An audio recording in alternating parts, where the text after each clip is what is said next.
Who says I'm late? It's literally 11. It's not 1 minute past 11. It's literally 11 right now. Oh my gosh. Hi, Talant. How are you doing? I'm advertising the stream. What would be for a nice tagline? Building minis, eating worlds. Eating worlds and building minis, and I'm all out of worlds. Eating worlds and building minis, but I'm all out of worlds. There we go. Kicking butt and chewing bubblegum, but I'm all out of butt to kick. There we go. Yeah, I sound a bit scratchy today. I blame hay fever again. How are you doing? Hello, Officer Buxton Russell. How are you doing? I hope you're okay. In my head. It's seconds past 11. Seconds past 11. I think that's Talan's fault. He changed the time. He changed how time works.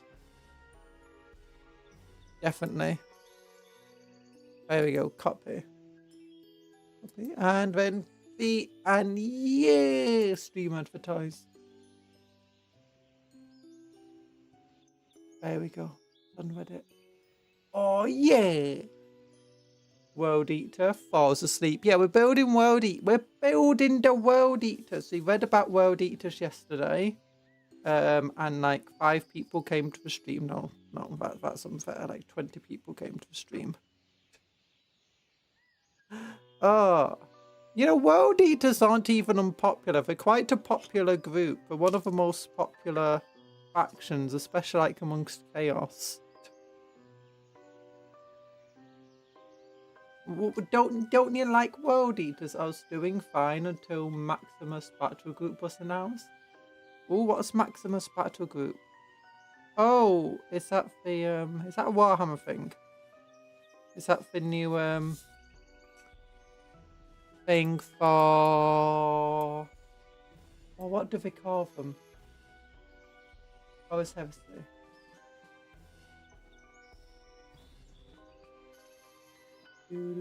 Oh yeah, Horus Heresy. It's the new combat patrol basically for them. Doesn't look too bad. You don't get any special weapons or heavy weapons though, so just another 20 bolt guns. I mean, well, you do get your sergeants. You get 2 of them. Actually, do you get 2 sergeants? Oh, it looks like you only get 1 sergeant in 20. Huh. I used to get 10 of them. 2 for one for every 10.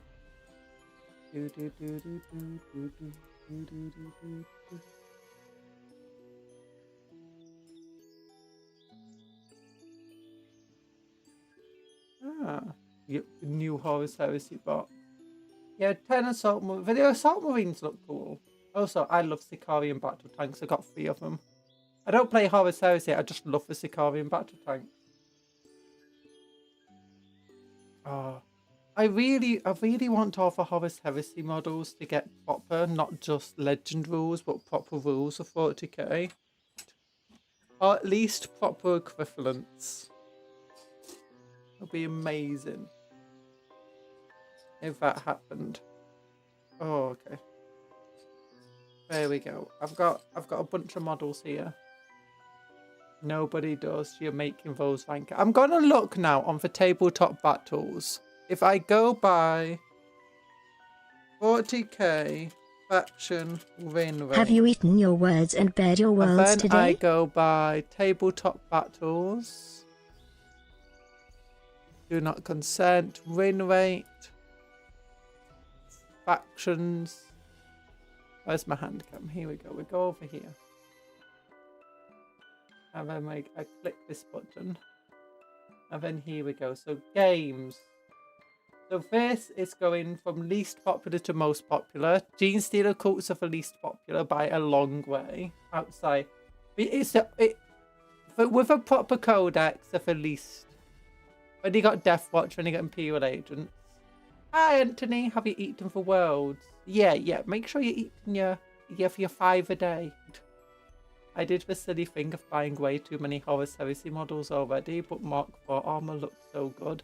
Yeah, I got both of the Age of Darkness boxes. But yeah, so you got then Adeptus Mechanicus is a buff Gene Stealer cult. Surprising. Very nice. Actually, let's go for... This would be better if we go by more of a full year. So we'll go from here.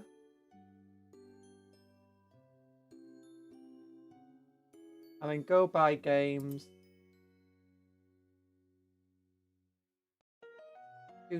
So Imperial Agents at the bottom. Then Death Watch. Then Gene Stealer Cults. Then Adeptus Mechanicus is above them. Then Grey Knights. And then Drukhari. So it does actually seem all very much in line. Then you've got the Chaos Demons. Then the Adeptus Sororitas. And then the Black Templar. And people say the Black Templar popular. That being said, especially since the Codex came out, a lot of people who play Black Templar will sometimes just play them as Space Marines. Because, Oath of Moment's cool. It goes at all of the Space Marines. But here we go. Look at the most played ones. Space Marines are the most played by a long way. Then Necrons, then Death Guard, then Tyranids, then World Eaters. Hundreds and moderate devices change from rankings to what matchup version as we speak. Nope. World Eaters are actually so popular and competitive because their models and game plan make the opponent fall asleep. I'm pretty sure that they're not very good at winning. Like, what's their win rate? If they're barely above 50% win rate, which is better than Tyranids in the same time frame. Worse than Death Guard, worse than Necrons, much better than Space Marines. What's the Black Templar win rate? Slightly better than Space Marines. Thousand Suns is all the way at the bottom here. Space Wolves is well above Black Templars, but not by a huge amount. Imperial Knights. Let's go back to not as big a range.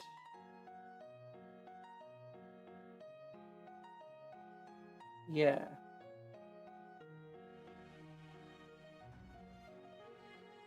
Adeptus Sororitas is slightly above Black Templars. And people are saying Leagues of Photon are one of the least popular factions, and they're both Sororitas and Black Templars. Unfortunately, they are also balanced by the fact the user also falls asleep. The game is actually a game of chicken who falls asleep. I don't know why you're saying that for unexciting. They're literally the Gamba faction to learn. They literally do Gamba. Every single time you play the game, you have to just roll a bunch of dice. And then, if you can win, it's based upon those dice. You roll 8 dice, right? And you're looking for 6s.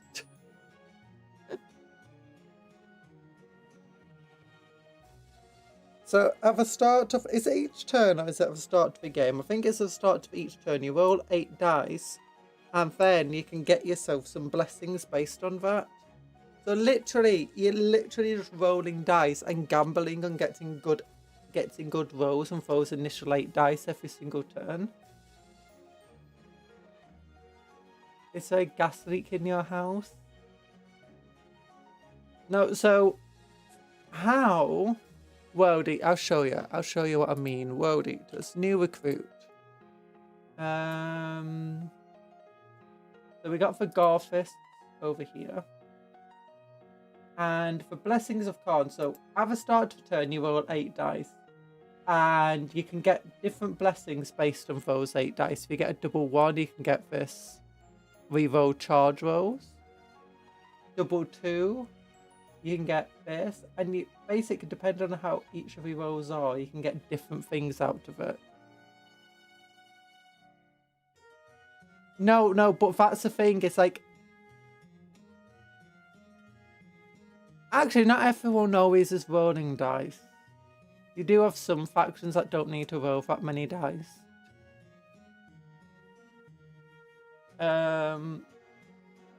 Especially ones that can just change the result to whatever they want constantly. But yeah, they're the ones where at the start of each turn you have to roll 8 dice, and if your army is going to be any good, it's dependent on the rolls of those dice. And you can sometimes just like roll dice and not really get much out of it. Like, oh no, I rolled a double 2 and a double 3. It's yeah, it kind of sucks. And the rest of the dice are just... Or you could go, yeah, everyone's got sustained lethals, or I'm able to reroll my charges in the first turn. Really, double 1 is one of the ones you want early game because it allows you to get those first turn charges off. But if you can't get them, then getting those first turn charges off is a lot harder.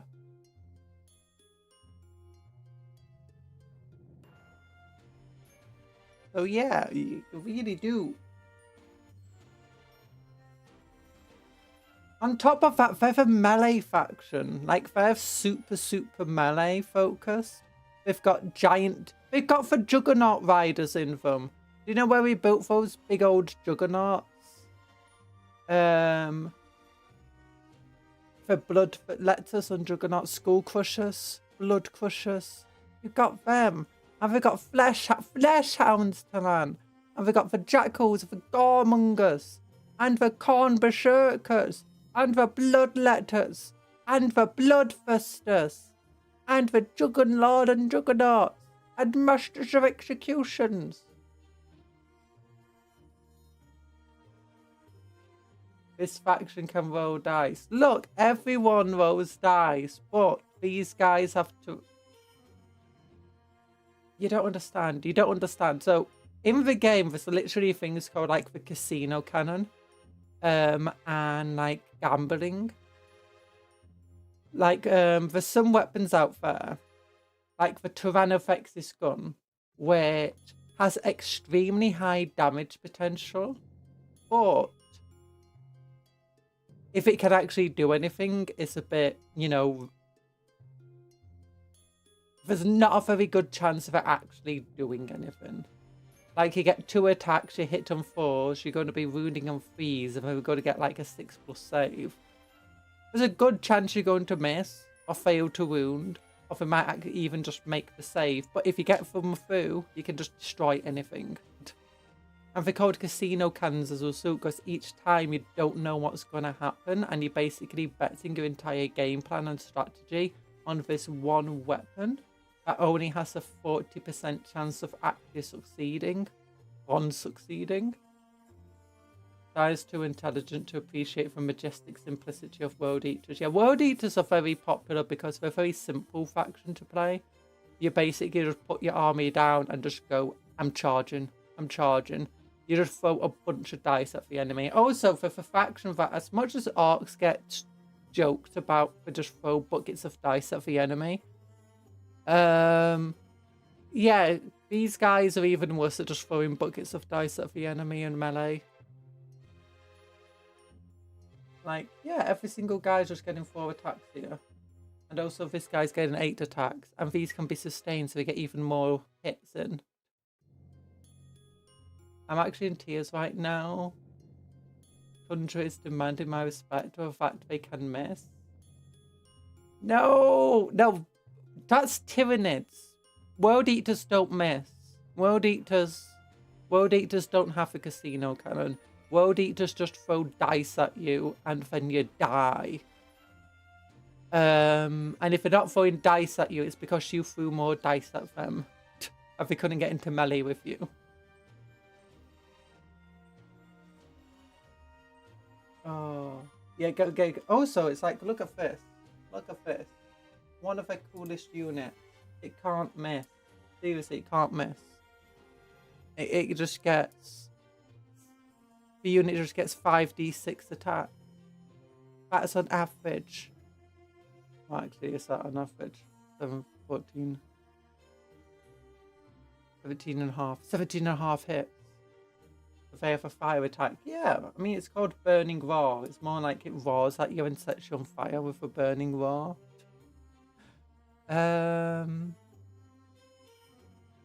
Yeah. See, they're cool. They're cool. Just because you don't like them, just because you don't like the world eaters, doesn't mean other people don't. No, I'm not a banana. I'm not a banana. No. There we go. Yeah. Yeah, but world eaters are weird. Because, actually, there's only one other faction that rolls a bunch of dice at the start to be, like, each turn and stuff. The other is this the battle with their miracle dice. And they've become kind of useless with their miracle dice to some extent. Like, if you roll a 1 right now, there's, like, no benefit to rolling a 1.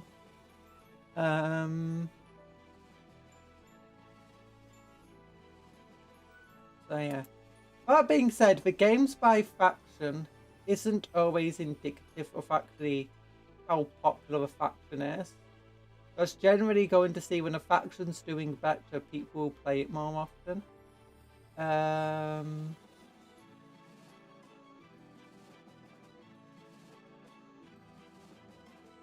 If we go back like a full... Does this hurt the local economy? Yeah, over here. Like, go back to March 24.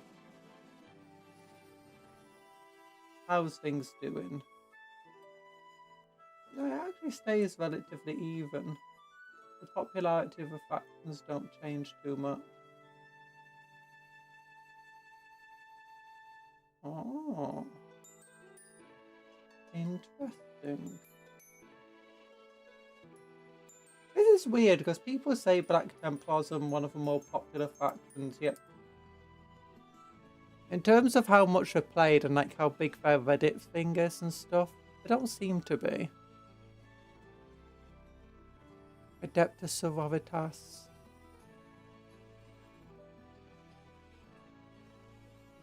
Gene Stealer cults are so unpopular though. We like the numbers. We do like the numbers. Hi, Longstock.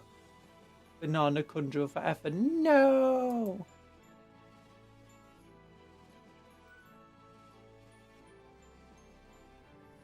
Why did they add Drukhari Total War 40k when they're bottom 5 popular factions?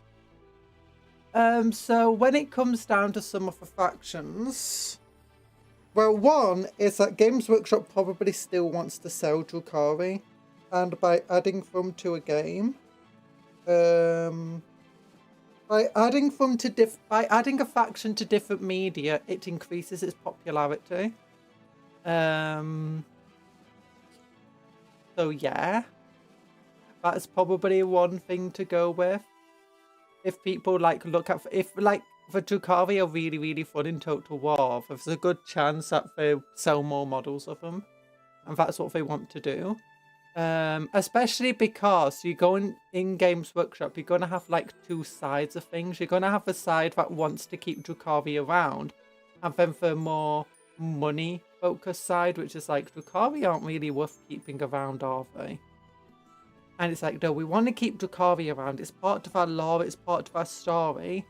But we need to invest in them. We need to give them new models. And then for the money side of Games Workshops, like, I don't want to give them new models. Because that costs money. And they don't sell well enough. No, GW would never sell Drukhari. It's, yeah, if they don't sell well enough, that's the issue. But it's also one of those things that, like, people say, if Grey Knights and Dark Eldar got a faction update, if they gave them a proper refresh with their ancient models, they would sell better. That being said, Gene Stealer cults is much newer, and they do not sell well. But Gene Stealer cults has its own issues. They're using this very, very retro aesthetic. That is not very popular. On top of that, they got very complicated models that you need a lot of, so they're very difficult to paint. But they're a hard faction, so you need a lot of these models, and none of them are easy to paint, so people don't want to do that. And the third reason is the same reason I actually dislike them. They're very mining aesthetic focused, but their entire lore and story about them is not mining aesthetic. It's about it's like this communist uprisings, or you know, people fighting for freedoms or need to be eaten.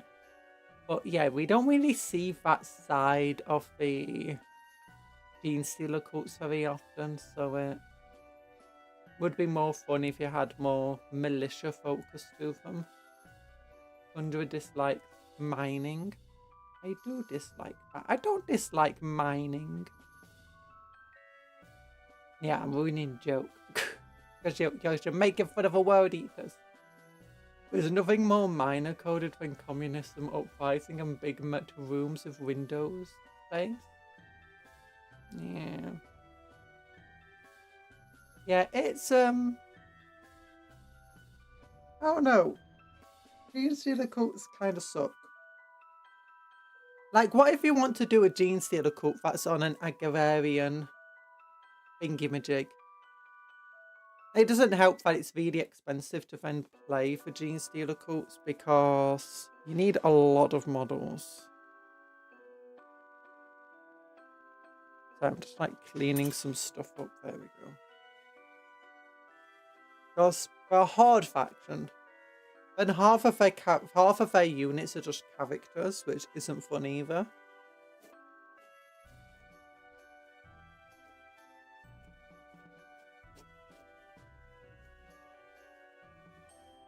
But it is surprising how little people actually seem to be aware of the popularity of factions. I'm going to the one place not corrupted by capitalism. What do you think the top Space. 5 least played factions are?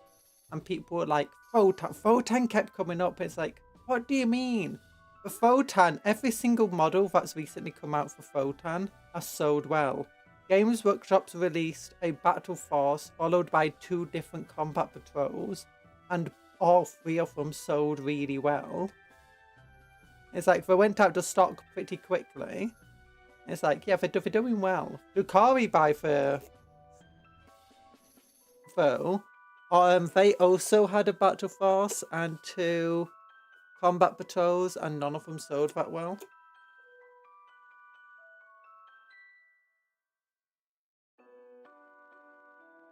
The Photon new character also sold well, both of the new characters and the Steeljacks. I'm going to the one place it can... Oh, no, sorry, I missed you, Cuptle. I've not got my headphones on, I'm sorry. GW should make a straw hat pack bundle where they add like 100 straw hats you can put in your models for Agri World cosplay. I mean, honestly, it wouldn't be the worst thing ever. But I mean, it wouldn't work though, because the main thing that makes them, it's the bodies, not the heads that are the issue. Like everything about them is like broken mining equipment, mining vehicles, mining outfits. Everything is highly industrial about them. Now you could edit them a little bit and say, okay, they're not mining, they're from an industrial workforce, which is okay. But again, they don't really look like anything in actual modern Warhammer lore.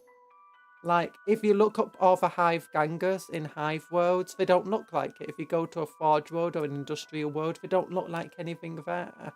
They look... Now, that's probably important. They want to give them their own unique look. But the thing is they're meant to be Imperial citizens rebelling, and they don't look like Imperial citizens who are rebelling. They look like something else. It's stupid. And I think that is actually quite a common complaint about it. It's, heck, even in the lore, like, I recently read a book that was, Gene Stealer cults were kind of minor in the story, but they were still there. Actually, if they were minor, they had a pretty significant role. But there was only like 2 things of the actual models that were in it.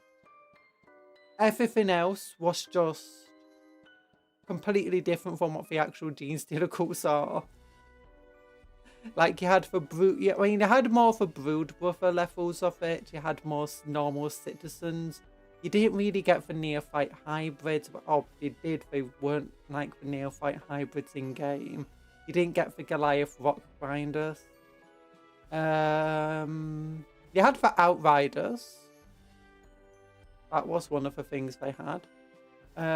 You had the aberrants, and you had the Biophagists. You also had the Patriarch and Gene Stealers, but you know, that's something you should expect.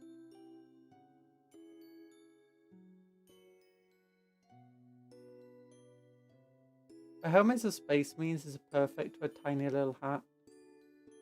Yeah. I believe that the reason for that is that they wanted to make a general aesthetic for the faction, something to be recognized by. And then after that they can deferred, but after never came. I don't think so.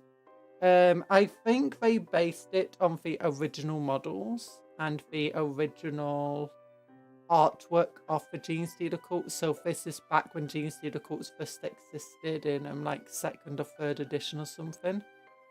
Before the Tyranids ever existed. I think that's what they were inspired by. And that's one of the reasons it has such a retro style aesthetic, because this was from like the 80s. When they first came about. And so they've got that very retro 80s sci-fi grunge aesthetic to them. That feels incredibly dated.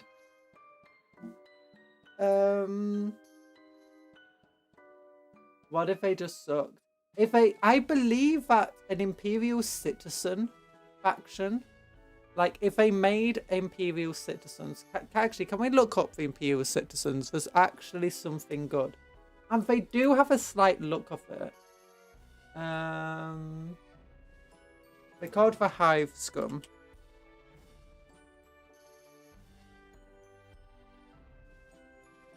Here we go. This is the closest to generic Imperial Citizen model we've got. They could have gone for this.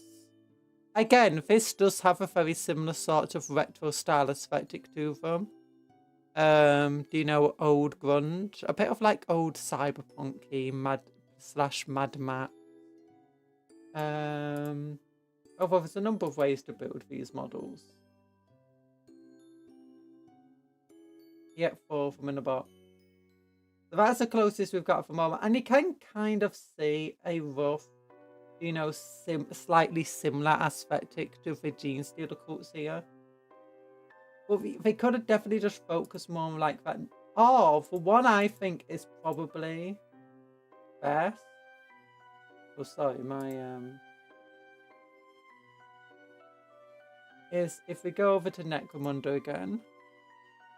I've seen one of each of these guys at my local gas station.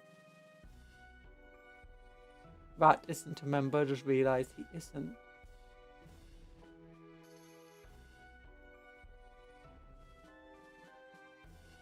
Oh, but yeah, I think these guys would have been perfect, to be honest. Like this similar style of aesthetic here. For House Orlok. Actually, just for Necromunda guys in general, like, look at Hagang Escher as well. We need more things like that. But either way, it's not a Gene Stealer cult episode today. Why did it get focused onto this? Ow. Sorry, I'm brushing my hair. They're kind of interesting. In Renegades, Lord of Excess, for not being the focus of the book. Yeah.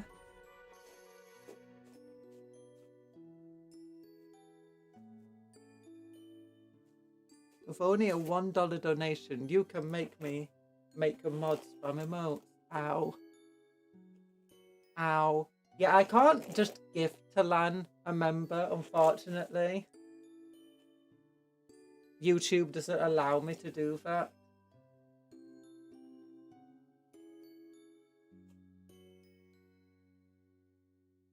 You can't just say, hey, I want to make this person a member.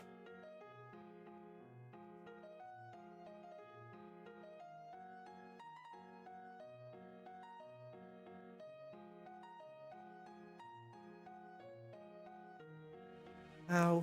Sorry, my hair is a real mess today. There we go. Even if she could, she wouldn't. I would. I had too much fun making just that for World Eaters of that. There we go. Ow. There we go.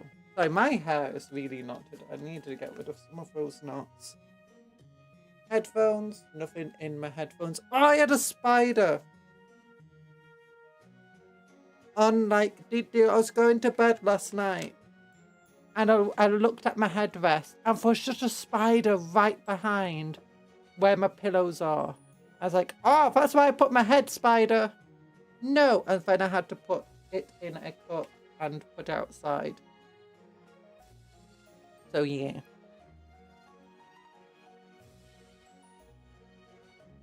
Well, either way, we've got World Eaters today. We've got the Jackals, which are models we've not looked at all.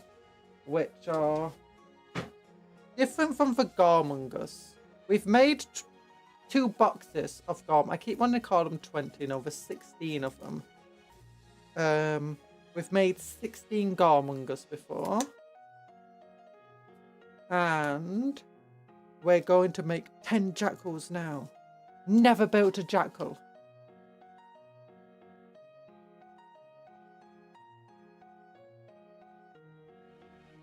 Honestly, Jackals kind of seem better.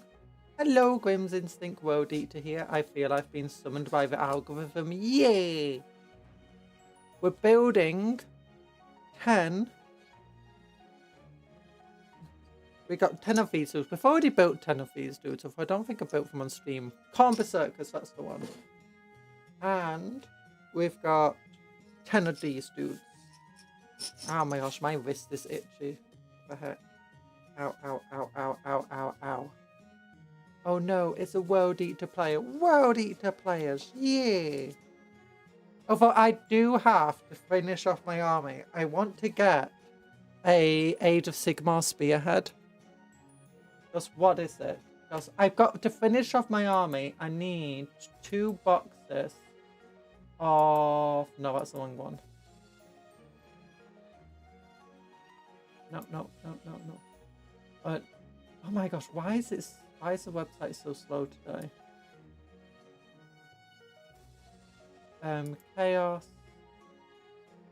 2 boxes of Flesh Hounds and 8 more Garmongers. And what I'm thinking of doing is getting the Spearhead, because I know where to get one of these Spearheads really cheaply. Assuming we still have it. I'll use these guys as Garmongers. These 8, 1, 2, 3, 4, 5, 6, 7, 8. Put them on the correct size basis. And then 2 squads of Flesh Hounds, and then I've just got a random Karnak here. 2 World Eater players, madness. Well, I told you, World Eaters is one of the most popular factions in Warhammer 40k.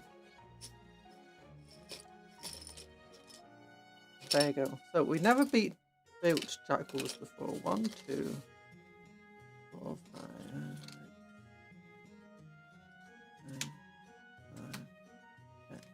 There you go. What size bases do we go? Wait, is one of them meant to be on a bigger base? I don't actually have the instructions for them because we had to make Combat Patrol magazine. I am not getting out that Combat Patrol magazine again. Oh, they have the cool oh, that's the chem things that they take. Yeah, they have. It's the same as what the Jackals have. Not the Jackals, as the Garmongers, sorry.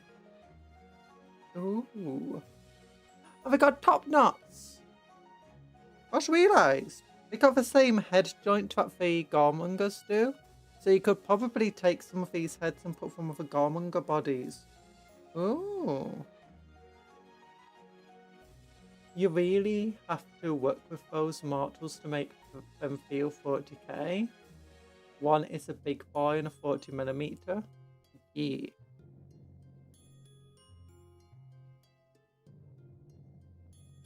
Okay, which one's a big boy though? Is that for big boy? The issue with the Garmongers is that it's very hard to make each of them feel unique to one another.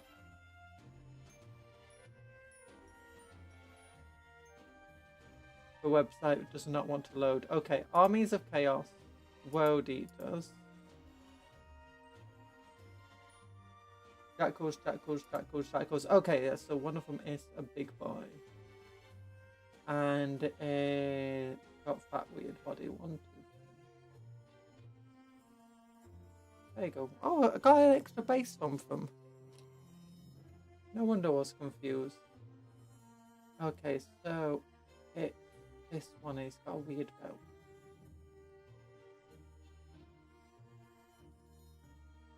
I think that's that one, number 78.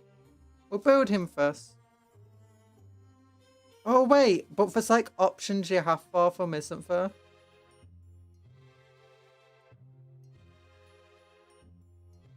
As a newbie skin painter, that much skin scares me. Yeah, I never thought about that. Contrast paints. Nothing some sanding won't fit.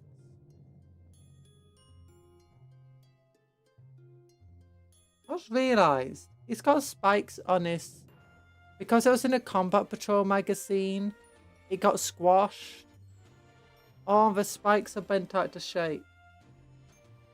Oh, and I just snapped the spikes off rather than bend them back into shape.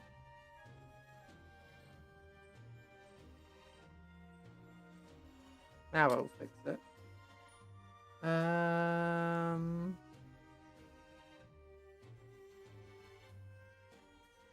Okay, what did I actually want to equip them with? Because I do not remember how these guys...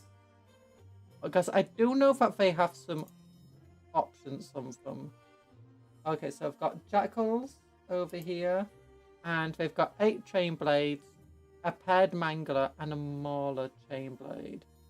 With a pack leader just has chain blades. Dishonored with paired manglers. 7 jackals. And 1 jackal with mauler chain blade. Which one's the dishonored?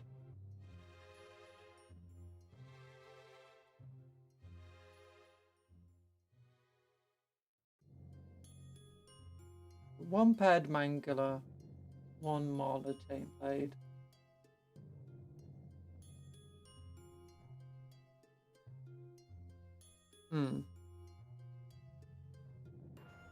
Okay, I'm assuming that's the mauler chain blade, the big one.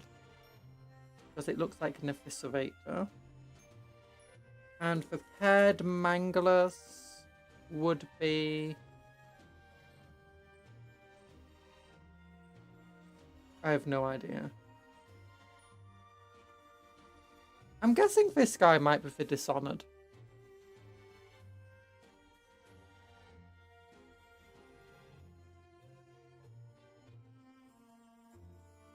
Big guy looks cooler with the Skull Crusher.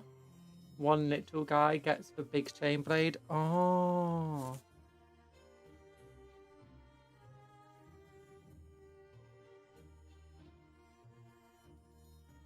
So he's the Dishonored. I love Dishonored. That's a great game. I like how he doesn't have better stats than the others, just better weapon.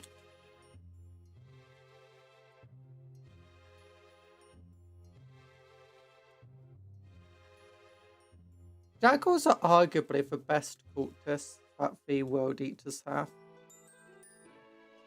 I wonder if they're ever going to give World Eaters trait to Guardsmen.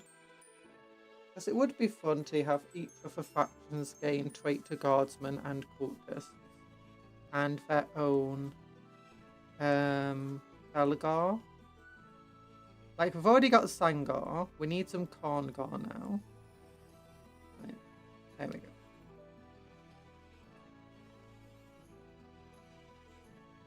Big guys are Dishonored. He gets his hand replaced with chainswords or skull cuts. So the hand replacement is the paired man. Oh, that's not his leg.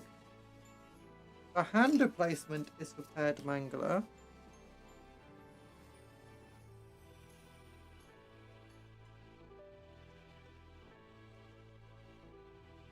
Yeah, I've got to replace his hands. I like the idea that he can't eat. If he wants to eat, I just like to imagine him like trying to sit at the dinner table and he's trying to eat his food and he's just like trying to get it between two chain blades, like, eh.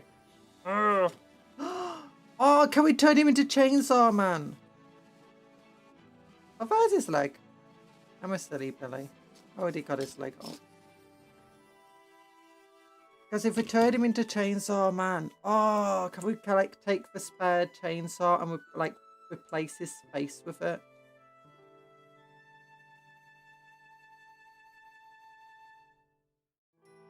And Talan's like World Eaters are bad, and you know, World Eaters have Chainsaw Man. Because, you know, it's a man with chainsaws.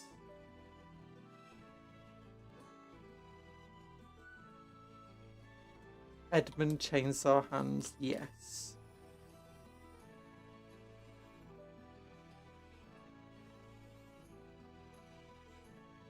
Don't ask him for a haircut. And well, maybe he's actually very good at haircuts. Like, everyone here is bald. A shaved head. Maybe it's because he gave them all really, really close shave.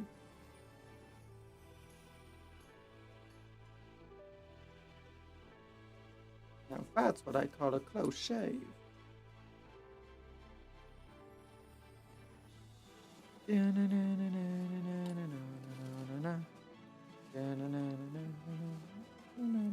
See the spikes.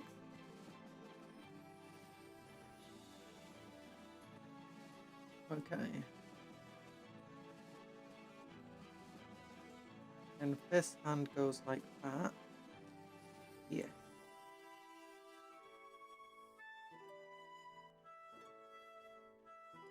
Oh. Yeah, this makes you evil, and evil people are bold in 40k. Is that why Cody has grew his hair back? Because he was like, oh no, I'm bald, and it made me evil. And he needed to stop being evil, so he grew his hair back.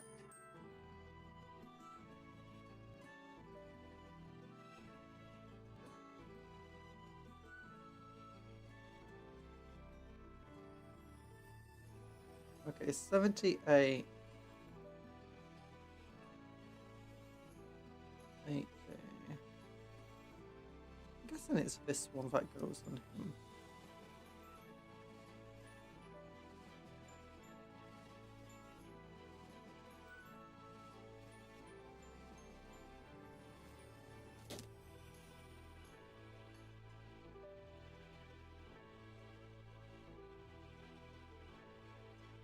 Wait, no. The Emperor's children are like some of the most evil people in 40k.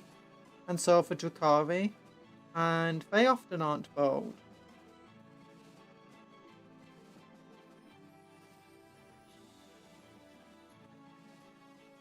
Okay, no, that's definitely not what goes on his back.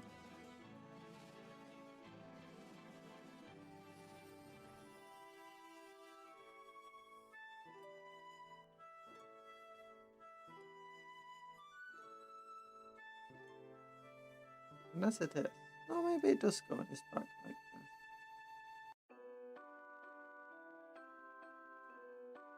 Hard to tell. Seems to fit really quite nicely there to some extent. But not perfect. There we go.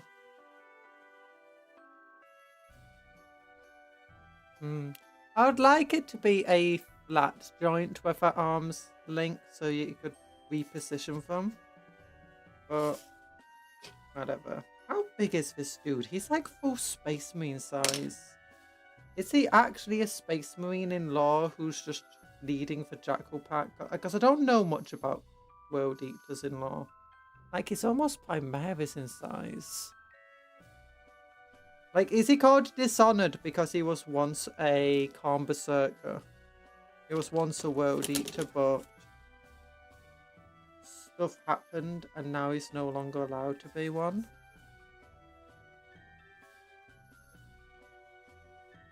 Okay, so we got this head here.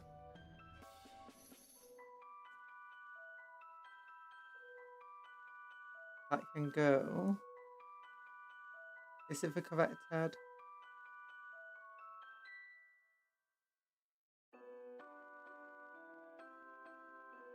And if he is a Space Marine, it makes it even weirder that he is.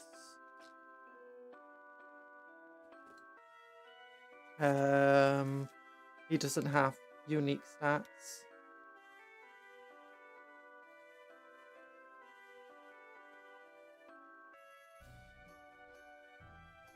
Okay, what I'm thinking now, I want to cut off this chainsaw. And I want to cut off like the top of his head. And just go full Chainsaw Man.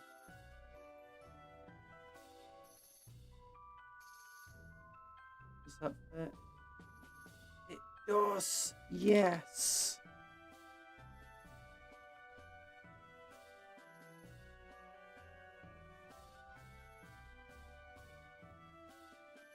This goes like that.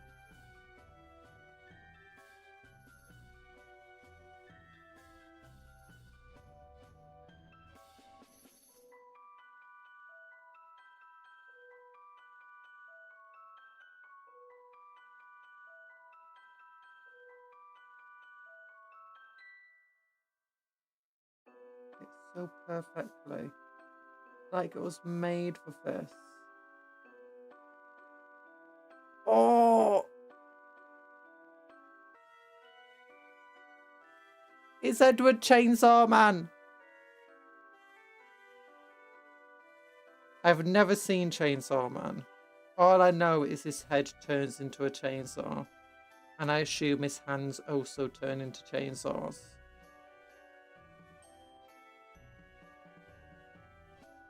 What's crazy is Emperor's children don't have cultists, World Eaters do, and they take blood chems strapped to the back, so Khan is okay with chem enhancement. You just can't enjoy it. Khan cares not whether blood flows, just as long as it flows. Like, he doesn't care if you enjoy killing or don't enjoy it. He doesn't care that if you take pride in the violence. Because don't forget, one of the best traitor guardsmen regiments, like really highly disciplined, really like they take incredible amounts of pride in their work, is dedicated to Khan. You also have that old law of a greenskin tribe that, you know, fell to Khan. Plenty of cultists enjoy being cultists. Like they want to become demons. They want to become space marines. They take a lot of joy in the blood, the guts, and the crushing, and in the chems and feeling powerful. But not everyone does. Plenty of them hate it, and they only do it because they want power or whatever.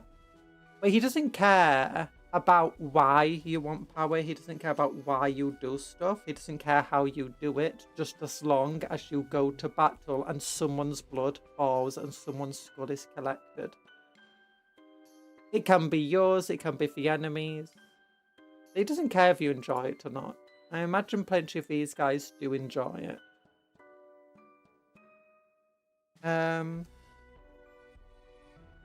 Or at least that's as far as I'm aware with Khan. And similarly, Slaaneshi cultists don't have to enjoy the chems and their excess and stuff and their indulgence. In fact, very often they don't. They, because, in fact, Slanesh doesn't want you to enjoy stuff. He wants you to start enjoying stuff, but then, he wants you to effectively reach for ever higher highs. So very quickly, you'll get used to something. Like, you'll take a bunch of chems and you'll be like, it's doing nothing for me anymore. I'm sad, I'm upset, I need stronger chems, I need stronger ones. And you're just ever reaching for bigger and better highs. And it doesn't have to be chems, it can be pretty much anything. Like, if you enjoyed fighting and you're dedicated to Slanesh, you'll soon find that you don't really enjoy fighting anymore. Maybe it's too easy. And as a result, you're going to have to chase for ever better perfection, ever more skill. So Slanesh takes delight in the fact that in your suffering, in your pain, your attempts to find joy, yet how it will always be futile.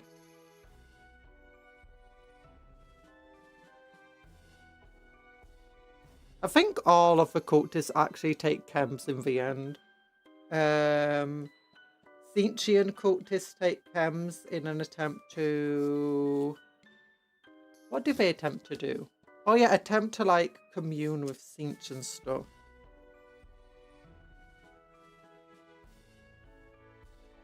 And to do oracle reading.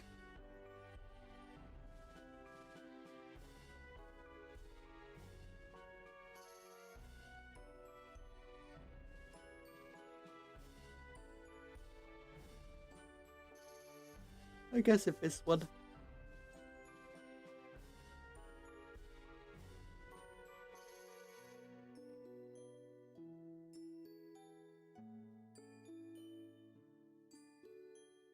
There's not really bad mode lines on these jackals.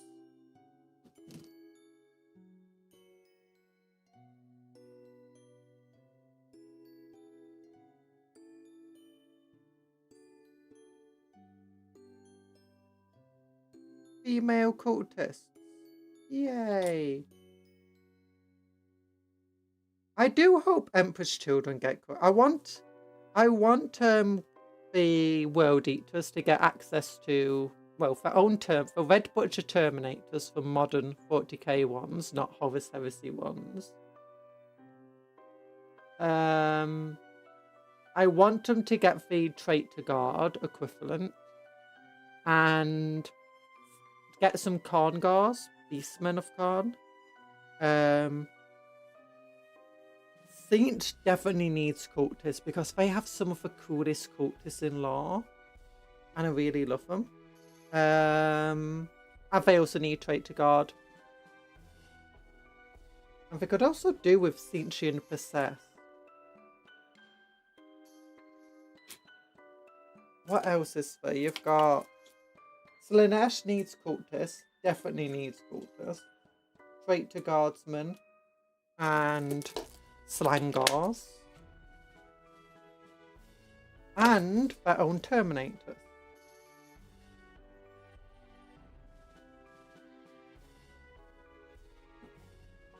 Are Flawless Blades possessed? I can't remember if Flawless Blades are possessed or not. Okay, so we got 17 and 19. And I think... Is this person also got chainsaw hands? I think they might do, actually. No, that's 71, never mind. 17 and 19.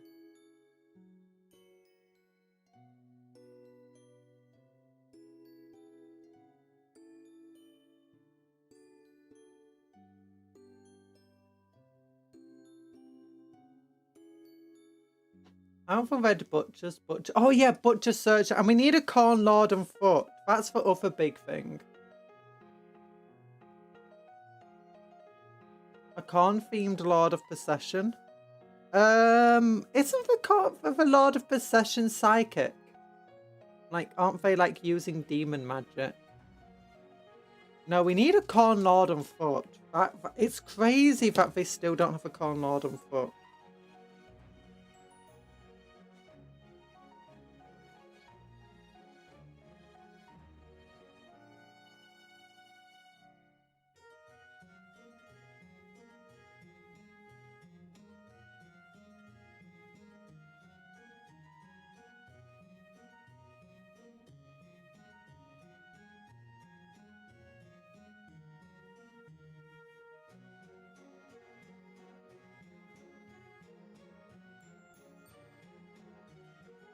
A Corn Lord when they release the Red Butchers, they also need to release a Corn Lord in Terminator armor.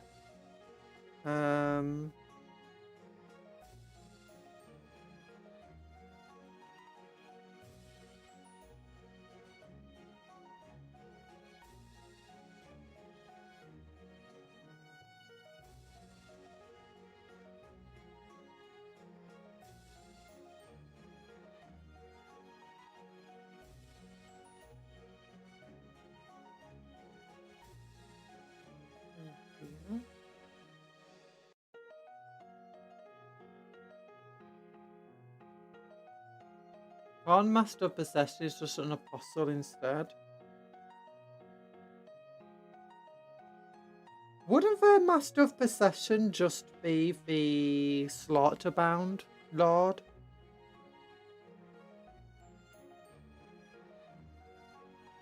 Am I being crazy with that assessment?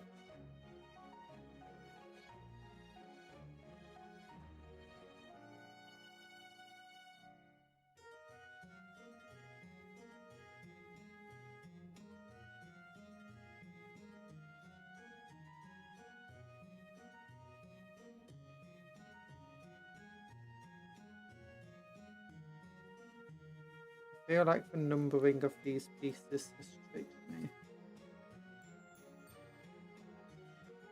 Feels like it should be here.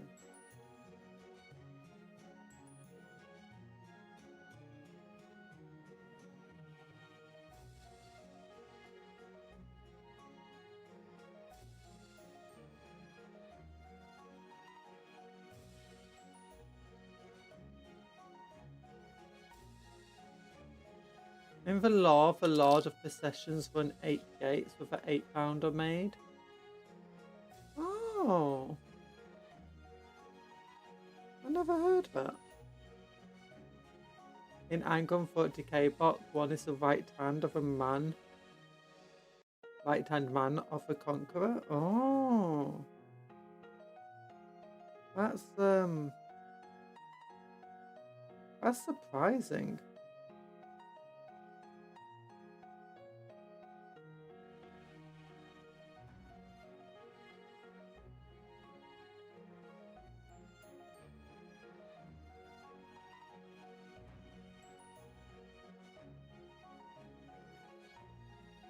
I'm not sure this backpack goes on this body anymore. 29, 76, 13.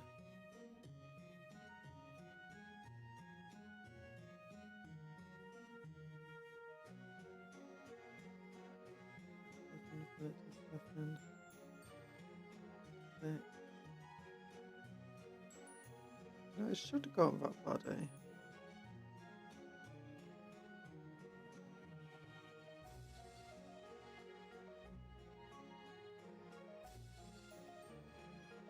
Yeah, you got 14, 15, 17, 19.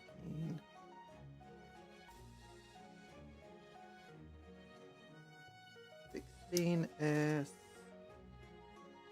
The heck is 16? Maybe block the body?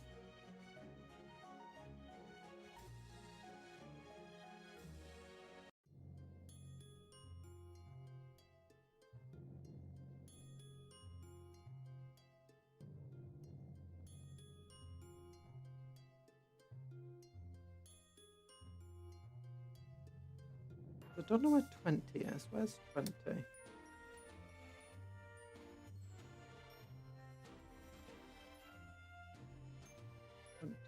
2.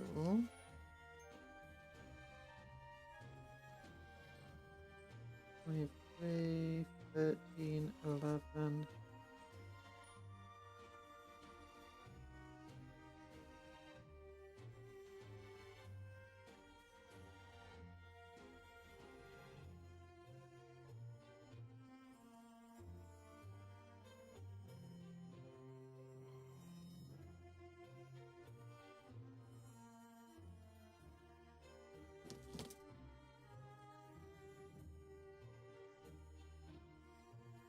We've got a very weird looking piece here.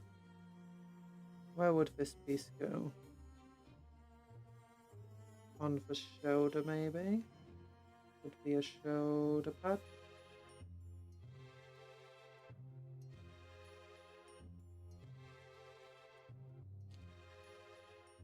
Such a weird looking piece. I don't understand this one.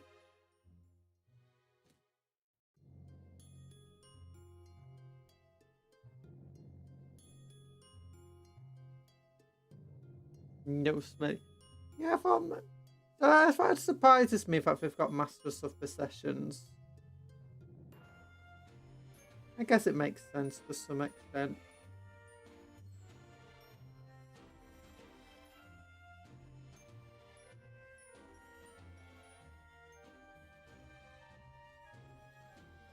Oh, darn it. The tiny piece fell. Okay, there it is. Never mind. I got it.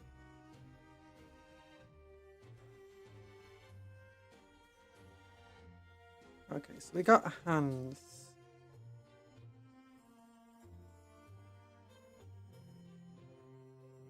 We got chainsaws to give them.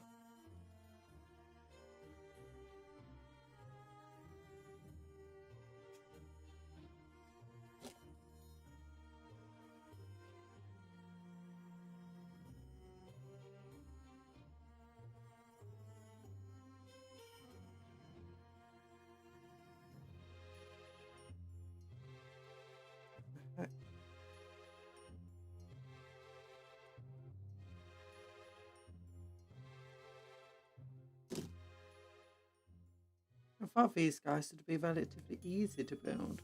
Did I give a... Oh yeah, I took 2 off the same hand off. Okay, this is a different hand. Pretty certain. So, this...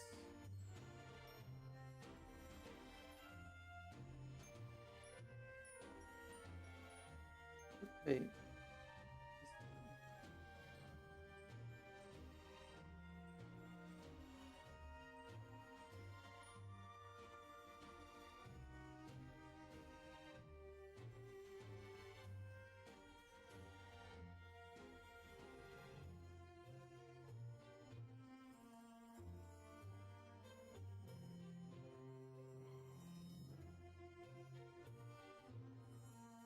I look like 2 of the same hand.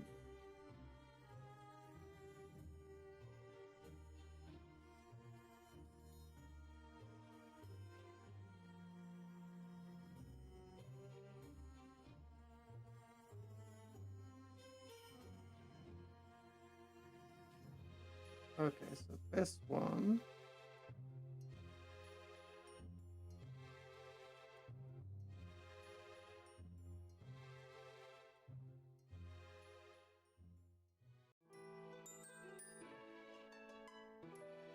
That makes no sense.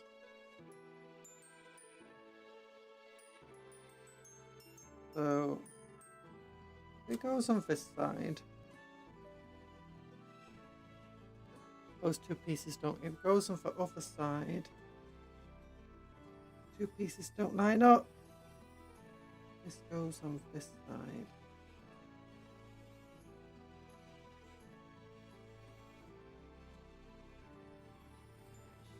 Okay, that one lines up.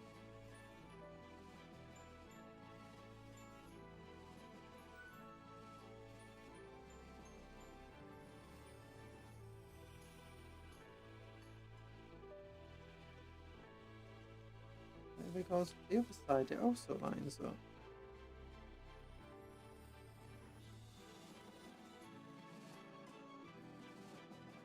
I'm assuming it goes on this hand. Very funny that World Eater and Tabletop you think they'll play Unga Bunga. In fact, they're the most movement intensive army. By movement intensive, do you mean like they move the fastest all around, or do you think mean that they do lots of maneuvering?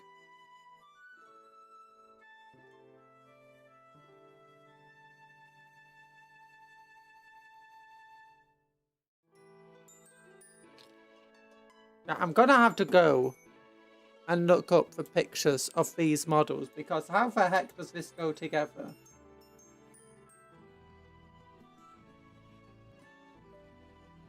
Well, I don't know why the website's so slow today. Not Xenos. Chaos. World Eaters. And then Jackals. Okay, which body am I looking at? One with this leg up. Okay, I'm looking at this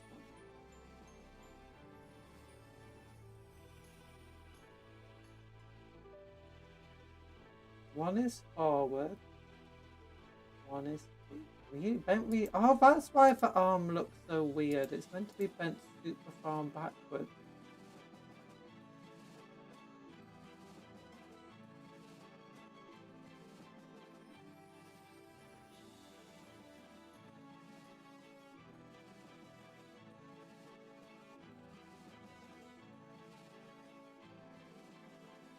Yeah. So if it's meant to be bent all the way back like there.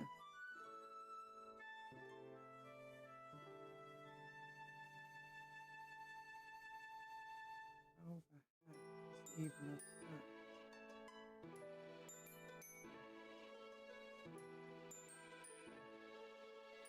that? Oh, like that. Okay, I figured out how the arm attaches.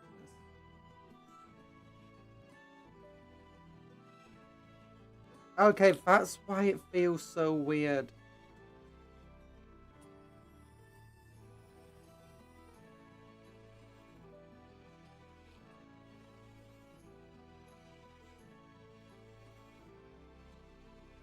In only through positioning can you maximize your Unga Bunga. Yeah.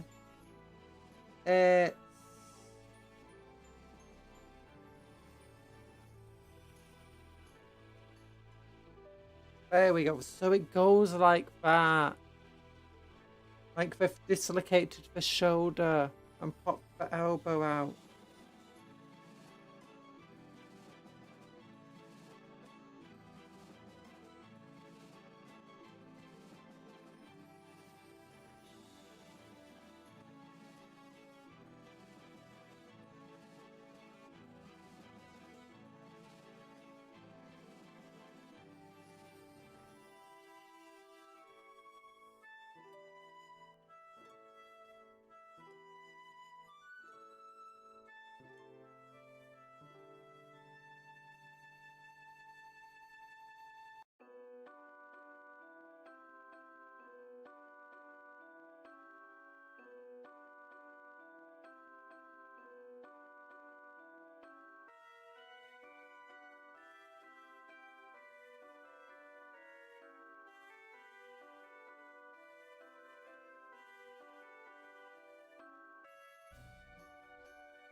Come on, just stay glued into here.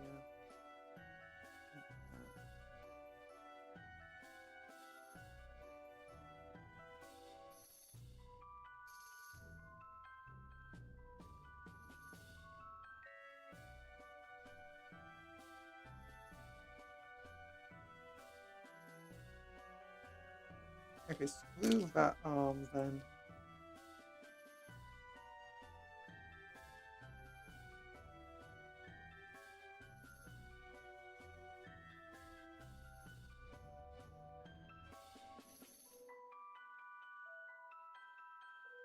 The big question is why is this not linking up with the chain. Like, that definitely is how the joint fits in. Maybe the chain's just bent out of shape. Okay, the chain was just bent out of shape. That's the issue with these Combat Patrol magazines. Is that because they're not in boxes for pieces, they're just in a flat piece of plastic. A thin piece of plastic is all that protects them. And it's not hard plastic. It's just a magazine cover. But pieces get a bit bent out of shape sometimes. I've also so many spikes and thin chain pieces here. Really not help them.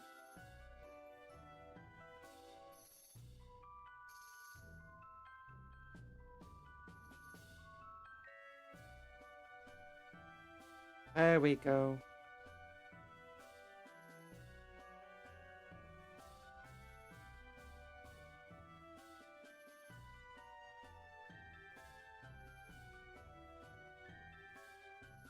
Oh, so fragile. I'm surprised that the Garmongers are nicer to put together than the Jackals. My goodness. Like, the Garmongers have some issues with them being so spindly.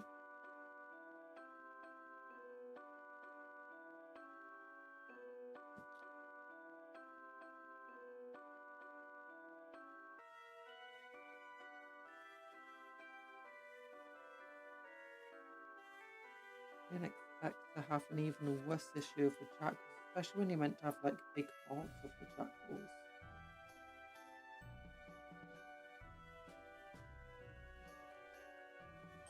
There we go.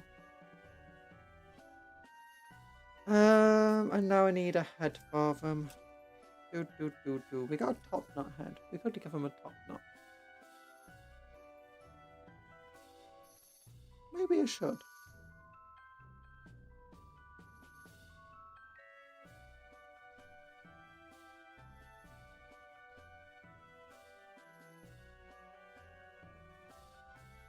Now we'll give them this one.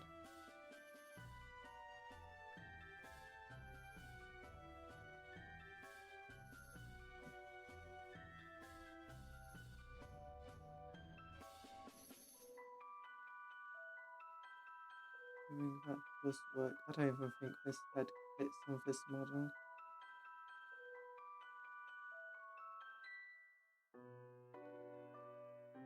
Now whatever, it works.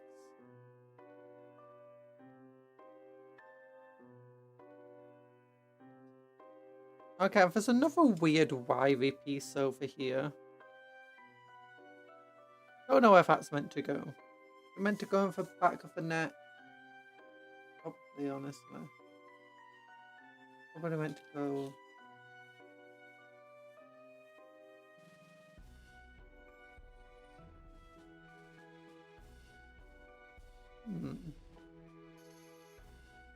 We got 90 being a cage. I guess that's meant to go over the helmet.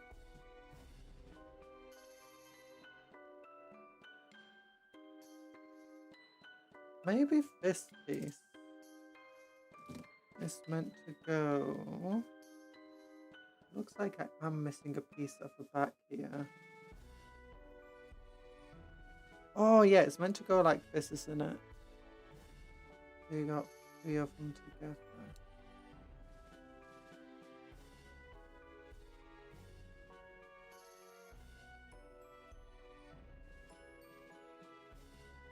And then you got the wires.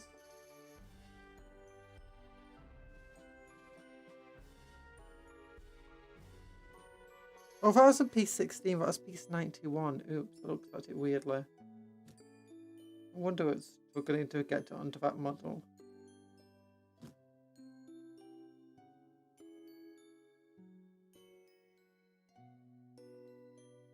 So, how...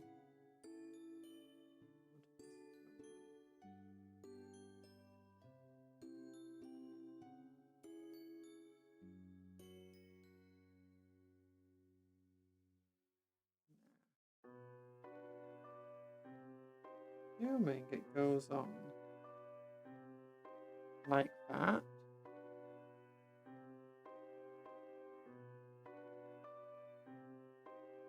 If not, it looks way too good for me to ignore this. Perfect. It was. Oh. Perfect.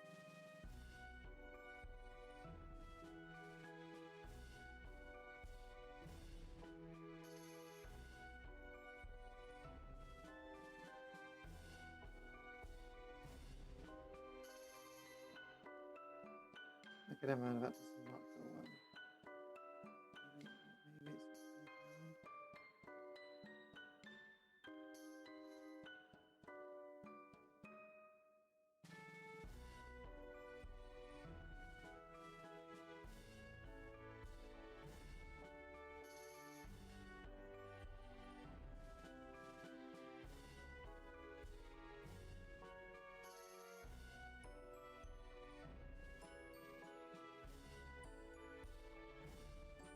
Hi, Mal.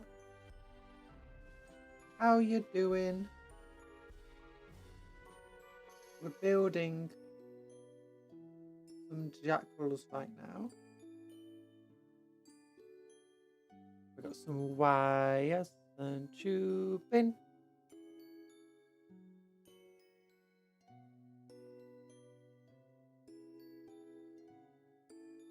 I'm not stinking. What's so mean?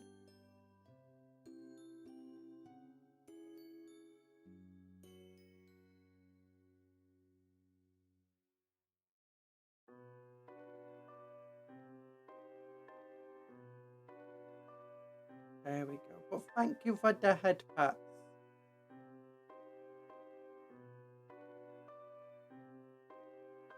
There we go. No, not like that. Yes. This is how it goes. I had it perfect at one point. There we go. There we go. Okay. Okay. Chainsaw Man. We got Chainsaw Man. Yeah.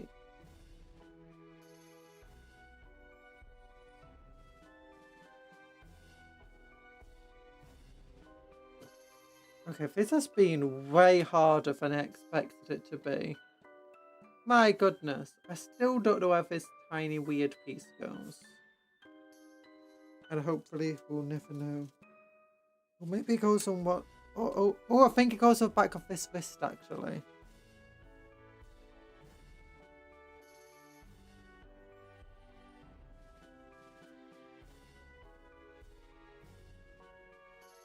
Oh, that's where this cage goes. Okay. That's where these skulls go. And the skulls just fell off. Where did they go? Is this the skulls? I think it is. Okay, so the skulls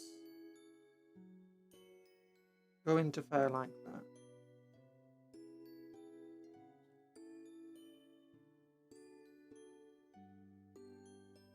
Okay, this is an extremely thin and fragile. Yeah, it's breaking. It snapped off.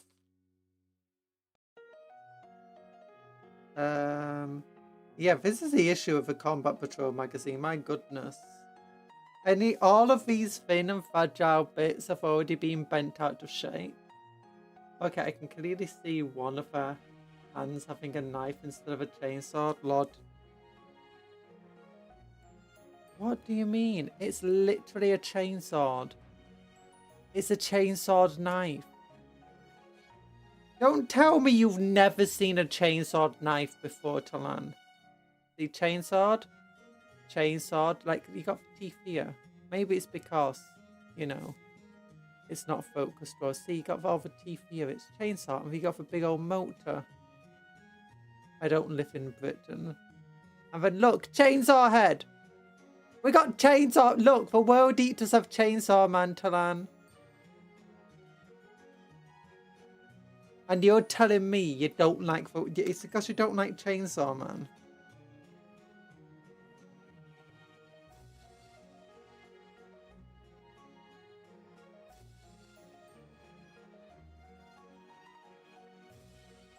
Okay, I'll give you that, but I will not attribute this to World Eaters.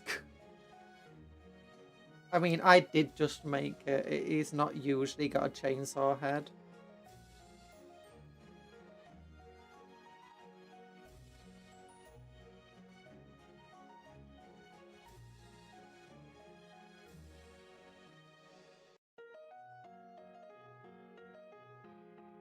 So really, it should be attributed to my creativity and dedication to converting my miniatures.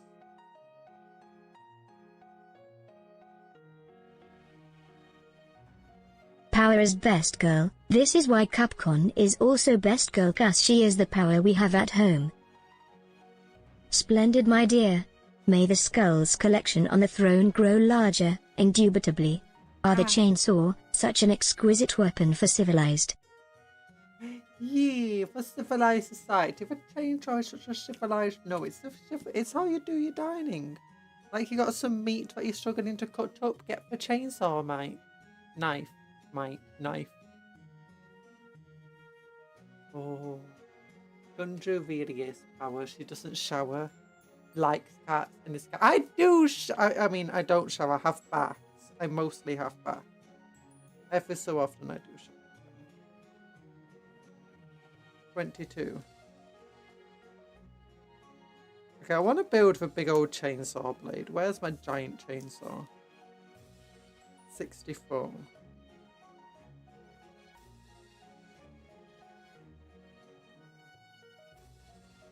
Can't forget chainsaw.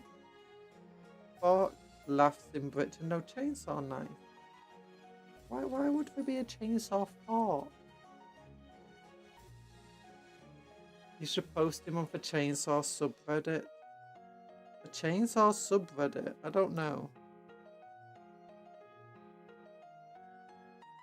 Okay, we got big old chainsaw blade here.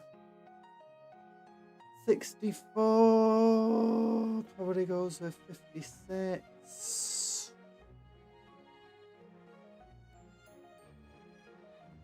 Yeah. Unfortunately, once again, this is a sprue. We're trying to edit for models. It's a bit difficult.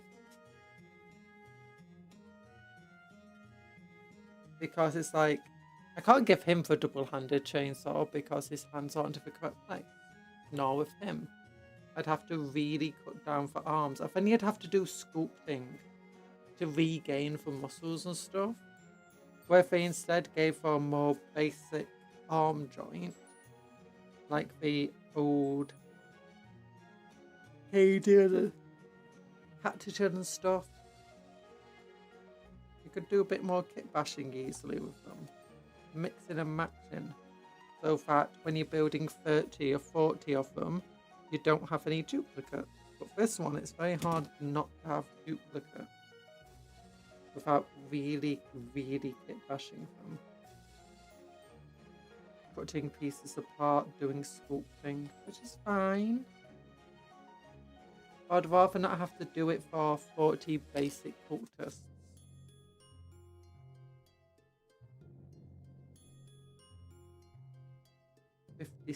Okay, 62 and 60 seems like the best one to go for next.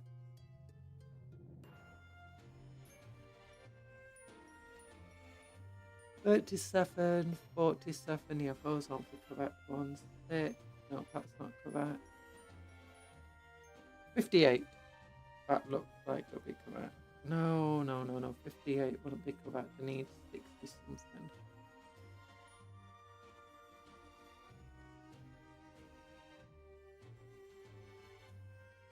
Oh no, you got 63 and 64. Oh, okay, 62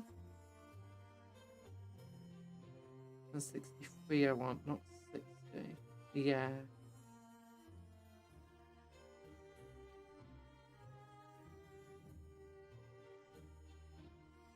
Oh no, it's 58 I want, not 60 something.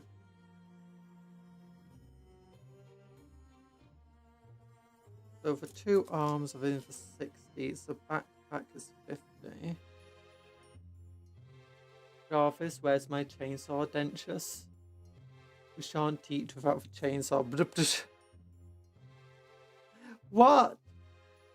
Chainsaw dentures gonna rip up your mouth. Chainsaw Man can grow a chainsaw on his legs too, actually, but chooses not to. I mean, wait, no, he could run super quickly. Like, he could turn his legs into treads and just go.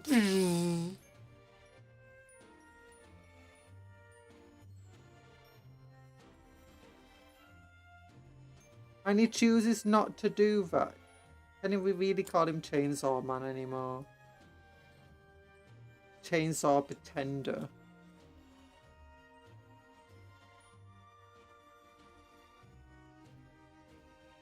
Okay, so that definitely feels like it should be.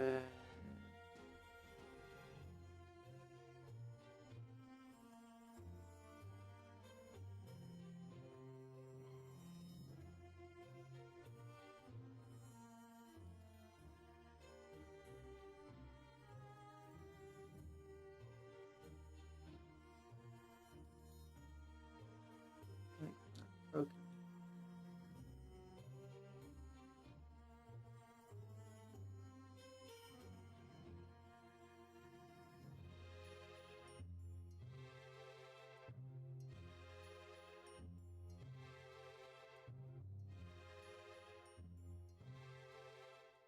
Okay, maybe 63 is the wrong one. 62, sorry. 63.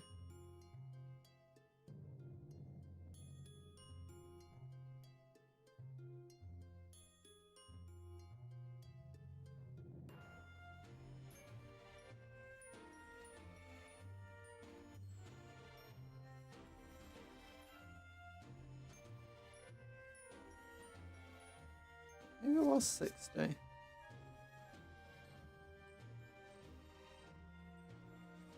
don't know, because the numbers aren't always actually very indicative of which piece is the correct piece to go by.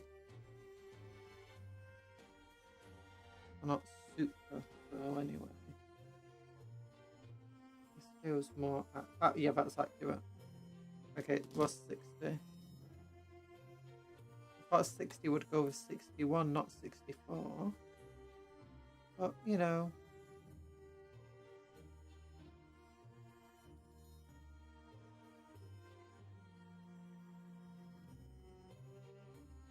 That's a perfect match.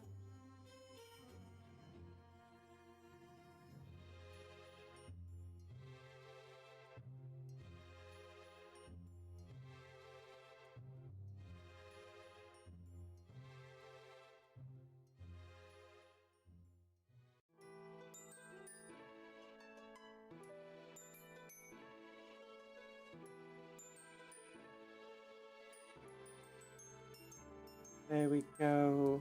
Denji does use the chain itself as a weapon at times, wrapping around objects and using for movement. He is also generally very quick. Well, he's an anime character, he should be quick. Although, isn't he... I thought he was a bit dumb though, wasn't Denji? Like, isn't he like the typical shonen dumb?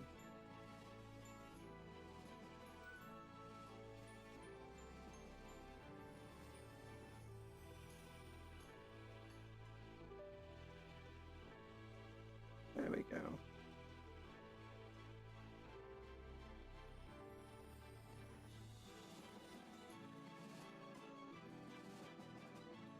Then we can put this here. Denji also survived Ohio being thrown at him. Well, Ohio's not exactly, you know, a tough place.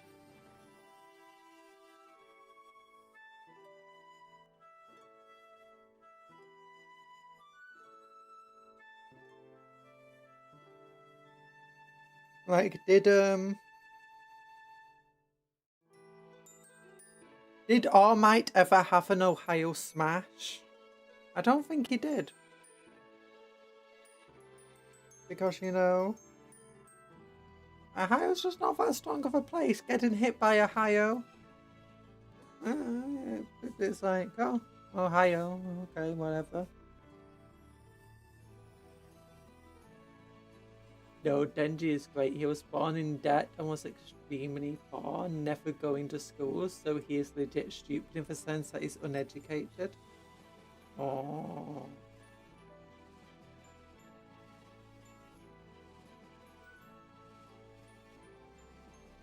Yeah, he is stupid to not be educated.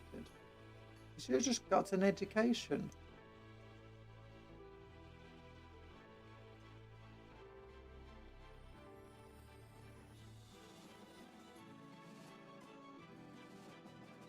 You know, this weapon feels more like it should be on the giant guy.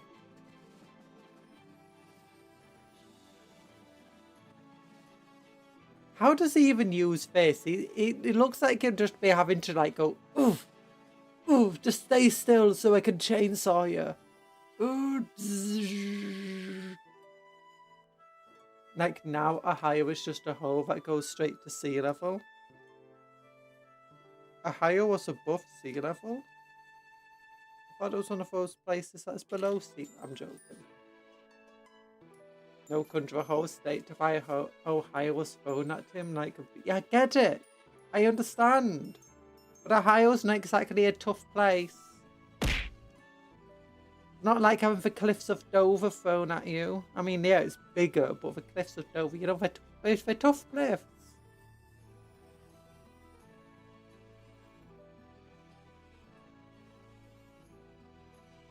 Oh yeah, there's meant to be like an icon of corn in this unit, isn't there?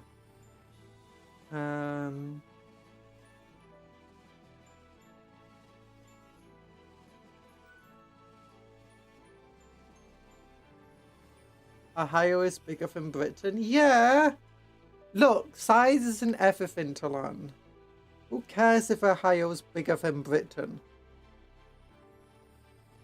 That's like saying, oh, I had, you know, a sponge the size of Texas thrown at me.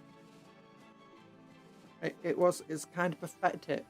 It's like a sponge. It's a spongy state.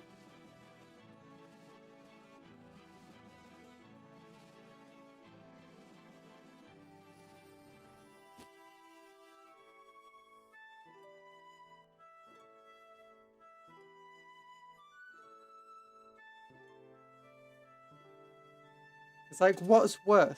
Getting shot by a bullet or having a sponge this big thrown at you? It's like a bullet's only tiny to land.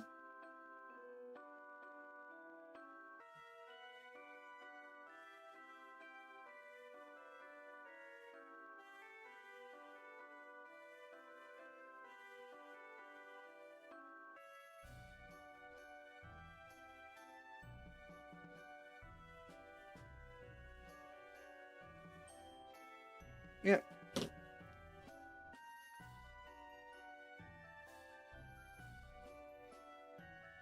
There we go. Jackal, jackal, jackal, jackal, jackal, jackal, jackal, jackal, jackal. Okay, I feel like there's meant to be another piece here.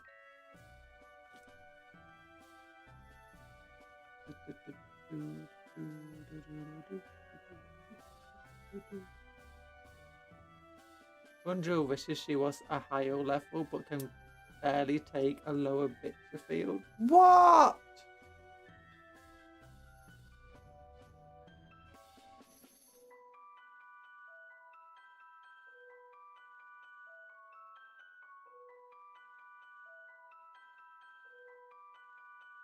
Take that back.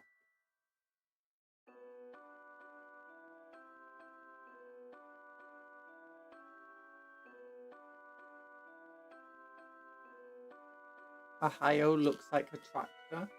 Real British parish.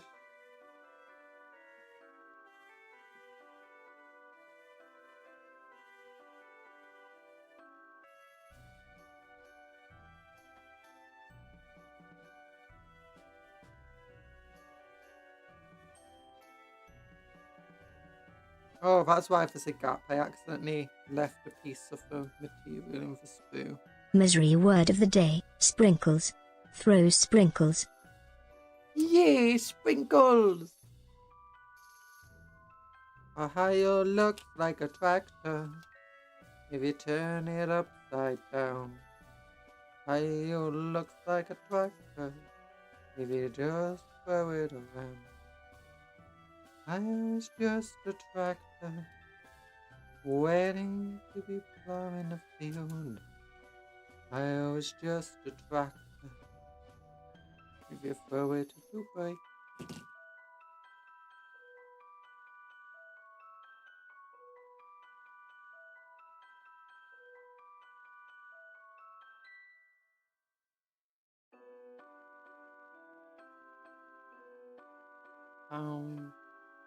What is a cupcake without sprinkles?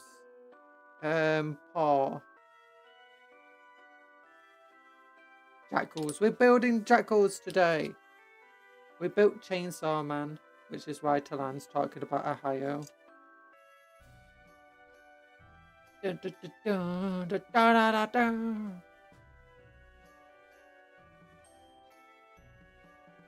I imagine I am not the first person to decide to turn him into a Chainsaw Man.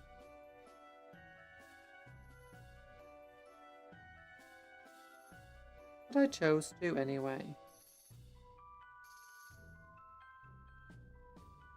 No, you goober, the word Ohio looks like a tractor. Big O is the big wheel, little o is the small wheel, H is the cab and I is the exhaust. No, look. If you take Ohio and you crush it up, it will eventually look like a tractor. No, Chet, you're the first person ever. Nice. Although I don't trust your researching skills, to be honest. I'm sorry.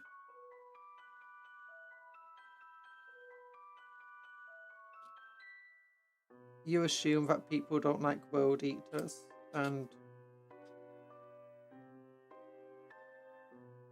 Chainsaw Man because you fought the chainsaw themes and such. Yeah.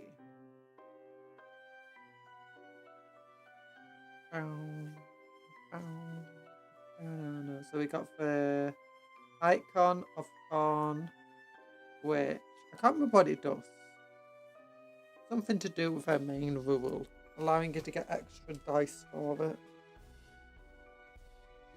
Ohio looks like a tractor.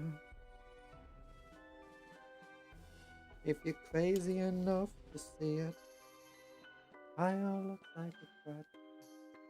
Wonder is the youngest person ever. She's only 4. What? Alan, shock horror. She was watching JoJo's.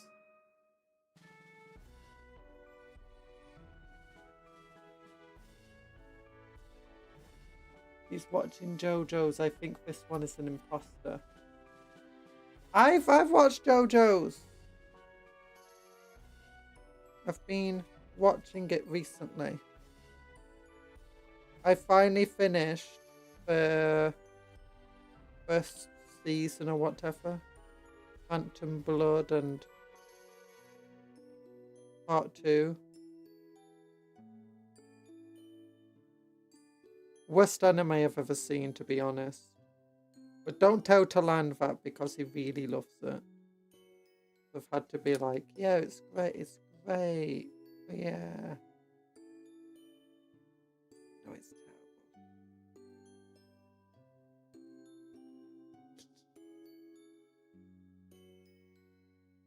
Hello, Cupcake.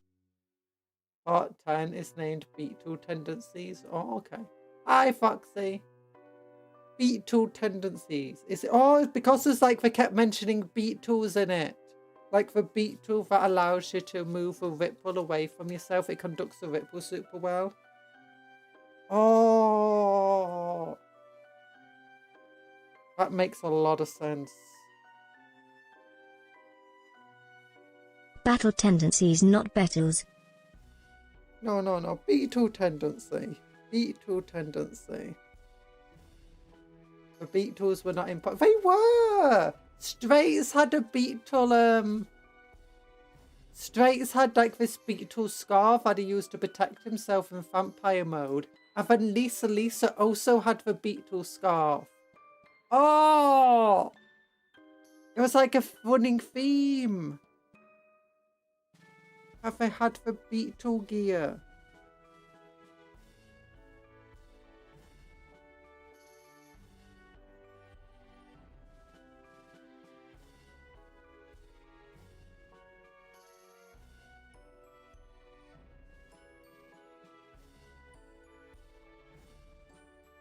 That was the most evil thing Straight Soul's ever done. Messed up what he did to the Beatles.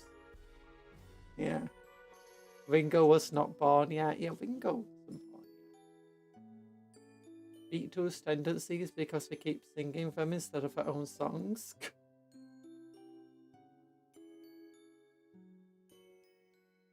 Delicious in dungeon. You guys eat delicious food in dungeons. Oh, right. Oh, delicious. I don't. That's like the worst anime ever. No, not delicious in the dungeon. No, no. Sorry.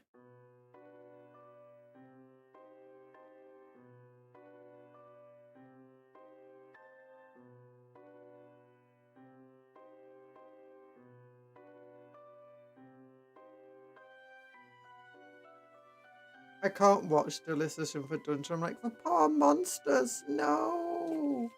What did they ever do to you? People call Part 8 Beetle Tendencies because we get a whole Beetle battle arc and it's hilarious. Oh. I never knew that. I never even knew what was a Part 8.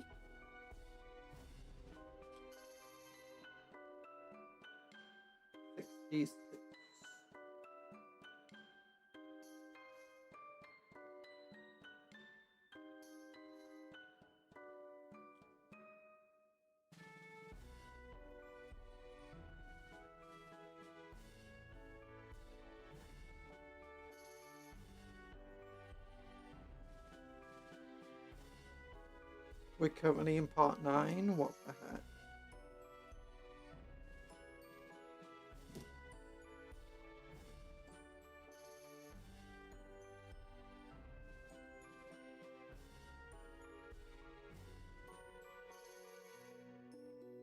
Too many parts.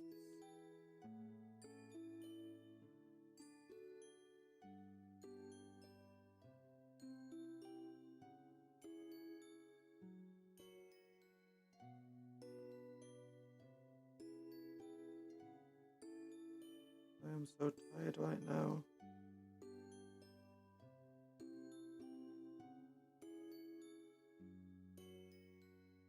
I feel like this head is meant to go here, but it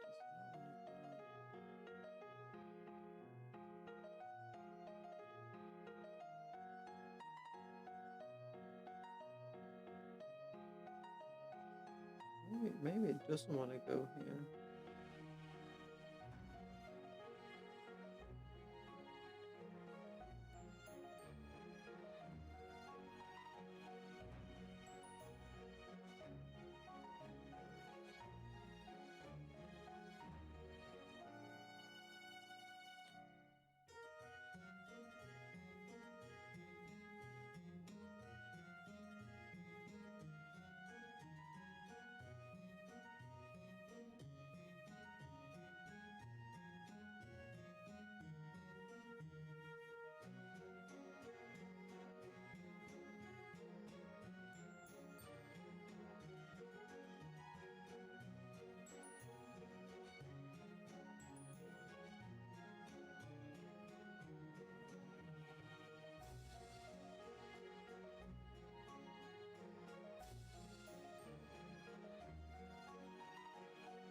Okay, no head wants to fit under this body.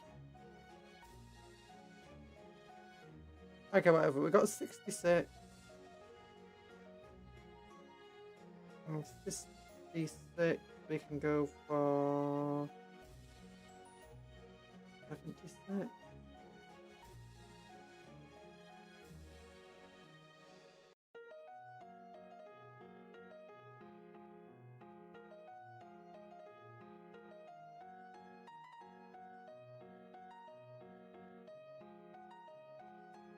Dungeon Meshi is pretty fun. It was a slice of life anime with small setups every episode, and then they hit you with technical sparring squad. I love those kinds of shows. Make it attached to characters in low stakes settings before throwing them off a cliff. Oh.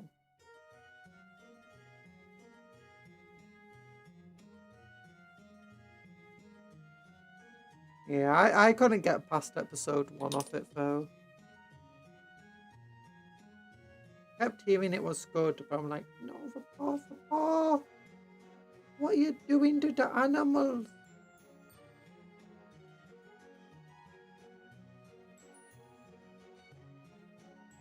The dungeon, you psychopaths.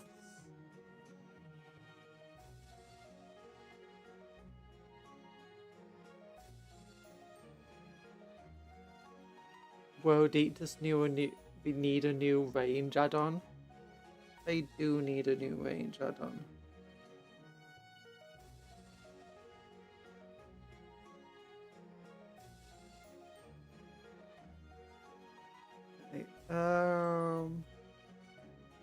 What arms can fit with this body?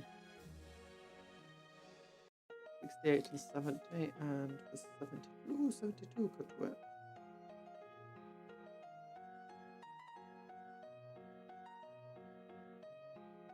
Or 68 and 70. I'll go for 68 and 70.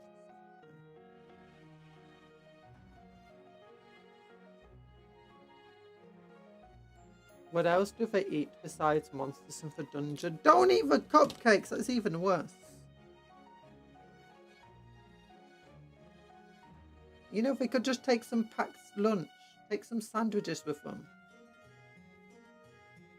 They're crazy. I know they're in debt, but you know, just do a little bit of work.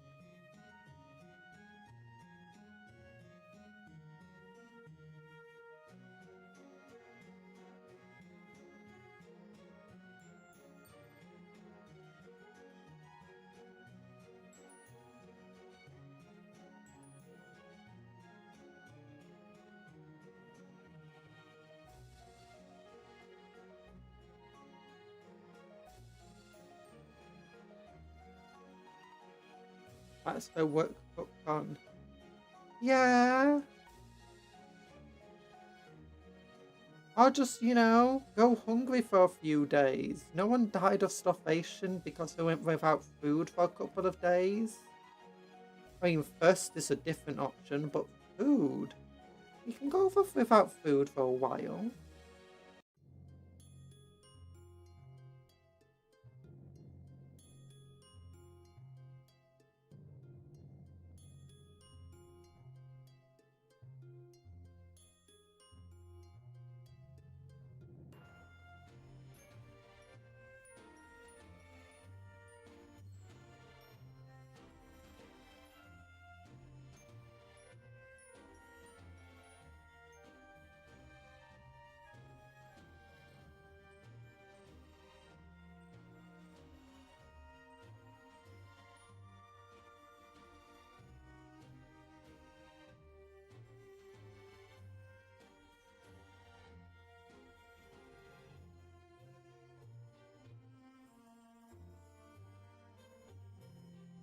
Locally, mortal witch who eats souls doesn't understand that mortals need food to survive. True. In a way, Dio taking over Britain would have been better since he wouldn't have had allowed Margaret Thatcher to be. If we didn't have Margaret Thatcher, we wouldn't have Gaskell Thacker. So, you know.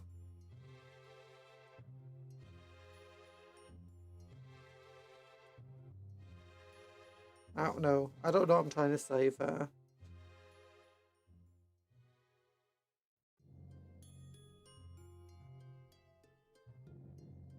I mean, Gaskell Thacker is like the worst start, so maybe it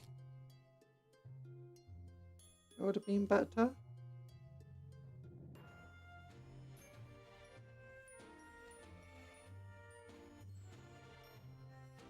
But if Dio took over Britain, wouldn't if he turned everyone into a zombie? Or do you think he would have got bored of trying to do that? Or would have just been like, actually, let's just rule the country properly. You know?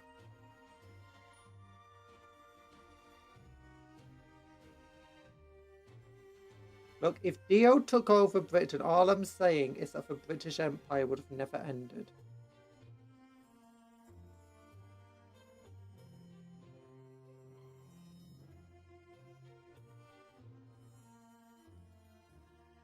He would have just raised a bunch of zombie knights, took over the world. Except then people would have made UV guns and lasers.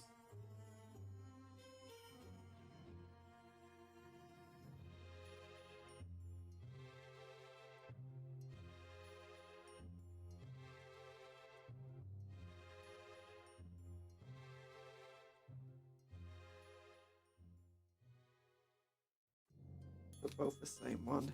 Oops.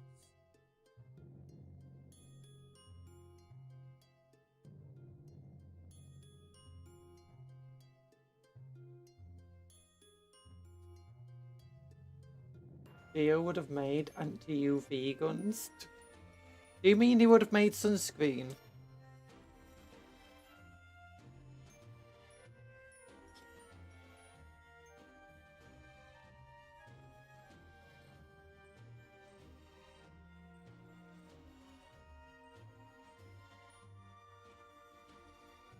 Could you imagine if the Pillar Men found out that they could have just worn sunscreen? I think sunscreen existed back then.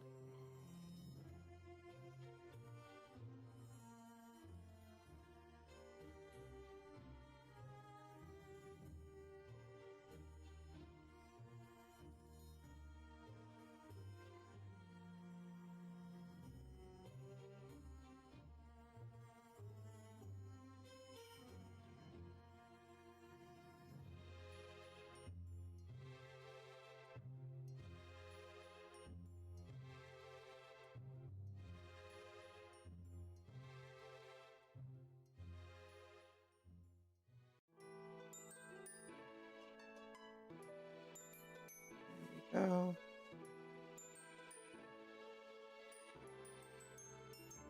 Oh yeah. Another jackal. Hi, Josh Bryan.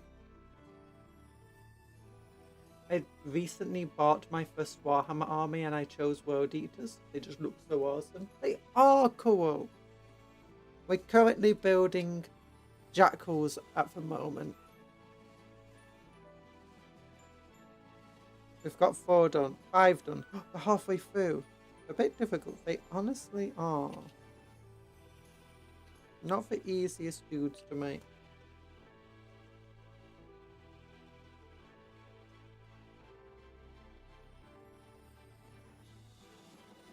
Darn you, Kundra, influencing the youth. Look, I think people, if they were already influenced. Bananification protocol. Don't turn me into a banana. People are allowed to like World Eaters. Initiate bananification protocol. No! But yeah, we are slowly going. Building every model. Building them all. There you go. They're not allowed. Have you read the Constitution? The Constitution doesn't mention World Eaters anywhere. I don't think Warhammer was around when, you know, they wrote it.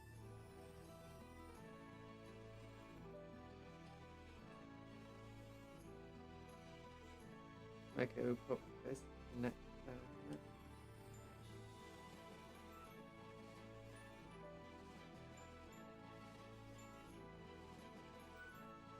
Now, World Eaters. They do look I'm not the biggest fan of the bunny ears on the World Eaters, although it has grown on me. The Berserkers, Yeet. And I love the Garmongers. The Garmongers are by far my favourite World Eater unit at the moment.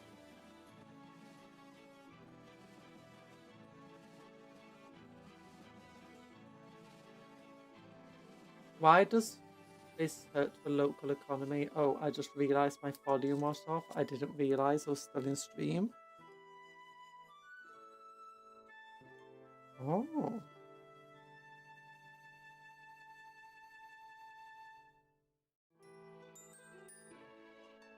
There we go. Our bunny boys. Yeah.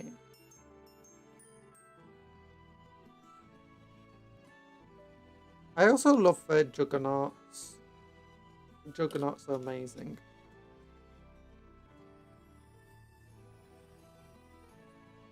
So I went for a Demonkin army.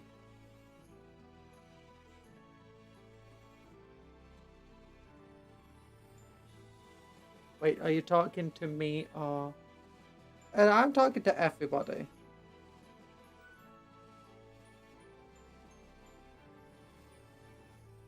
There we go. Big old axe. Look at it. Look at that pose. He's just posing for the camera. Like, oh. Like, I'm going to put you on a base because I'm a bit finicky at the moment.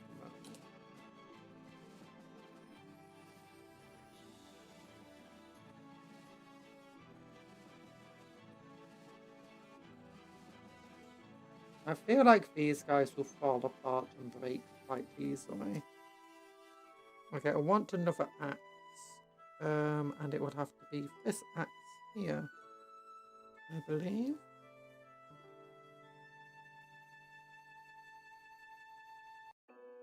The founding fathers were ahead of the time. Look, we're in Britain, Talan. The Constitution has no impact on us.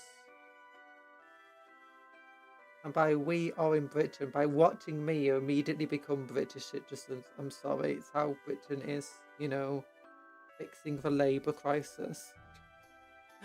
Oh my goodness, look at that pose. He looks like a dancer. It's like, oh, dance is pretty skip.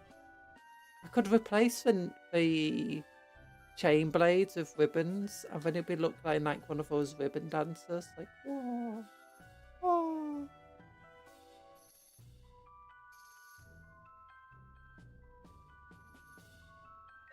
Yeah, because I don't think this is a very good fighting pose. This is how you get stabbed with the tummy without being able to do anything. We do be colonising on sight, to be fair, true.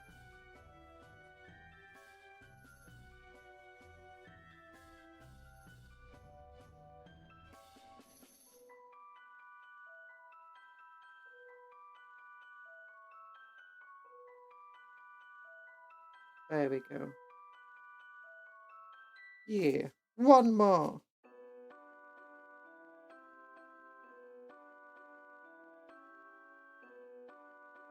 Oh, in a couple of minutes we might see another update. So, chaos is today, isn't it, for the faction things? I'm hoping that they realise some of the mistakes, like with the Manta. Oh yeah, I did find out. Grey Knights have the correct Thunderheart when it comes to new faction packs. We'll be able to look at the new World Eater stuff today. New faction packs of them.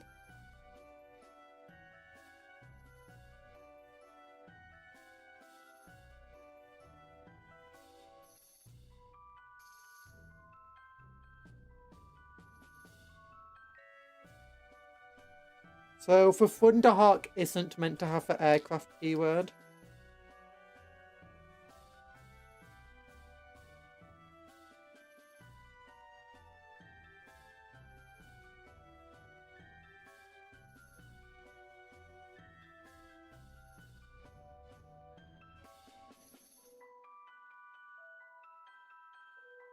running along.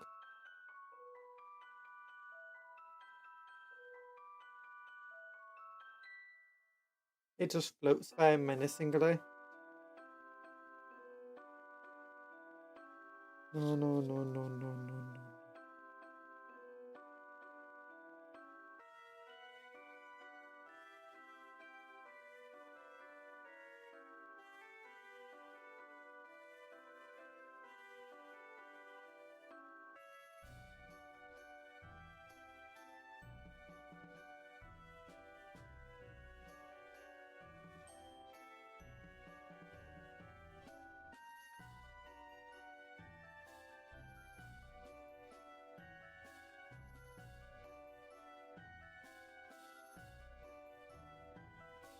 There you go. So that goes like that.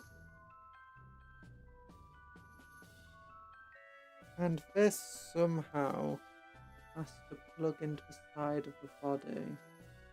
Like this.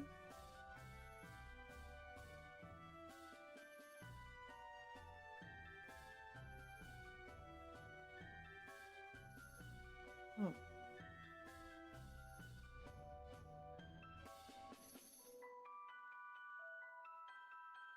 Such a weird arm.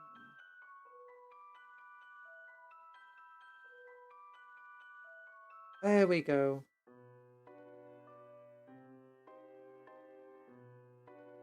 Goes like that. That means we've got a backpack to go on next. And it goes on like... It doesn't want to go on. This. Here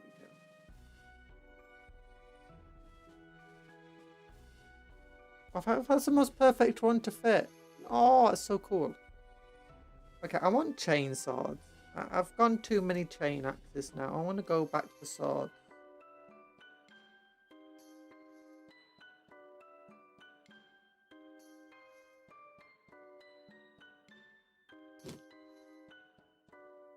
I just decided that, do you know, Slaneshi cultists should have power weapons.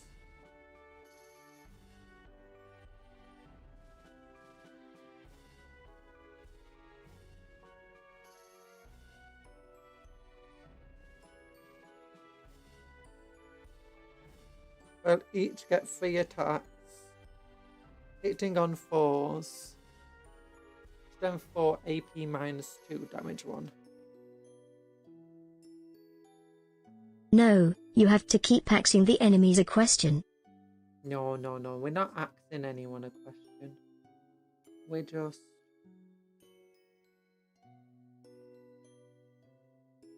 I'm trying to think of a men with sword now. We're just... sword losers.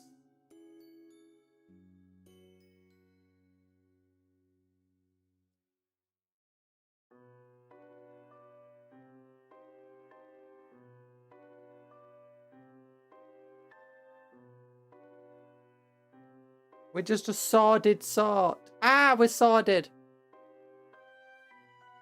There we go, that works. Look at this person. Look how chainsaw-y they are. Beautiful. We've not got a head. Do we have a top? No, we've already used the top, not head. Bad.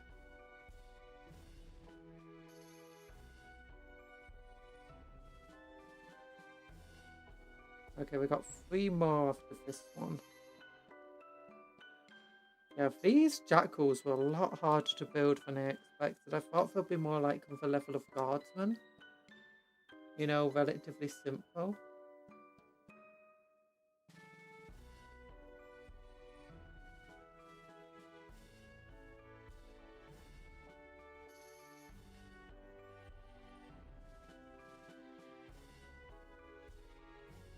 Hello, Helleman. All hail Slanesh and a happy Pride Month. Happy Pride Month. Slanesh. Well, we're not doing Slaneshi stuff today. We're doing World Eatery stuff.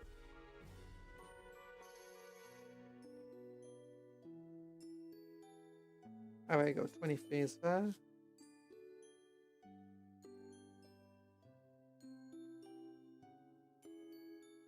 23. I need more drink. I am dizzy today, my goodness.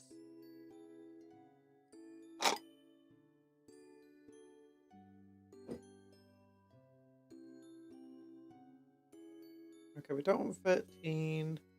We don't want 55. We want 29. Okay, yeah, 29 is the back. 28 to go with it. Oh, chain has to meet chain. That's going to be annoying. And then 26.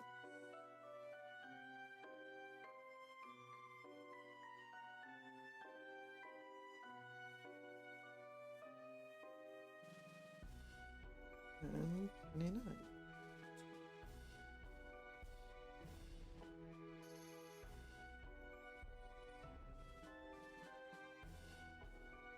I wonder what that chainsaw's for.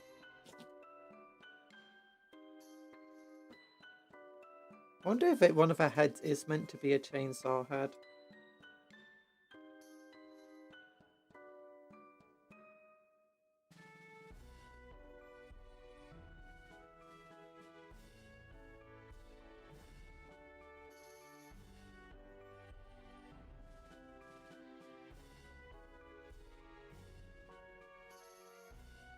There we go. Hello, Sam Gilmore. Sam Gilmore, hello. Blood for the blood god, scores for school phones. Yeah, and hello, Mara. How you doing? My friends found out about Slanesh this time. My face confused with the third leg.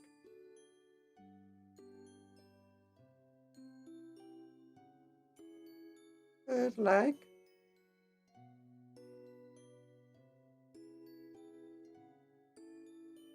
There we go.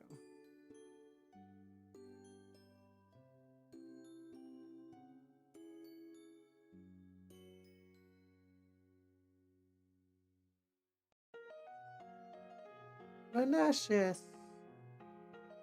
Probably the hardest to explain God to someone who, you know,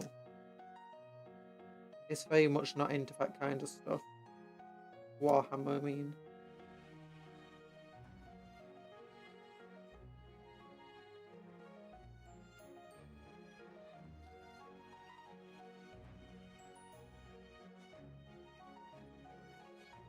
We don't talk about the third leg. Do you think Khan doesn't care where the skulls come from? Because he doesn't care where the blood flows from. Khan cares not where the blood flows. It's like, what about the skulls? Does he care exactly whose skull it is, how big the skull is? Like, I mean, if you die in battle, is your enemy going to collect your skull for Khan? I don't think they would. I don't think people generally collect other people's skulls for Khan. I mean, the Empire does, but they usually collect their own skulls, not enemy skulls. I mean, sometimes they collect Xeno skulls. Like the Black Templar run around with a psychic Xeno skull.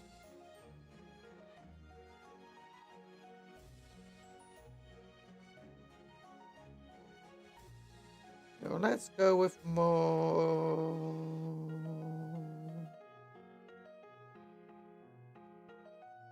chainswords. There we go. Oh, my tummy just made weird noises.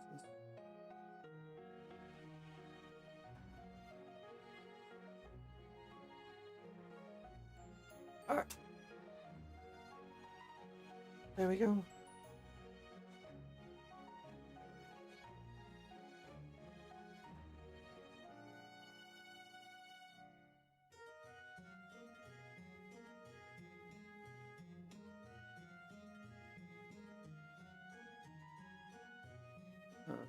So then glue this to here.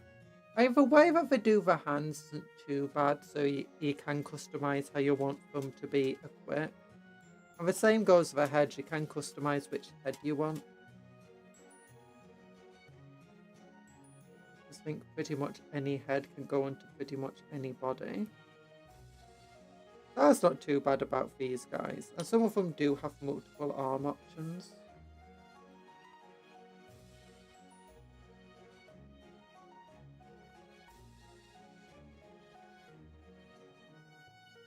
There we go. Go on for respirator. Right, we're just down to the normal heads now.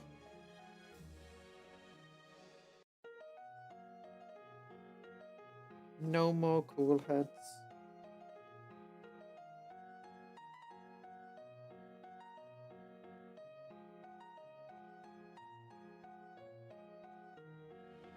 I think it wants me to put some horny loincloths on them. But to be honest, these things, yes, I don't really care about that.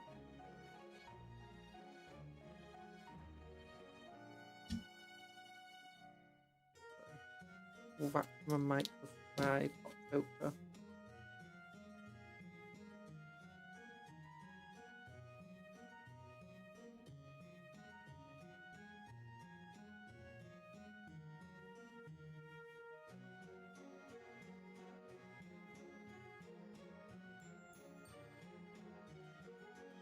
Would have been cooler to get more unique head options. Because a lot of them now will just look like this basic head.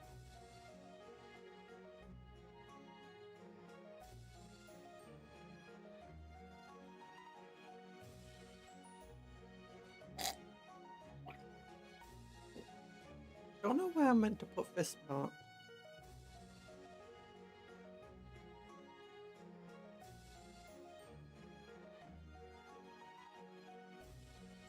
Oh.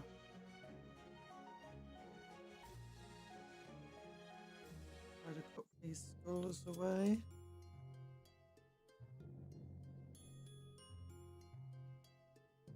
Assuming it goes on someone's back, but ow. Who wants it? You maybe? Okay, definitely doesn't go there.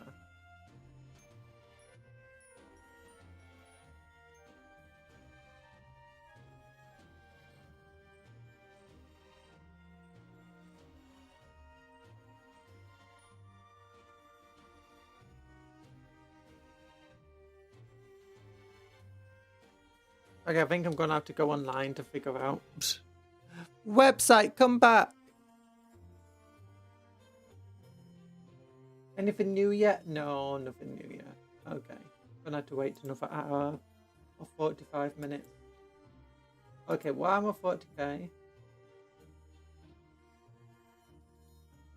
Armies of Chaos.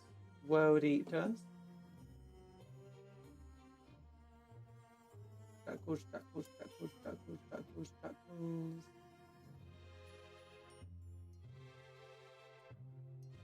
Okay, so that goes in someone's backpack.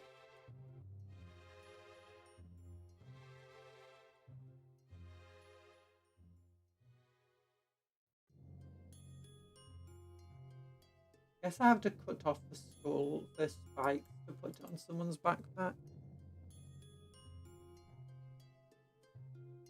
Because otherwise there's no room for it. Okay, we'll do that. We'll build the other two. First, 48, 55, 49.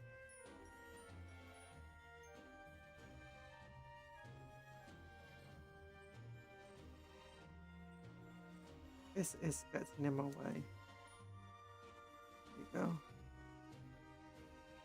There we go.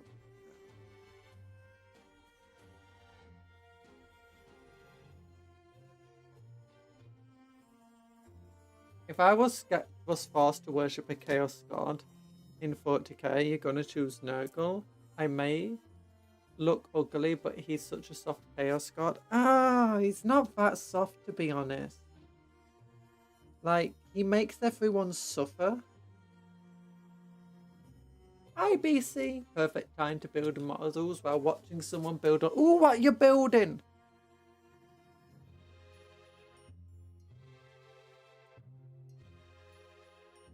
Yeah, Nurgle, I don't... Out of all of them, Korn feels like the most forgiving god. In terms of, he just doesn't care. Like, Siege literally wants to torture you. Selene kind of wants to torture you. Nurgle, but he makes you suffer so much. Like, he makes you... He's just going to constantly make you ill, make you feel bad.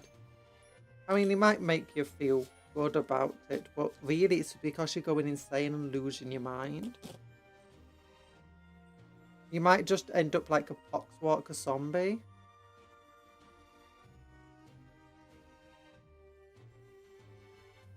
I think Korn is like, he doesn't make you go insane to the same deal. If you don't have his attention, then you just don't have his attention. And he doesn't punish you for not having his attention, unless you really gain his attention at one point, in which case he'll punish you for losing it. Like Orble.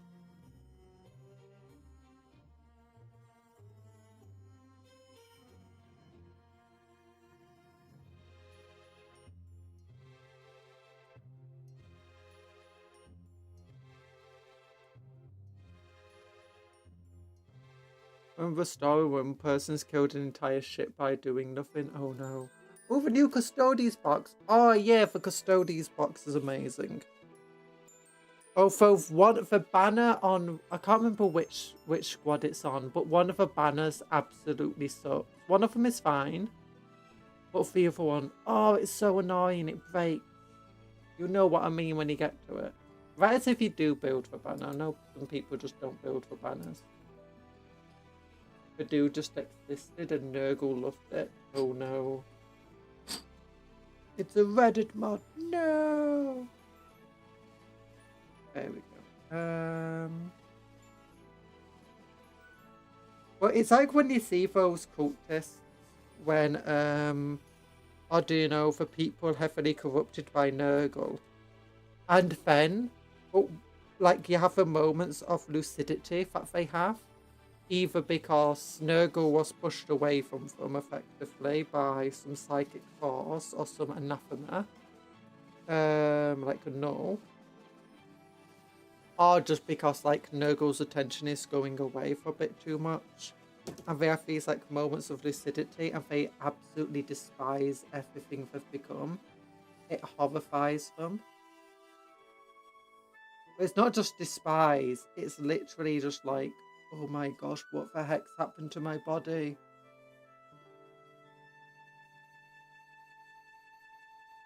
For the most part, they're kind of unaware of it.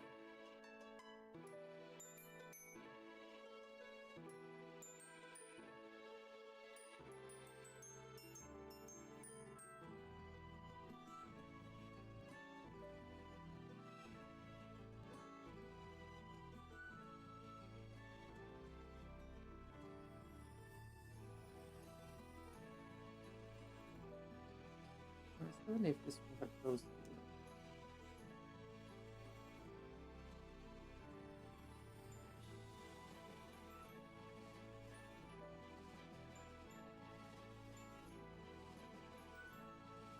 Siege doesn't sound like someone to worship, but again, you have many times that the cultists of Siege come up in lore, they just seem just completely out of their mind.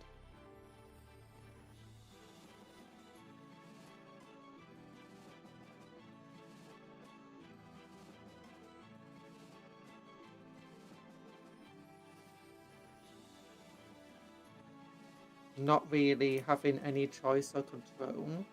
And the saying goes of Nurgle, you don't really get choice or control with them.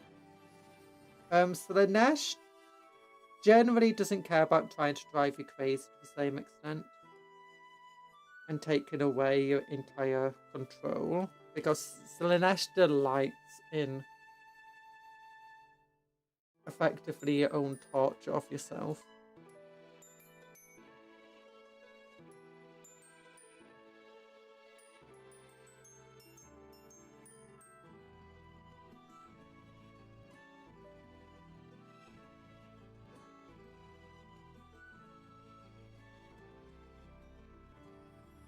Although if you don't torture yourself enough, Slaanesh might just torture you.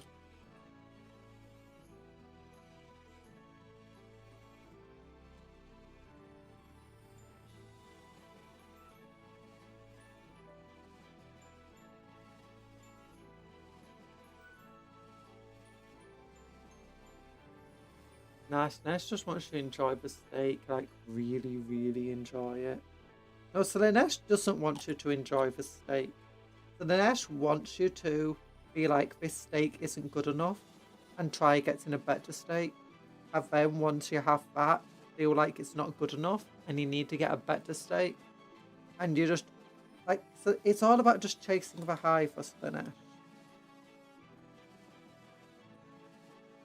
Getting to a point where you can't enjoy anything anymore. And the bits of enjoyment you do get are like fleeting pieces of pleasure. It depends, I guess. Some like Slaanesh worshippers definitely seem to enjoy everything. They're not really chasing those highs to the same extent, but a lot of them get trapped in this cycle of chasing ever greater and greater highs, doomed to never really achieve them.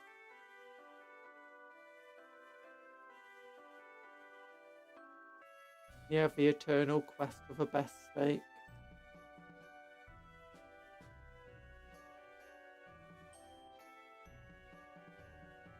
But Slaanesh's entire thing is basically the quest for, in some regard, perfection, I guess. Because many of the people who follow Slaanesh are just incredibly prideful people who, you know, wanted to be the best at something.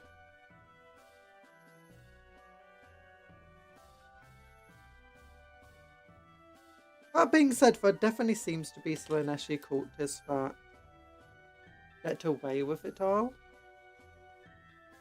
Then we have to go with the eternal quest for best steak sauce to go with it. Who would have thought that was the answer to both? Was people? True.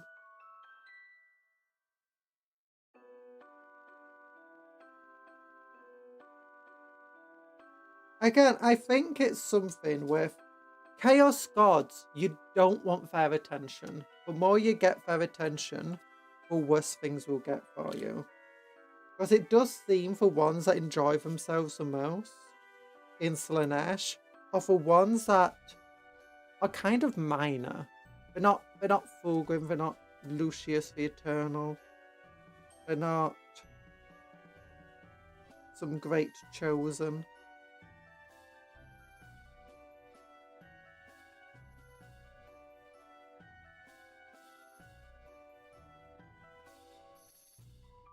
But just Joe.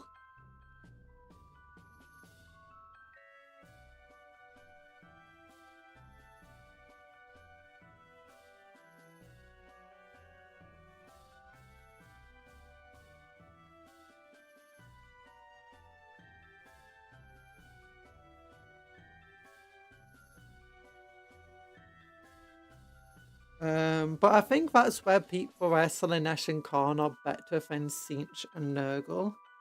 In fact, that if you can avoid getting their attention too much, you can effectively avoid all the issues that come with being one of their worshippers. Meanwhile, if you're part of Tzeentch or Nurgle, there's no really avoiding them. If anything, you need to get their attention to avoid being destroyed, reduced to a gibbering mess. Now Lucius is loving life. The heck you mean? Look at the grin he has. Isn't he constantly being tortured by Slanesh?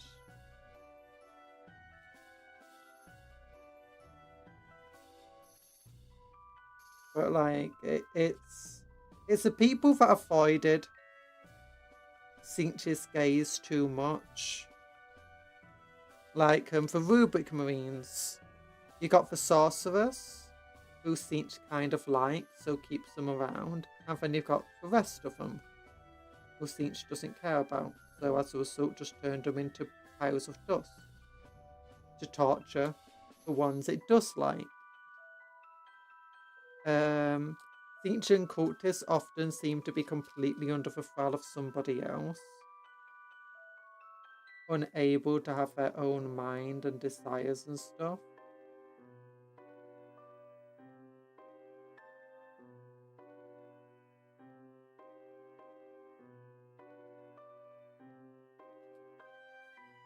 Most Nurgle cultists just become poxwalkers, I guess.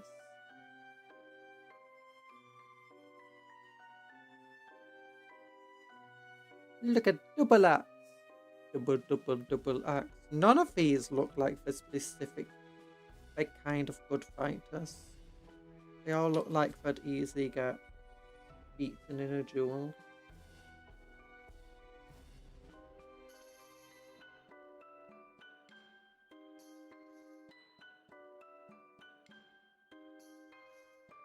Like, they're just so open.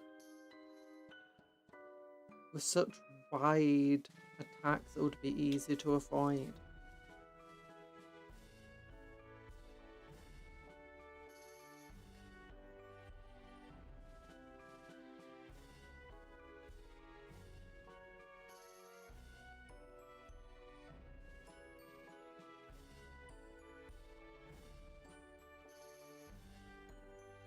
There we go.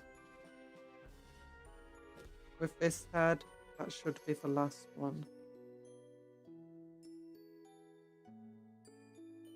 Rubik did technically work, but we're stretching the term technically. Now, the Rubik Marines were the least psychically gifted, so when Armin tried to fix the flesh change, it became dusty. Yeah.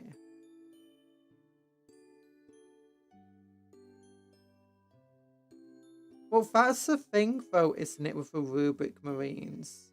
It's that the ones who were the least psychically gifted were also the ones who were least interesting to see. Like, if Sinch cared about them at all, you know, Sinch might have done something to help them, but Sinch probably found it funny to watch Araman turn all of these random dudes he cares nothing about into dust. Same with the cultists of Sinch often get given a lot of power. And then the power, you know, has always this monkey paw to it. But then the cultists beneath them, they're just puppets.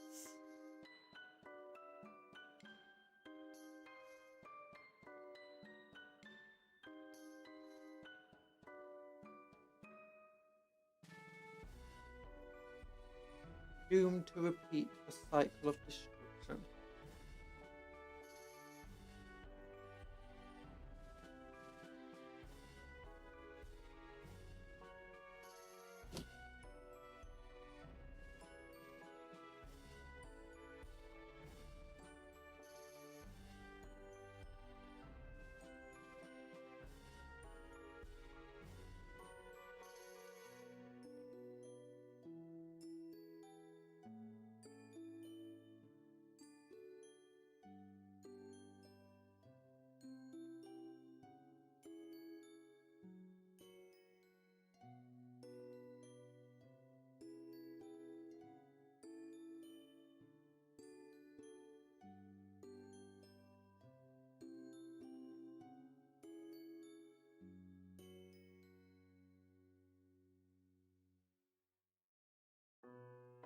Khan cultists just seem to be having the time of their lives, to be honest.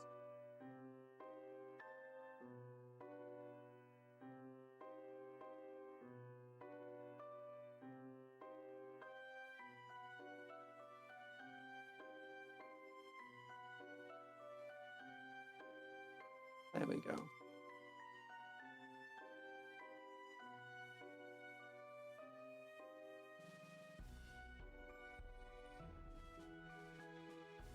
And we got 10 jackals done. Yeet. Either way, orcs are tiny. My goodness, look how tiny orcs are.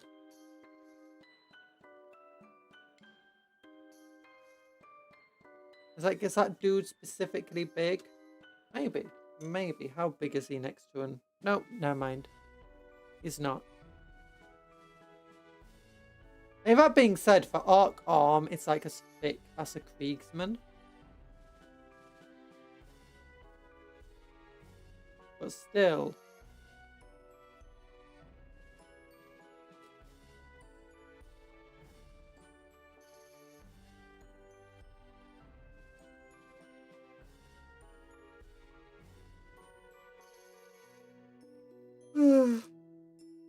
Yawny yawn. Okay. She's mad because she can't be a burb and it shows. Orcs never miss her bulking target. And tiny but for thighs the size of orc jackals. Yeah, and do you remember when orcs were their muscles were kind of meaningless because they were fungus?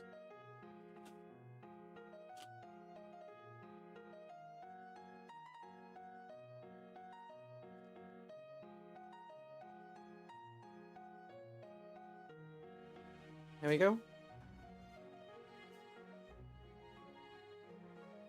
Warhammer. How does toughness and armor work, do you think? I like to imagine it's toughness. It's that once your armor is well, armor save is effectively how difficult it is to actually break your armor open. Then toughness is once you've managed to like hit into the armor, how many bits can be whacked off you? Well, not how many bits can be whacked off you. But how likely it is that when a bit's whacked off you to actually do any damage to you. So like a strength 3 weapon, it puts a relatively small hole in you. And like an arc, it's super tough. You can put loads of holes in it, and like even if it's head, and it's still just going to come at you. You're going to need a stronger weapon that will just disintegrate most of the arc. Or to put a lot of holes in them. Space Marines have 2 hearts and like loads of redundant organs and stuff, so they can take like quite a bit of damage. Orcs have always been the comic relief. This is because they are fun guys. It's true. With that being said, when they first came about, they were definitely not comic relief, or a lot more evil. Oh yeah, so it's how many bits can effectively be whacked off you before you actually take damage.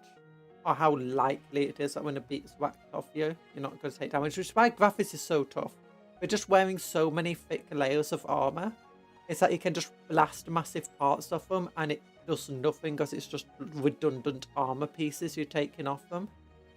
Then wounds is like when you actually do significant damage to them, how likely are they to still fight after taking that amount of damage? So Space Marine, it can fight through life-threatening injuries. An Arc, though, they're not actually very good at dealing. Like, once you do whack them hard, your average Arc boy is probably just going to die or lie on the floor, unable to keep fighting.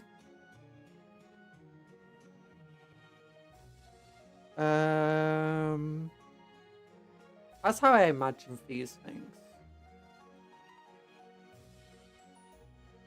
That being said, why are jackals toughness 4 then? They don't have redundant organs. If you do blast bits off them, you know, I think they're chock full of chems. Also, I like how many of the spikes and stuff are just bent out of shape because of the Combat Patrol magazine. Like, why are they toughness 4? Like a space marine is toughness 4 because you can hit them in parts of the body and they're just like, yeah, I just lost a redundant organ. I don't care. I can grow that back. Or they just heal the injury up almost instantly. Maybe part of the chems and stuff that jackals have, and like part of the corn power running through them, allows them to heal quicker.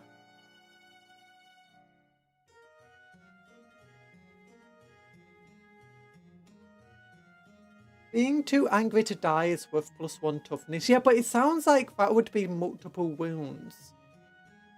Like, multiple wounds is, oh gosh, this is a serious injury, but I can keep fighting. Where toughness is, I didn't need that piece of me anyway.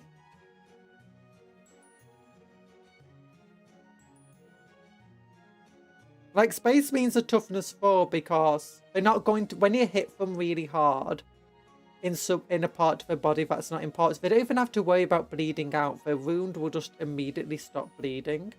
An arc also doesn't have the same concern. Like you hit them in an important artery, well, it's not actually that important. The wound just closes up. They stop bleeding pretty quickly.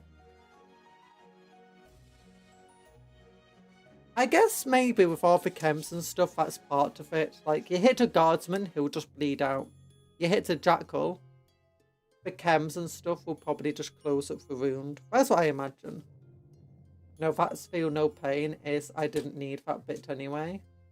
Are we sure that's it? Because otherwise then like every arc would have feel no pain, which isn't the case.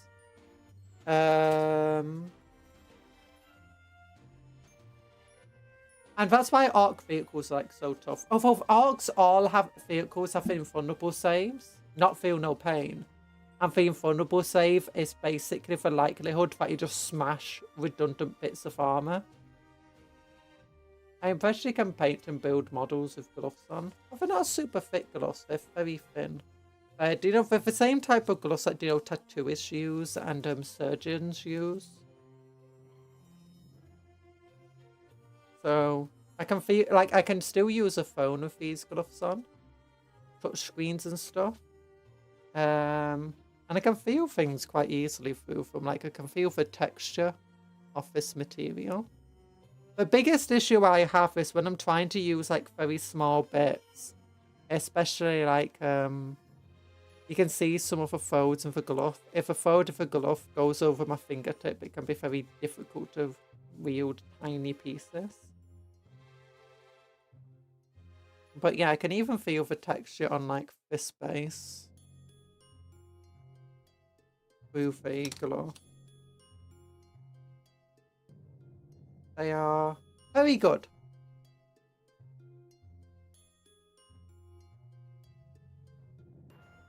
Okay, so I need to go on to new recruit. So because I forgot how the World Calm Berserkers are going to be equipped.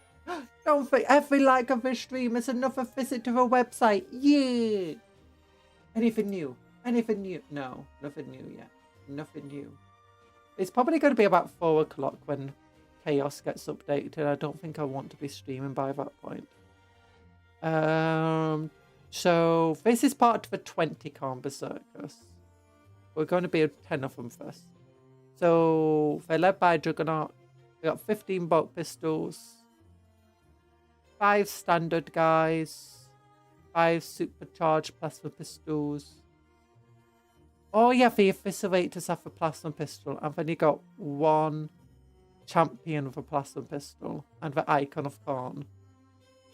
So we're going to want to build the eviscerators, which are basically power fists. Okay, I've got it. Ooh, I could give them an actual power fist. I think I've got some chaosy power fists just lying about as well.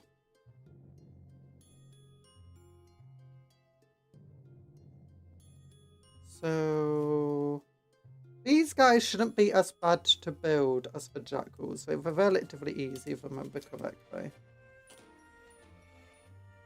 I do like these cool shoulder pads that the World Eaters have. And I wish we got some more of that type of stuff in Chaos. Do you know this? Because it looks like they just went, okay, we're out of shoulder pads and good material to make shoulder pads out of. Let's just make some armor plating to cover it up. I like that. I think it's such a cool way to do chaosy models with the idea that they're not going to have the same facilities and capabilities of keeping up and maintaining the armor as the Imperium does. And as also seeing these variations to maintain it. It's nice.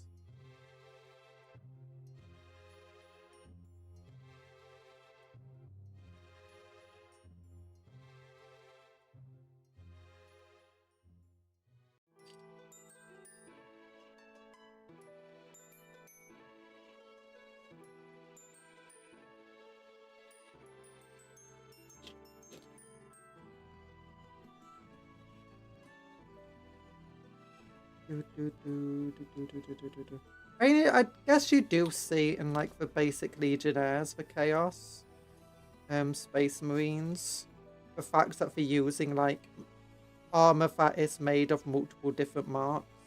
And that is one of the cool things about the Red Corsair models. Again, they're using like just lots of random pieces from different armor sets.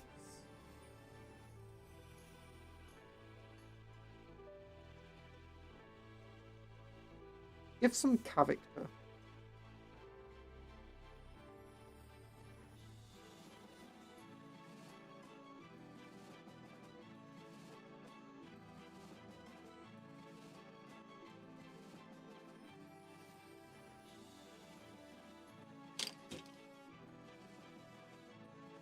Oh, I know this.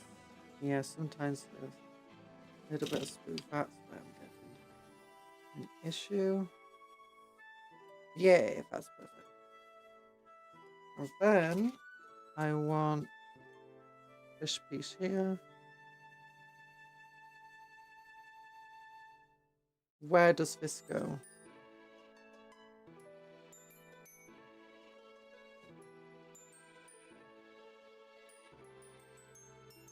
Okay, assuming that goes there. Through bit.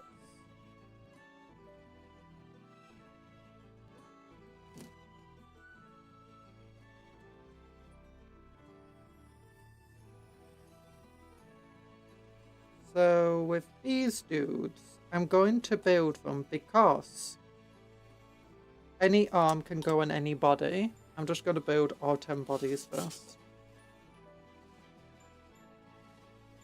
I think I might go through and instead of getting Eviscerators, I might just try finding a couple of Chaosy Power first.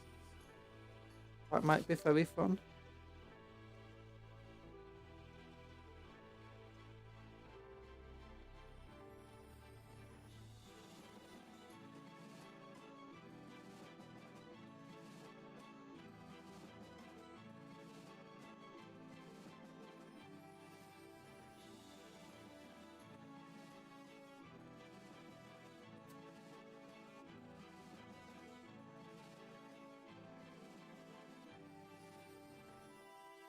There we go.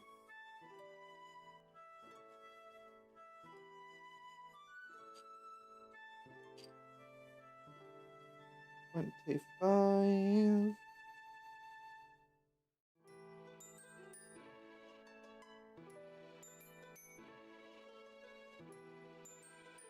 I'm 27. Yep.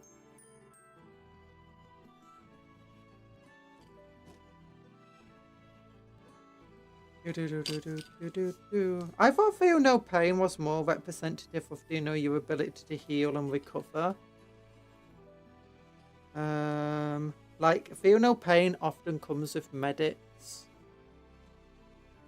and medic packs, while you then have things like Nurgle and stuff.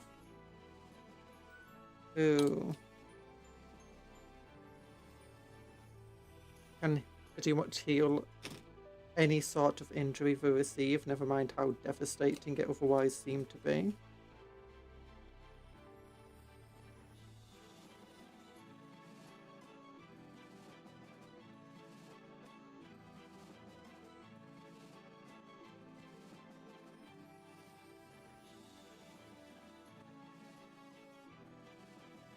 That being said, Black Templar could all get a 6+ feel no pain, so...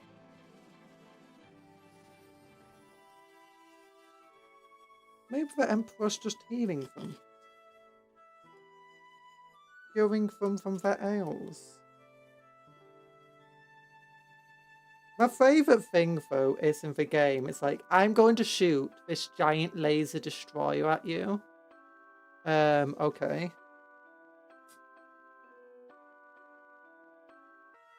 Like, this can kill Titans, this can blow up planets. Like, okay. Okay, I've got a medic in the squad, so on a 5+, I just ignore it.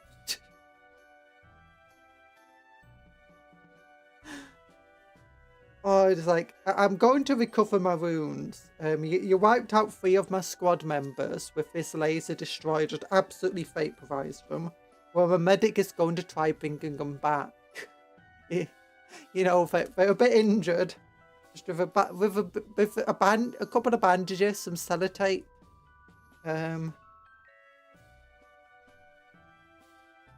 You know, some flex tape. If I just get some of that, is it called flex tape?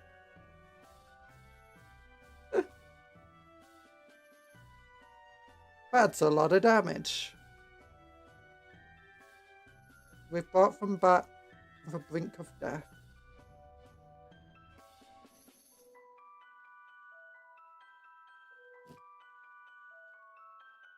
Like doing for Gyarados uses Hyper Beam.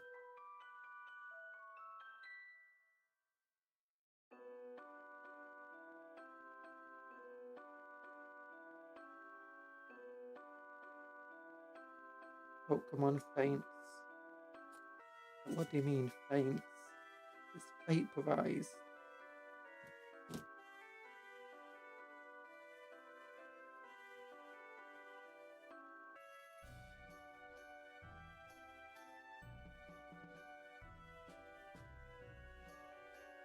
Could you imagine if they introduced a Pokemon game where the Pokemon could actually die?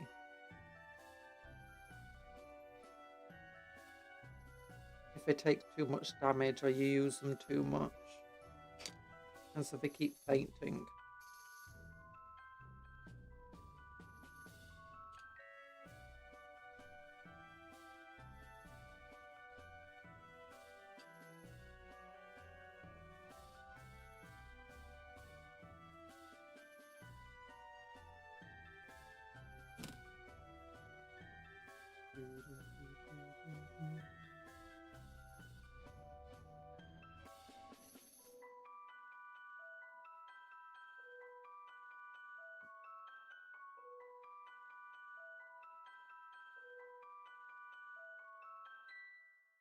If your Pokemon takes twice as much as a full health in a single attack, your Pokemon just straight up dies.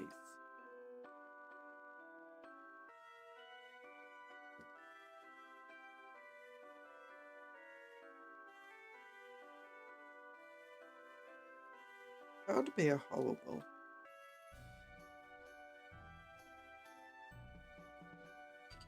There we go. What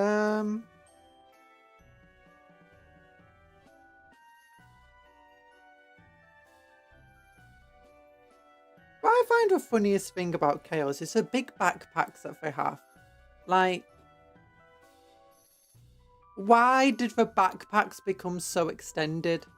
Is that just corruption that created that? Like, we know that the backpacks didn't start like that. We know, we've seen the Horus Heresy.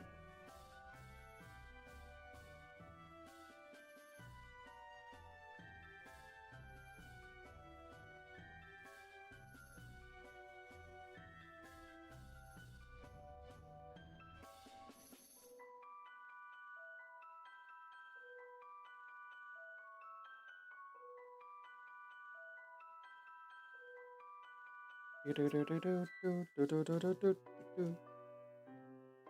we go.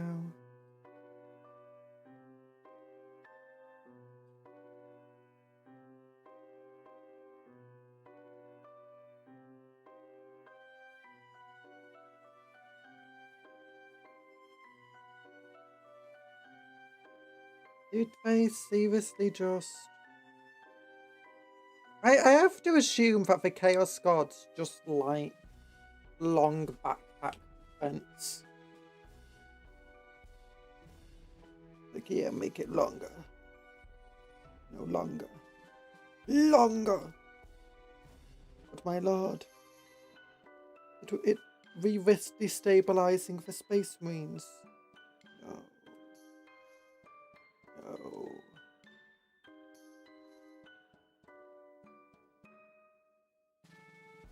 And it's like every Chaos God has done that. Wait.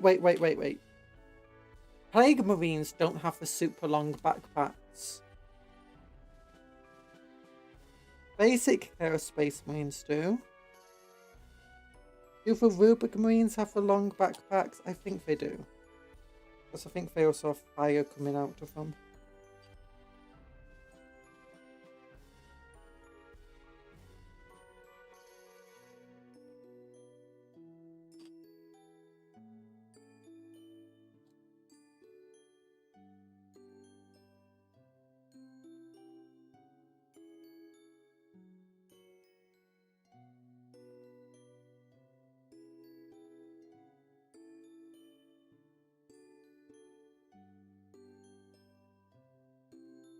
Oh! They do have longer backpacks. Only one model per unit gets a flame icon though. Oh. I've only had the one. Oh. The one. Thousand Suns model. Which I turned into a Sorcerer of Siege.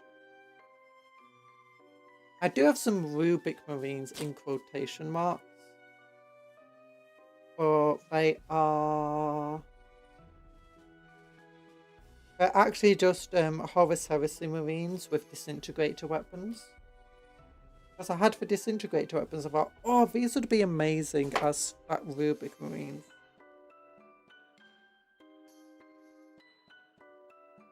In my Siechian Night Lords.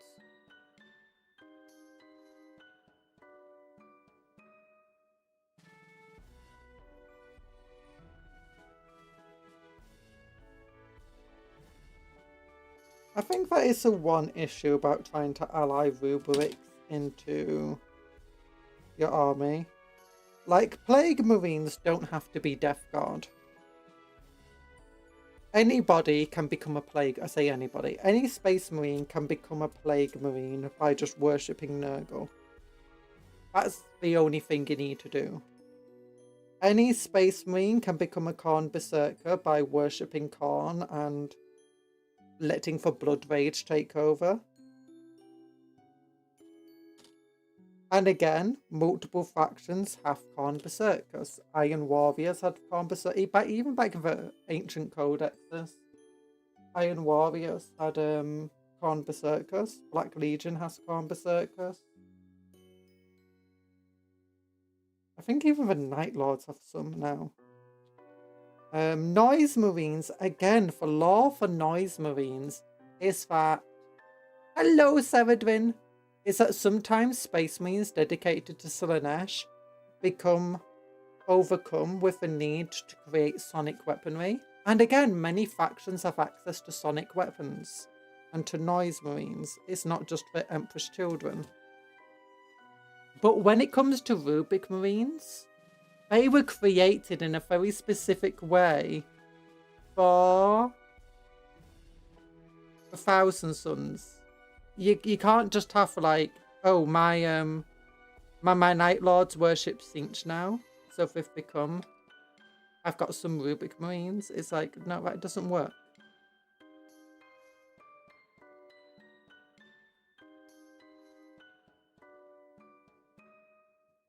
Thousand Suns was my first army, but due to unit constraints, a massive nothing for middle of edition, my friends buying for the 5 block, which led me to 3,500 points of salamanders. Ooh. I stopped playing them. Also, their rules are hell.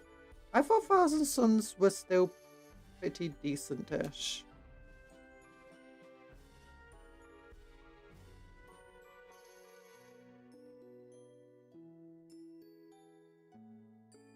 Like I said, I don't know a great deal about the playing of them.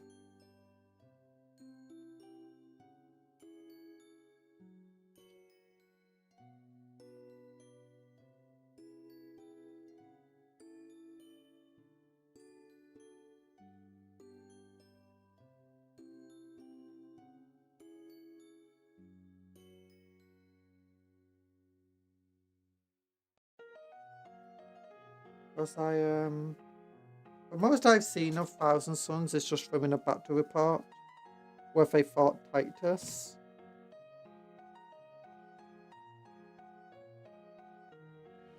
And they absolutely smashed the Loyalist Marines. But funnily still lost.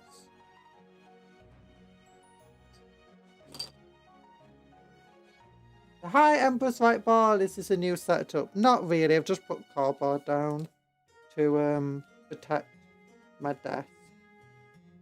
Or I say protect the desk, protect the cutting mat underneath because it's getting a bit too bad.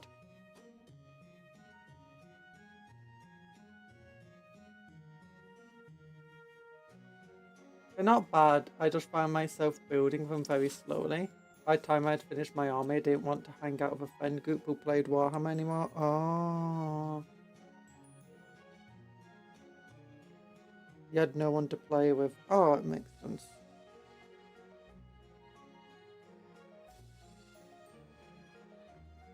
There we go.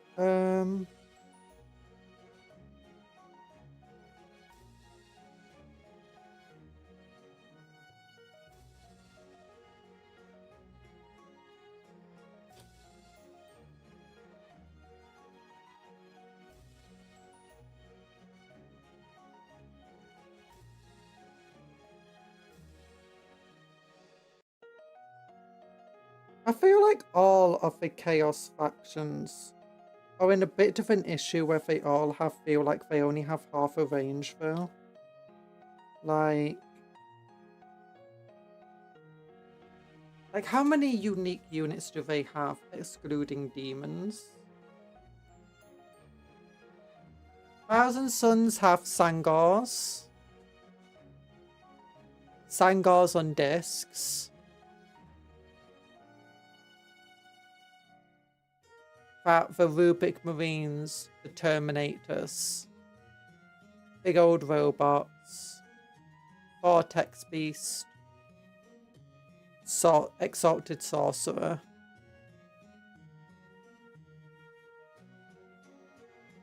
Demon Prince.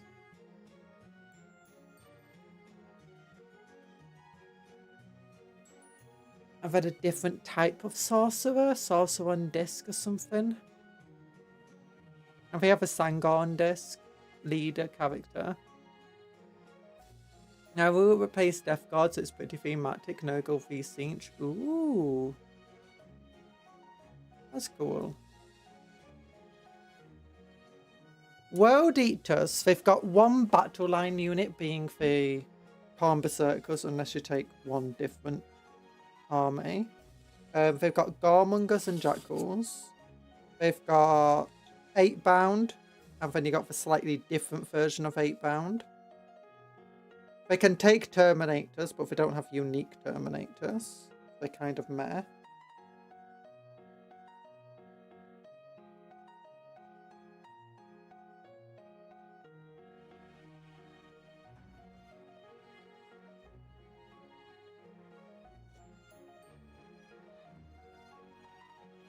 Oop.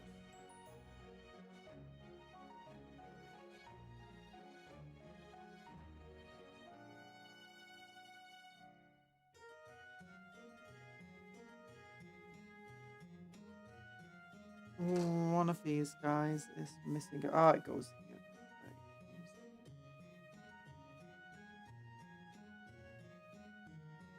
There's the... Oh, they got a Juggernaut. They got a Lord, but only a Lord on Juggernaut. They don't have any Juggernaut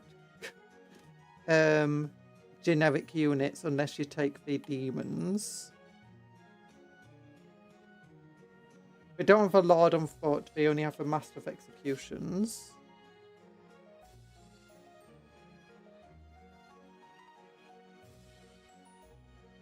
Oh, very weird.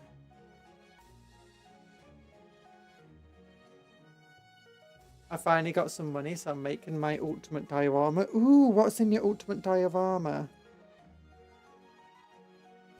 To be fair, Sangars are way better in Age of Sigmar. Like they are nasty in Disciples of Saint Charmy. True. But I don't think it's like Sangar being good or bad is the issue. Like, I don't think Sangars are necessarily bad in Siege. Like, the main point of them in 40k is to effectively be cheaper distractions and objective capturers. Do your actions and so on. While you Rubik Marines and everyone else does most of the fighting. Which a lot of armies have something like that. But really, they should have cultists to do that. Because you don't have any... Siege doesn't have any cultists. They don't have a chosen unit. They don't have a possessed unit. They...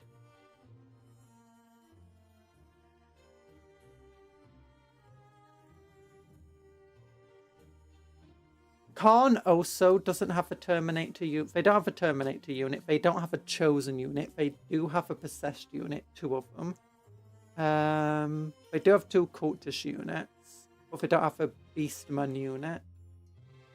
They're chaff, but new detachments are really bad for them. It buffs their shooting, but if you want to most bang for your buck, you build them with the 2 melee weapons. Yeah.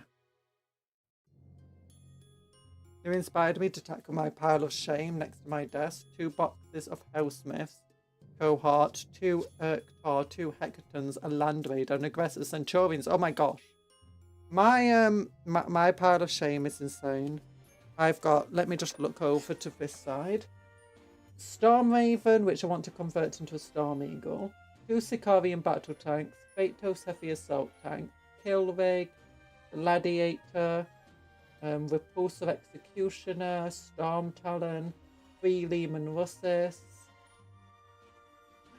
Company Heroes, 2 Devastator Squads, a Lord Solar Proxy I want to build. Some of it is just literally don't have the places to put something. Oh yeah, I've also got the one of the... That's the word. Pose. Hello, French Puff. How are you doing? Oh, it's really bugged when Thousand Suns Mutant Detachment really didn't help Sangar so much. Yeah. And considering how many box sets have just included Sangars over the years, like every Thousand Suns player has too many Sangars to know what to do with. And then it's, if they're not actually that good, that kind of sucks. Yeah, my pile of shame's insane at the moment.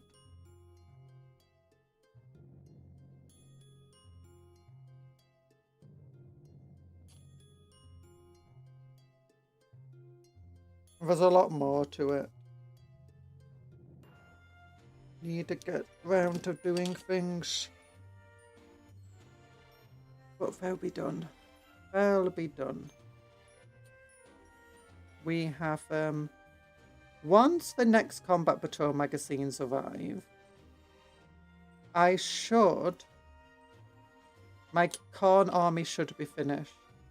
Because all it needs now is just 10 more Khorne Berserkers. And that's in the next Combat Patrol magazines. The Mauler Fiend is going into my Slaanesh army. Which I still need to get some Accursed Cultists for and some Felgar. Yeah. I can't remember. Are flawless blades chosen? Or are they possessed? I think noise marines are equivalent to chosen. Flawless blades are possessed. Then you've got shooty and melee, Emperor's Children. And then you got no cultists, no Felgar, no Slangor, sorry.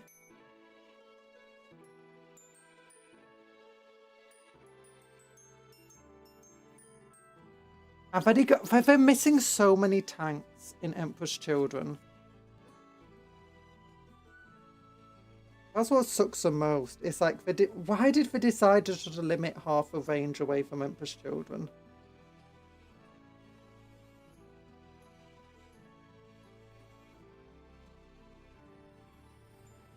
Okay, 48, 46, 45,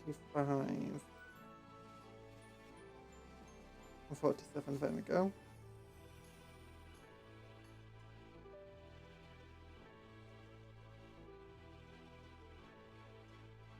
If they did give cultists to Siege, what would I want to see in the cultists?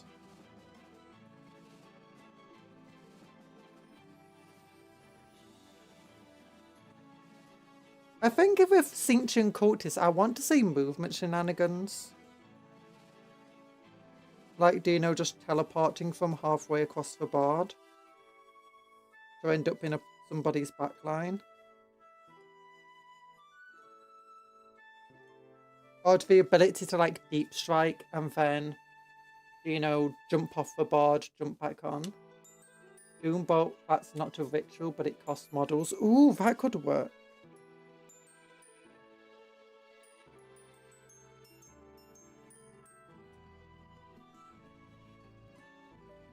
Oh yeah, and one of the things that I feel like is needed, especially in Khorne, is cultist characters.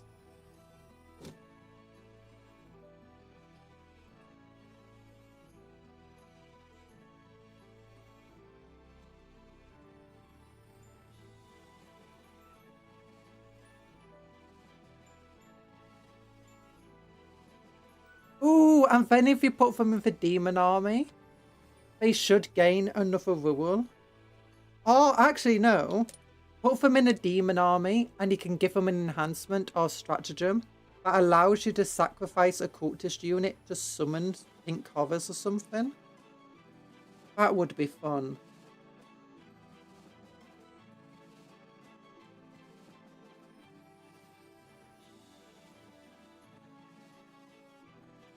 Wait, how the heck? Did I get the correct leg?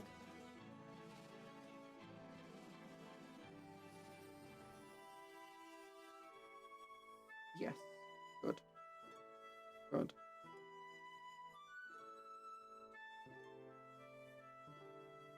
How do you feel about the new detachment system and the faction pack? Tau have the worst faction pack. Like, honestly, they need to do an apology to Tau. I played it. My Tau have the UC experimental weapons detachment and the fusion blades. Partly because I like having a range of different Tau models in my army. Like, I love the Thespid Stingwing, so I've got some. I like the stealth suits and the ghost heals, so I've got some of them. I wanted the storm, so I've just got bits of everything. I got Breach Team, I got Pathfinders. The new detachment system sounds like it would be great for an army like that. I can just go, okay, I've got all these different models that don't work too well together, and you've got all these different detachments that, you know, don't necessarily, that work for half your models, but not for the other half of your models. The new detachment system sounds perfect for them. But then they just decided to go completely screw you over. Like, I don't like how few detachments are one. I don't mind that, and I think it will get better as we go into the system, go further in. I imagine that they're waiting for more playtesting to occur first. And like, especially tournaments and stuff, they want to see how people are going to play it, how people are going to do it at tournaments. There's only so much you can do in your own playtesting. So I imagine that's why it's so limited. I imagine Space Marines and Arcs are the ones that they probably play tested for most, and when their codex is released, they'll probably get more 1-point detachments. Although we'll probably see some of our other detachments disappear that are already in the codex or get changed up significantly. So I don't mind that. Especially a lot of the factions for what some of the 1-point detachments, they're just fun. Probably it's just the new detachments don't really benefit my salamanders. I guess I could just run more librarians. Yeah. I mean, but that's the thing. It's like, if you go for the 1-point librarian detachment, you don't need more than one librarian, to be quite frank. You just need one detachment that's going to do your entire army. And then one detachment that's, you know, also going to buff that one librarian you've got. I think that's more what it's meant to be about. So that if you do, like, if you're running Phobos, or if you've got like a couple of Phobos units that just don't have much synergy with your army and your detachment, you can run for Phobos detachment that gives those couple of units of that one unit you've got a bit of more benefit. I think that's the main thing for it. It's just so that you can bring units that generally don't have synergy with your detachment in, so you can use it. I think the Psyker one is a really, really good one. I mean, I play Black Templar, so I'm not really going to get the benefit of it, but the ability just to go, okay, my Psykers are actually going to be good. I might only have one, but it's going to be able to do good stuff. That's really useful. You can replace your captain in turn with librarian in turn. Yeah. But I don't know too much about how it's going to go otherwise. I think just some factions got screwed over a little by the new faction packs. The faction packs also feel very rushed out. Especially a lot of the legend units that did get updated. They don't. There's lots of little mistakes just everywhere. You've got the Thunderheart being still an aircraft with Hoffer. And that's not a Legends unit. You've got the Manta being an aircraft with Hoffer. Both of them have meant to lose the aircraft keyword, but they didn't get rid of it. And there's just lots of other just little mistakes, like the Gene Stealer cults. Is people are wondering how do Gene Stealer cults work now with the new rules? Like, if you have a character in your squad, you have to wait until the character dies and then you can bring the squad back using your cult ambush. Or because the character doesn't have a cult ambush rule, does that mean you can't bring the squad it joined back? Because they count as one squad now. I think what it's meant to do is, once the entire squad is dead, the non-character parts of the squad can be brought back. But they've not redone that, so currently the rule is pretty useless, since generally you don't run Gene Stealer cults without characters in the units.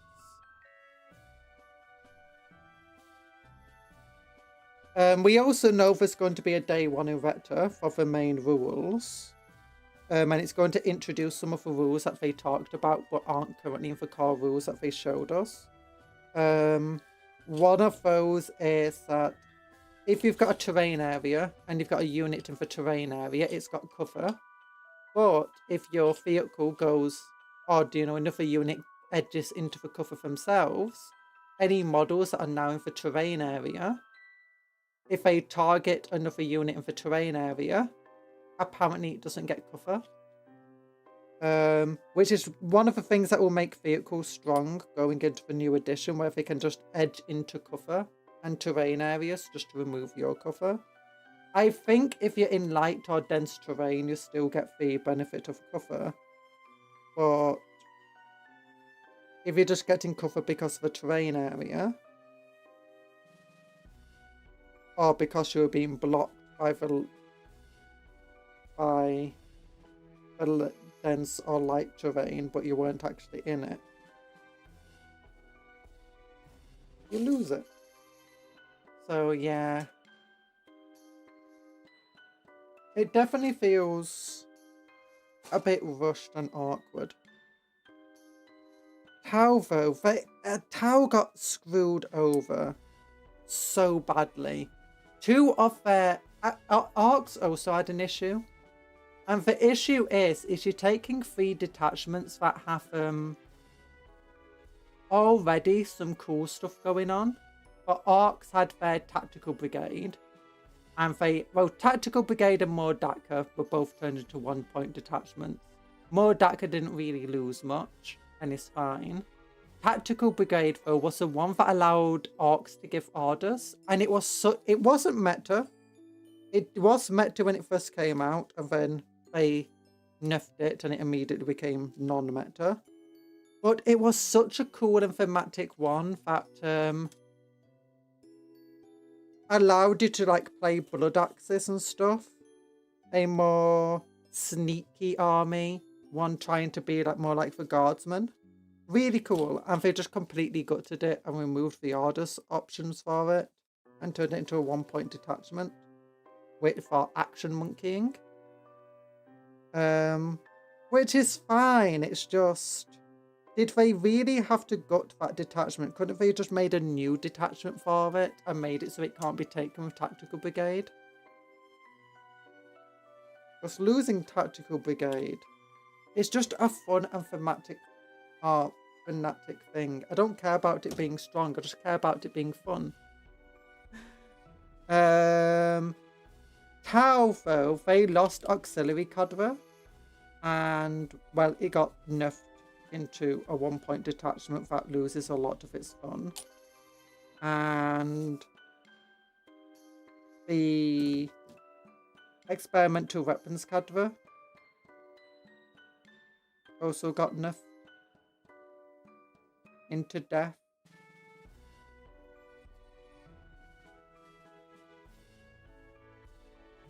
Oh, so yeah, Tau players are not very happy with the new thing. And then to add insult to injury, they were talking about how the great to good rule changed, but it didn't change. It was just using the old director for it. And it's very clear that the Warcom article wasn't aware that this wasn't a change. And it makes sense because I couldn't tell what was changed and what was new a lot of the time. Because the new faction packs didn't have in red the changes. I'm like, hey, okay, what's a change? What's not to change? I'm not sure. I don't have like a picture perfect memory of the rules before, so I'm gonna have to like take up the old faction pack, compare it to the new faction pack, read everything carefully to make sure that the wording is not different.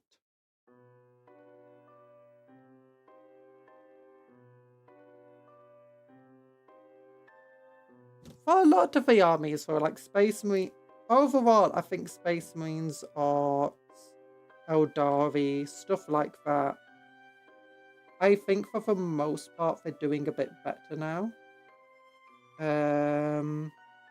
I think the ones where it struggles the most is for Space Marines. It's like, if you play Black Templar, you've got access to 5 1-point detachments. You got 3 Black Templar detachments, including Wrathful Procession. And then you've got 2 of the Space Marine ones you can use. You can't use a Librarian one because we can't have Librarians. But the same goes at all of the other ones, where they can just use the Space Marine rules otherwise. But if you play something like Salamanders, White Scars, Ultramarines, you've only got access to the 3-point detachments, 3 1-point detachments, and also so your ability to mix and match is significantly reduced. And they are relatively specific 1-point detachments. Some of the other factions have enough that same issue of the 1-point detachments are so specific that not everyone's going to be able to use them. But I think the main exception there is the Eldari. The Eldari were big time winners. Surprisingly, Games Workshop remembered the Eldari existed.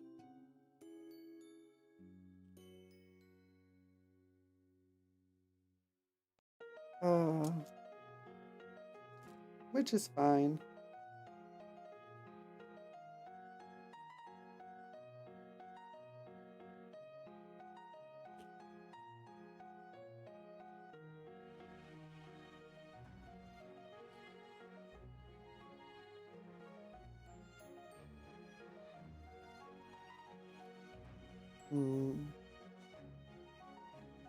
There we go. I'm wondering though if they released it early just to see the community reactions, so that when they do the full proper release of all the faction packs and stuff, they know what they need to change.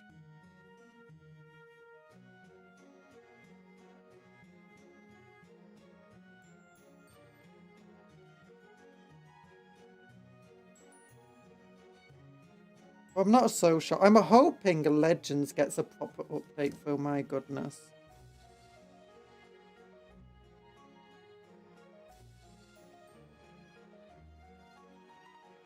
That would make sense. Yeah. But I don't know.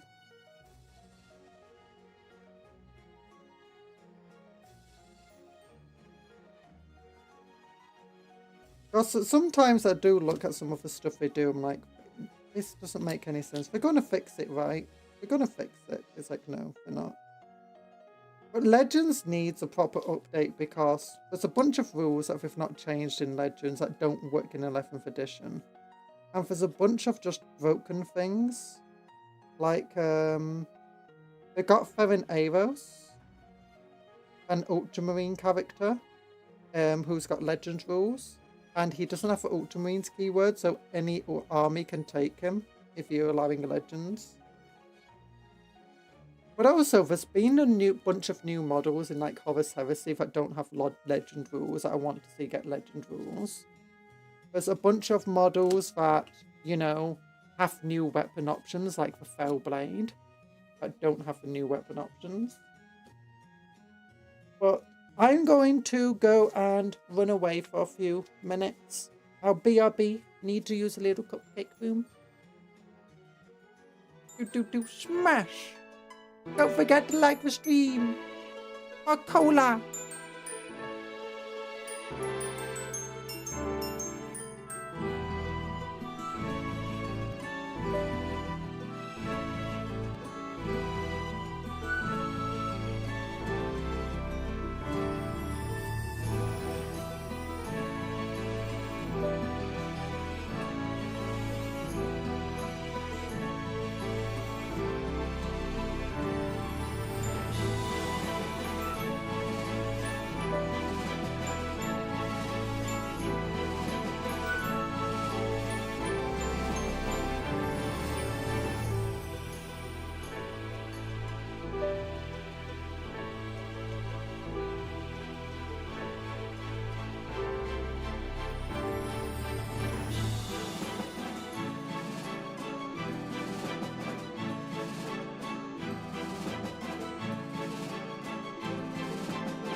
I am back. Hello. I'm at work. Hi. How you doing? Oh, sorry about that. My tummy gets bad. Okay, any no new stuff yet. What the heck? It's 2. I meant to do. I've changed what times to do for updates. Maybe I made it later for the Americans. Well, we know that it's meant to be the Chaos Pack today. Don't know if we're getting anything else new.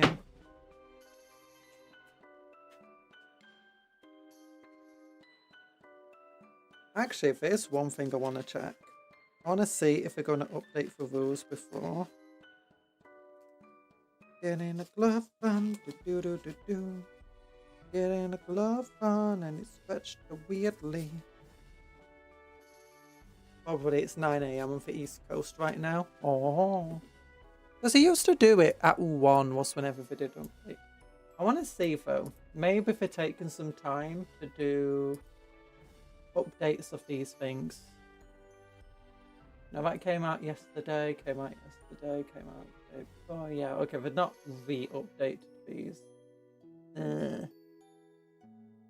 Oh yeah, if we look at Grey Knights, that's one of the things I wanted to talk about. Grey Knights.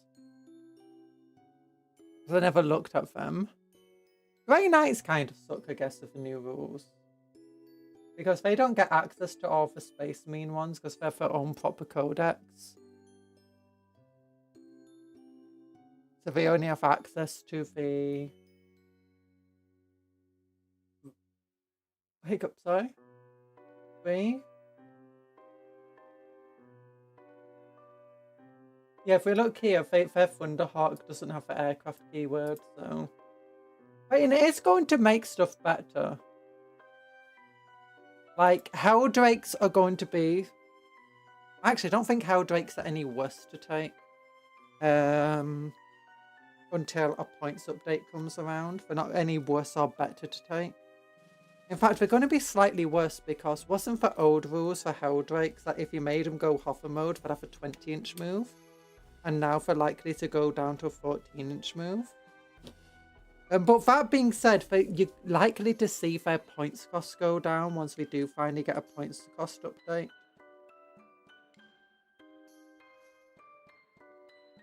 So that's going to be good.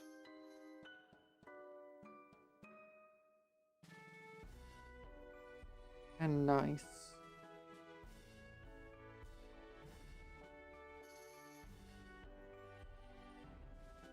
Storm Ravens also don't fly anymore. They're not an aircraft, so hopefully they're going to be cheaper. All of the bombers seem a lot better than before. And all the aircraft seem better. Maybe it's not worth the points, but you know, maybe worth taking in non-competitive games without feeling like you're just giving yourself a massive hindrance. Because not everything needs to be competitive, but everything needs to not feel like a hindrance. Grey Knights kind of suck generally without their Dread Knights. My old friend used to play Grey Knights without Dread Knights and he played more than I did. But I kicked his butt every time. Oh. I'd argue the Dread Knights don't help a great deal because the Dread Knights are incredibly fragile. The main thing about Grey Knights is that a bunch of their units, or at least one of their units, has some really good movement shenanigans. That makes it quite strong, to be honest. All of their units have power weapons. They can pretty much fight into any sort of unit that they need to go into. Although each one does have a speciality that it prefers.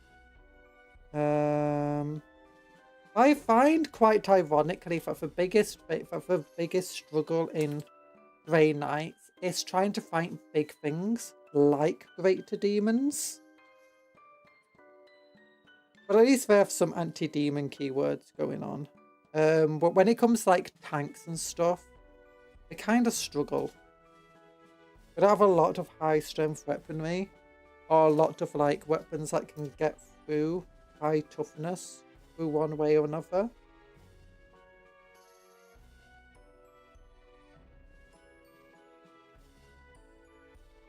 They're almost only anti-tank. They do have dreadnoughts. Arguably the dreadnoughts are a better anti-tank in a lot of ways, because you can give them multi-melters and last cannons, and they're also good in melee. I also think they're tougher, because the dreadnoughts are toughness 9 with a 2+ armor save. I think the dread knights are only toughness 8.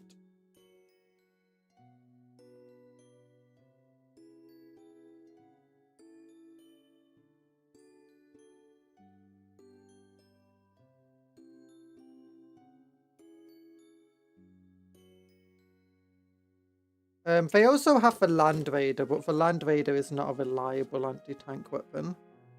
They do have a Storm Raven and the other flyers, but I mean the flyers, they're not reliable anti-tank.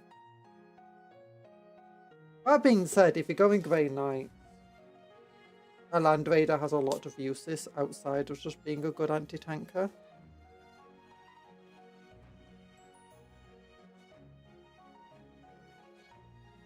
Considering that Dread Knights can be characters you can run way more from and get to be downy, true.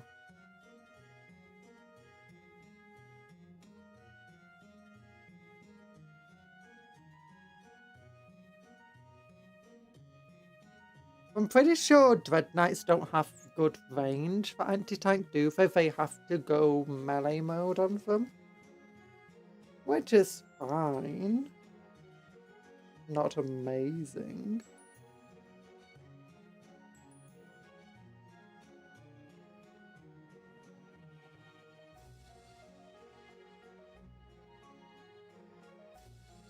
I just need more models or new models. They have Melter, I believe. Oh, okay. And that being said, Melter weapons are not great anti-tanks. Like, if they can wound, they can do a lot of damage, but the main issue is actually getting those wounds in. Like, Melters wound most tanks on 5s, if we're lucky, 4s.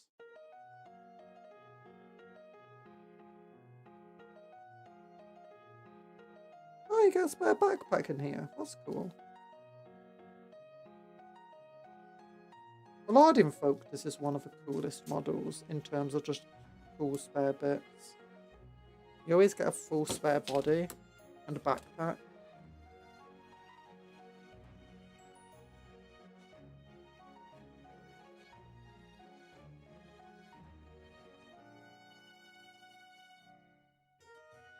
I think I used one of the Infoctus bodies on my Defiler. Like to rip into. There you go. Backpacks. Let's get the sergeant of the unit done. What head would the sergeant want?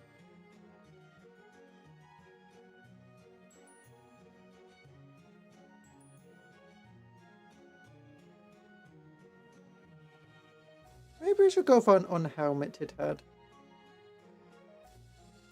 You should always wear your helmet, but honestly, I don't think Berserkers care too much about that. Oh, actually, no, I like that helmet. That's a sergeant helmet right there. The close range anti-tank plus good melee. Yeah, if they got good melee. Every single time, though, I've seen them fight, it's usually been against demons, and they usually don't do too well. Like, Dread Knight charges into... Oh, but it is a bit screwy over, like... Oh gosh, no, I don't get a spare backpack. I missed one of the guys. I didn't give him a backpack.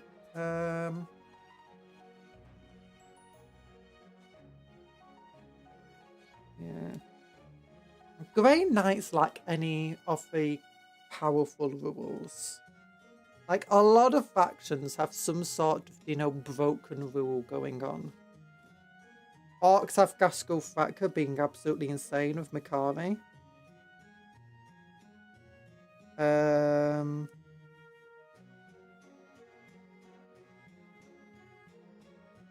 Gene Stealer Cults can keep coming back. Angron can keep coming back.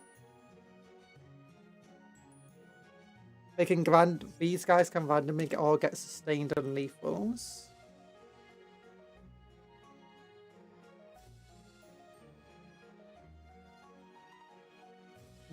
I like you. You can be... No, you can't be the sergeant because you need a cult icon.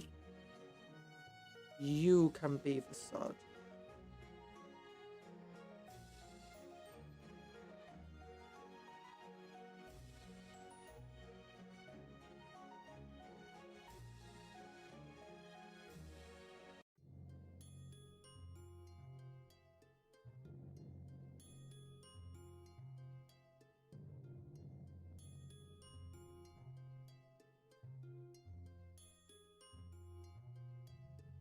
Oh no, the cult icon broke.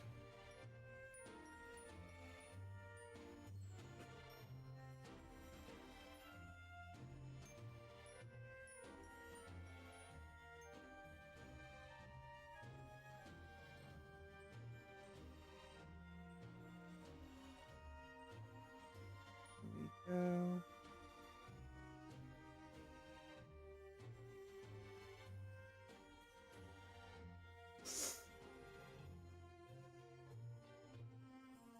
Okay, leave this here.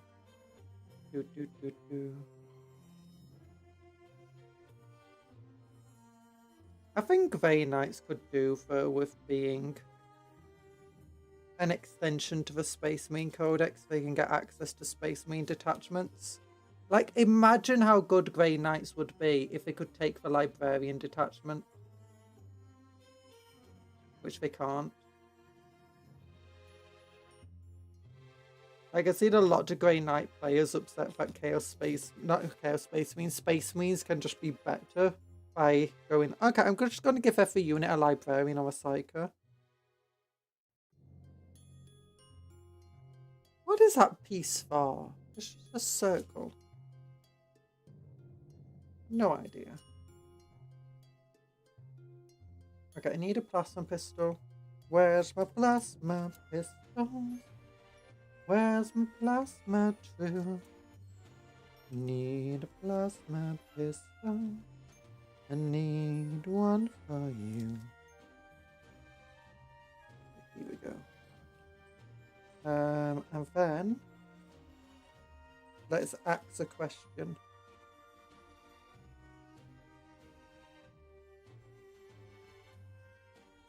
The issue there is that I don't think Grey Knights use normal Space Marines in lore. They don't.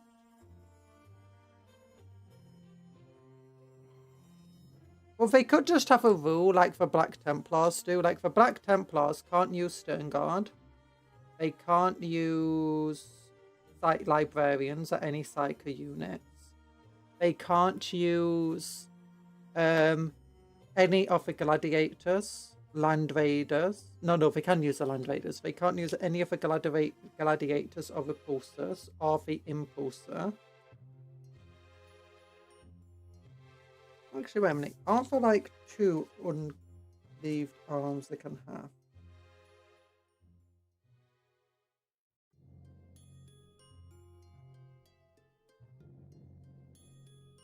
Do I have an option for an unarmored arm?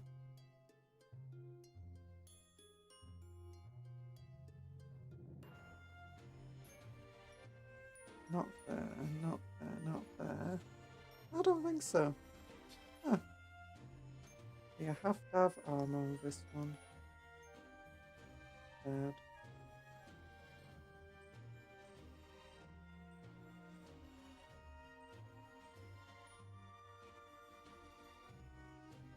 You can use impulsors.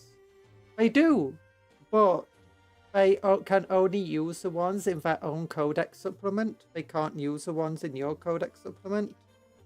Because ours all have multi-motors. We can replace the pintle-mounted heavy stubber or a multi-motor. And that's why we can't use yours. We have to use our own. Equally, Terminators, we have to use our own. And Stern Guard, because they have special rules that specifically mentions Oath of Moment, and we don't get Oath of Moment. So it's like half of the codex we can't use. We instead have our own versions of them in our codex supplement. And we can't use the army rule. We have to use our own army rule. So it's if we can do that for Black Templars, all they have to do is do the same for Grey Knights. Just say they can't use Tacitus models, and they can't use Phobos models. And then maybe have and he could also say they can't use Terminators. With that being said, I do think the Grey Knight should get access to Terminators. They should just gain the Psychic keyword. Because I think Grey Knight should have access to Power Fists and Chain Fists. And the Missile Launcher. Because Grey Knight Terminators, as cool as they are, they absolutely suck in just too many ways.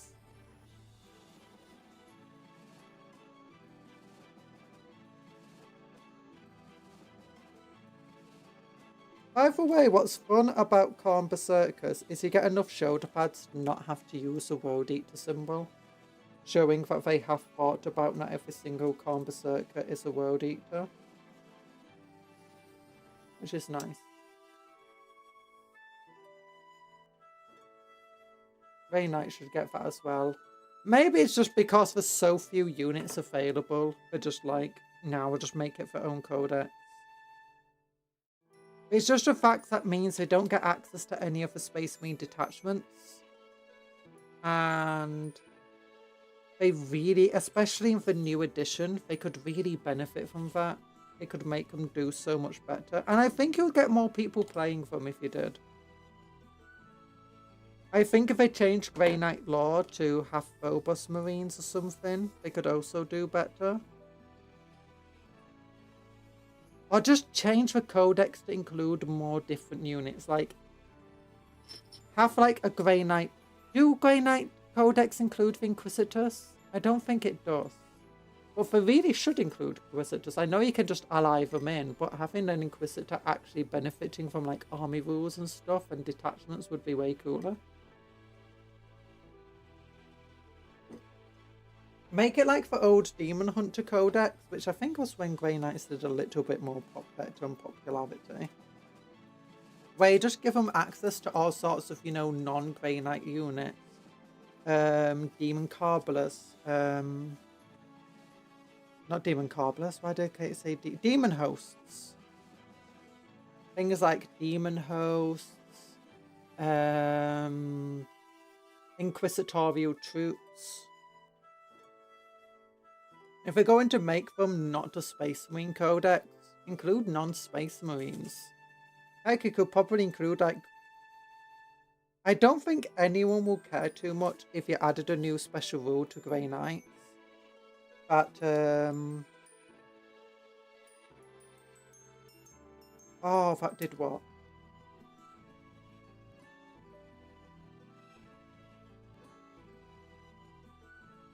Never mind, I lost my train of thought.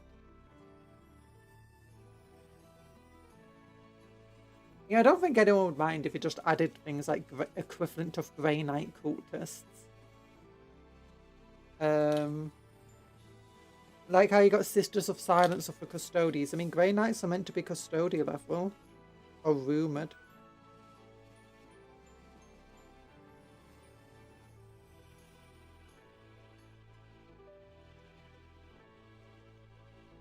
Okay, so it's 23, that means I need 22.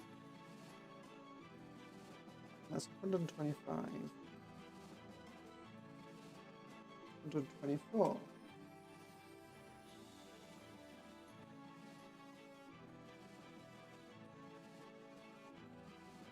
$129, 128.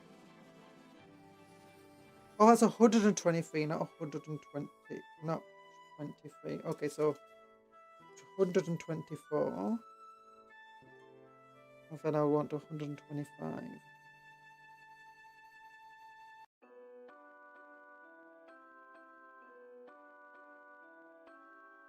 It's supposed to be secret to all but the Inquisition. Even then, I believe only certain members do.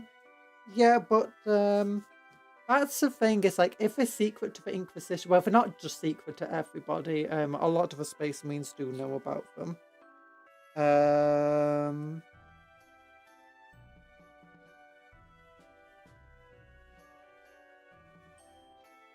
And with Gulliman being around, more people know about them. But they do have access to inquisitorial resources, or more accurately, you know, the Inquisition. Or Audio Malice, I believe, has access to them. So we should see. We should see more like inquisitorial style troops inside the Grey Knight Codex.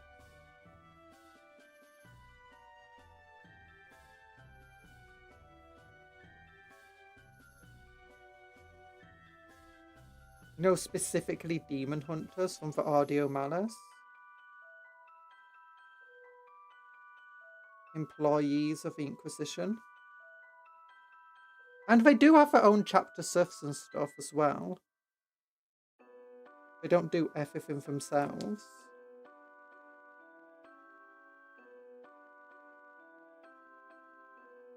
Having normal human cultist types wouldn't make...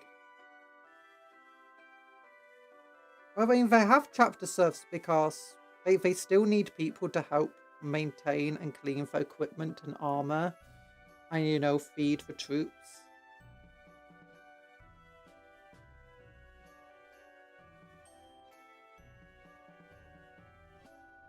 I mean, inquisitorial stormtroopers would make sense, if nothing else. Demon Clawblers too.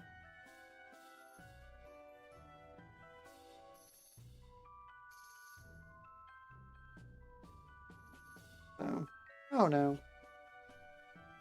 I think it'll be... I think having a better range of units, because they don't have a cheap unit. And I think that's one of the issues. Eat the issues. cupcakes. No, don't eat the cupcakes. Hi, Blair Boris. Cupcakes are friends, not food. But, how are you doing?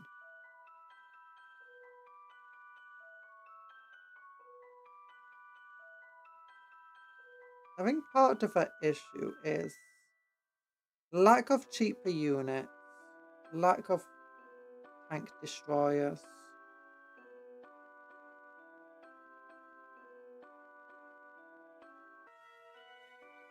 And equally, they can always change the law. Like, just because something doesn't currently make sense doesn't mean they can't just decide and actually know it does make sense.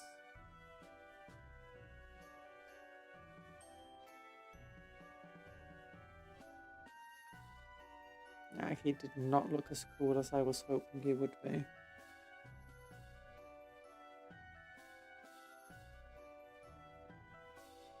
Over change the arms a little bit more. Raise them up.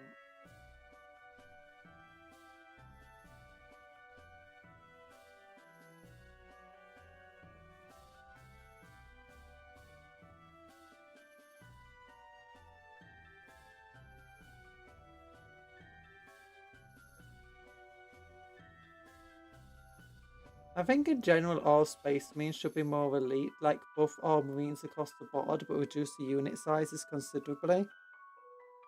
I mean, technically they already have been buffed. At one point, Space Marines were only toughness 4 with 1 wound and 1 attack. They were kind of pathetic for a very long time.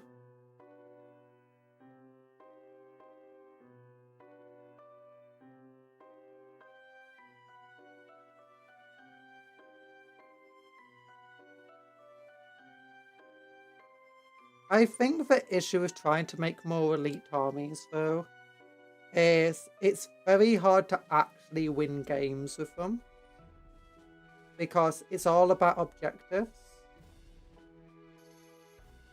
It's why Chaos Space Marines with their cultists can be such a pain, because the cultists are very good at just capturing objectives.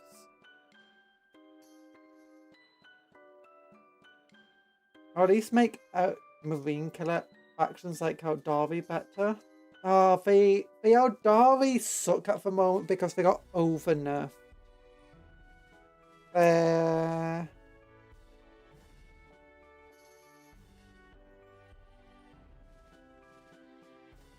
really shouldn't have been. They're very good at the start of edition, and then they got punched in the face. And then left to bleed.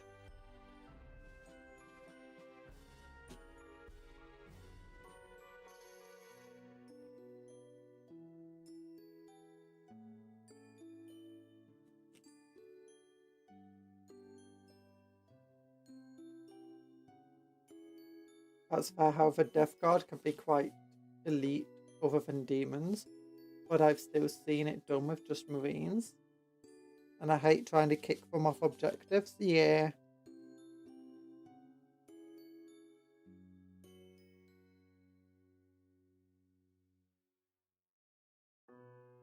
Custodians are also quite elite, but that's one of the reasons they gave them the Sisters of Silence, so they had some cheaper action monkeys. Death Guard have a bit of more of a thing going on. That's the kind of elite I'm talking about. Super, super tough.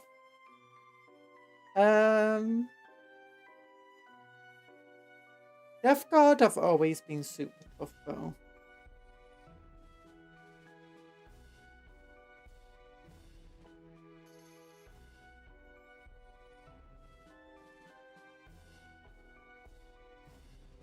But they exchange a lot of that toughness for not being as killy. Okay, let me now find a plasma pistol, not plasma pistol, a power fist. A chaosy power fist. If I have any. I might not.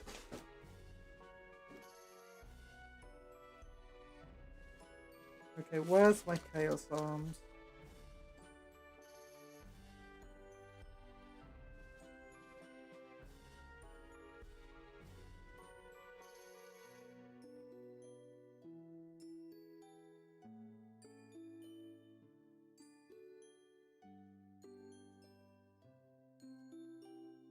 I don't think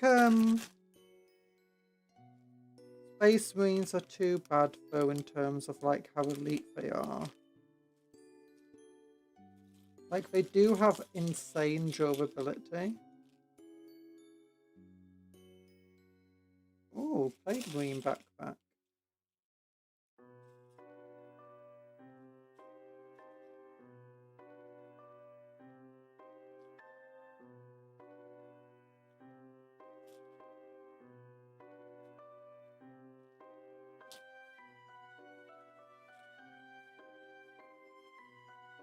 How many last guns does it need to take out a single Space Marine on average? 2 becomes 6 becomes 18. You need on average like 36 last guns to take down a Space Marine, not 18 with rapid fire.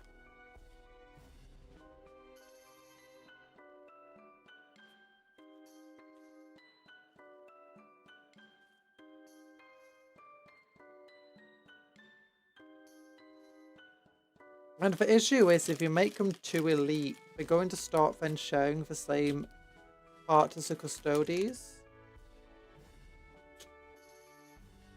And then you're going to have to make the Custodes more elite. And if they're too elite, Games Workshop won't be able to sell as many models. Oh no.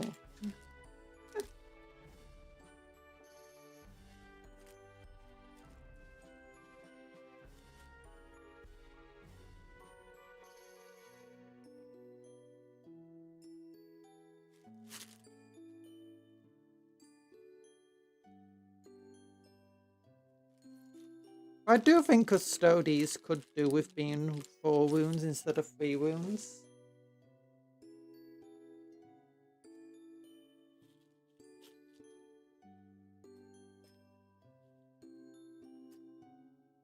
No power fists in here.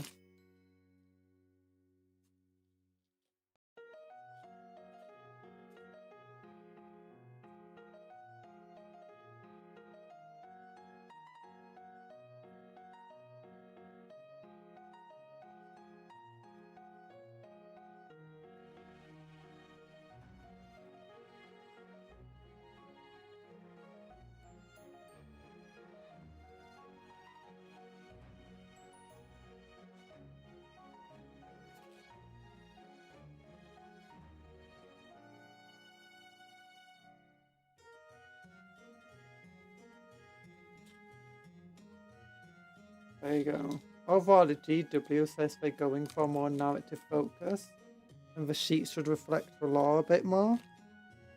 Oh no, I do feel like Space Marines aren't that far off the lore right now. Like, I mean, they're not on the Space Marine game level, but honestly, that's just absolutely insane. Like, in lore, a warrior is on par with a Space Marine. A Tyrannid warrior. And in Space Marine 2, you just absolutely trounce warriors. And plasma guns in lore are Space Marine killers, and so are melter guns. I think the main thing is in lore is plasma guns and melter guns aren't quite as common, but that being said, they've significantly increased how common they are in lore.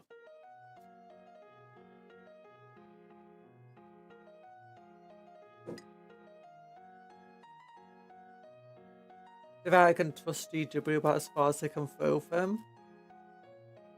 About the files that I can reliably save a unit against AP -4. As much as I can reliably pass a 2+ invulnerable save, I don't. I fail them. I actually find it funny. When I played Warhammer a lot as a kid, I ended up having an issue of I could always pass, well not always, but I could reliably pass like 5+ and 6+ saves surprisingly well. Back when you had like cyborgs, so you could get a 6+ like invulnerable on pretty much anybody. But as soon as it came to better saves, like 3+, I failed them way too often. 2+, I rarely ever passed a single 2+ save. It got so bad that when I had like a unit of Terminators, it was guaranteed to die in one turn. As long as you can make me take saves, it was going to go down. And that was back when a 2+ armor save didn't get reduced. Like if you had AP 3, it ignored 3+ armor saves and worse. But a 2+ armor save would just be a 2+ armor save against it. AP 5 was actually terrible because it only ignored armor save of 5+ and 6+. If you had a 4+, 3+, or 2+ save, you just take it as normal.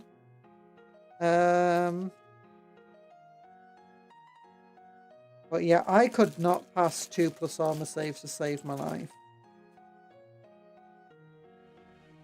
That's kind of hilarious.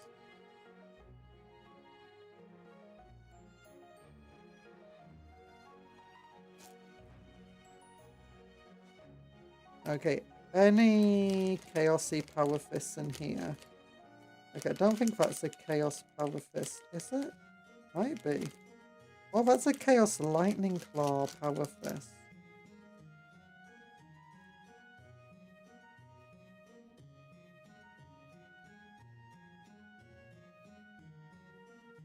Honestly, this could be close enough to a power fist.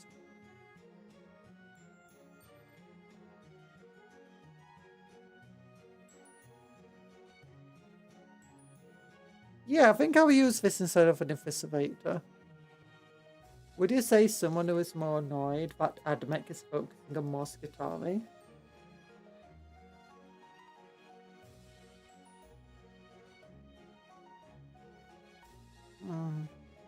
Skitarii sell better.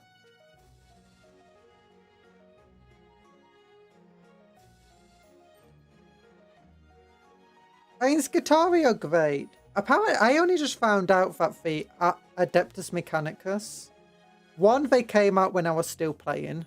I do not really remember that too much. But that Codex Guitari and Adeptus Mechanicus were two different things, of Occult Mechanicum rather. Were two different things. I did not know that.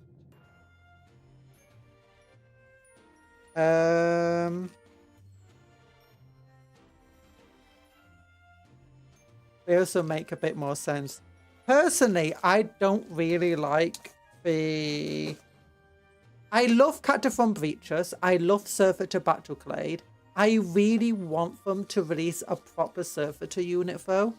Like one that's just 10 Surfeiters and it can go up to 20 and it's a battle line. They need that so badly. I want them to bring that out.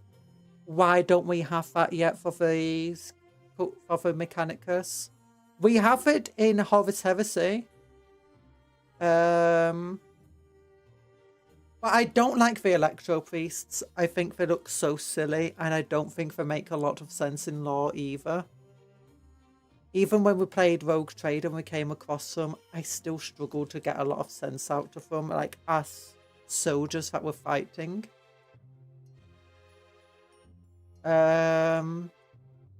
I don't think Skitarii are bad though. I definitely think the focus on Skitarii seems pretty right.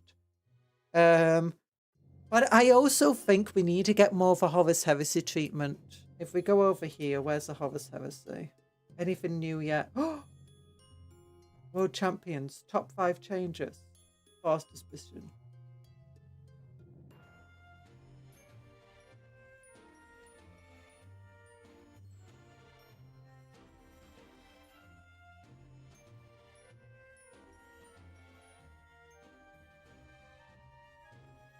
Okay, so we're bringing back some of a point system, which is nice. I'm hoping it also includes sponsons. Like, you pay just a fixed cost to get sponsons. That would be nice.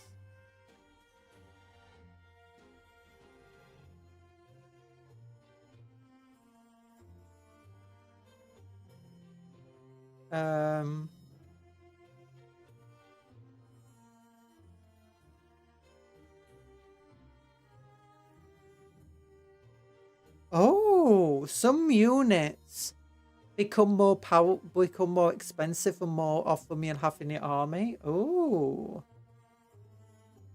Okay. Terrain. New tactical. My friend plays a Shadow Sword. Yes, I love Shadow Swords. But yeah, I think like things like Lehman Russes and stuff should have a points cost for how expensive they are normally. Cheaper than what it is now, and then you pay extra points just to get the sponsons. Partly because when I used to play, I didn't like adding sponsons to my Lehman Russes. Like, I really loved the idea of they're just coming out of the factory being made as cheaply as possible. But yeah, if we look at the Horus Heresy, the Cult Mechanicum for Horus Heresy is just so many amazing units. You've got access to these guys, which would be such a cool unit. Like, getting a unit of tech priests that are just like equipped out, like, you know, low ranking tech priests, just maxed out with whatever weapons you can give them. That's cool. You've got a different type of Skitarii. I don't really care about them. I know some people love them. You've got different, and it's vehicles. They've got these big old cool vehicles that we need more of. Hi, Greg Johnson. Yeah, Heresy is a very different game. And expensive to get into, especially when you're trying to play other games as well. I have a bunch of Heresy models, but I just use the Legend Rules of 40k or equivalents. But yeah, we've also got all these really cool vehicles, and this is the thing I think Mechanicum misses in 40k. They don't really have super cool, tough, heavy vehicles. You have the Onager Dune Crawler, which is a kind of tiny walker. And then you've got the Dune Rider, which is That's a knight I need to build still. I've got it. I've not built it. So I understand not having more robots. They don't want robots in 40k too much. That's fair. Again, with a battle art to make to here, that's fair. But we need more units like, you know, Tech Priest the unit, not Tech Priest the character. We need more big vehicles to be dropped in. Like, especially if you do play the Mechanicum, it is easy to be a bit disappointed. Like, the Dune Strider is kind of tiny. This thing, it doesn't feel like a vehicle. It feels more... It's got the vehicle keyword. It feels more like a mounted unit, not a vehicle. For Archaeocopters, a very expensive unit for something that doesn't do a hell of a lot. And again, it doesn't feel like the Mechanicus. Mechanicus feels like they're the people who make the best weapons. Give us something that's big and heavy. And I mean, I love the Cataphon Breaches and Destroyers. I mean, they're very good at what they do. The plasma version of them definitely is going to be amazing going into the new edition. Because now they're not going to die every time you overheat them.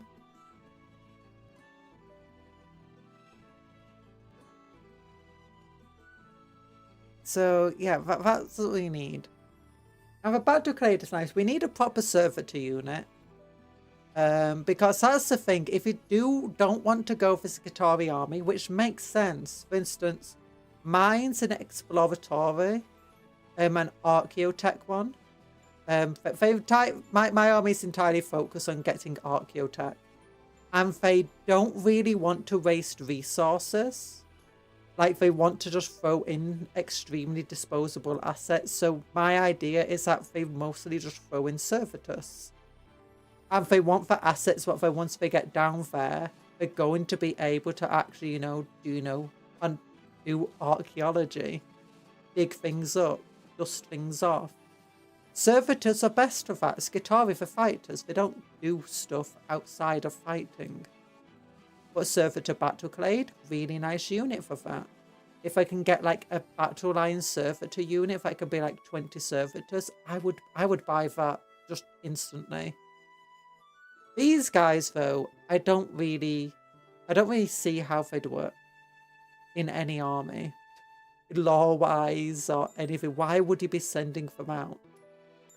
Like, I mean, I get these are tech priests, but they don't feel like a tech priest unit. They just missed the mark when they made these guys, at least for me.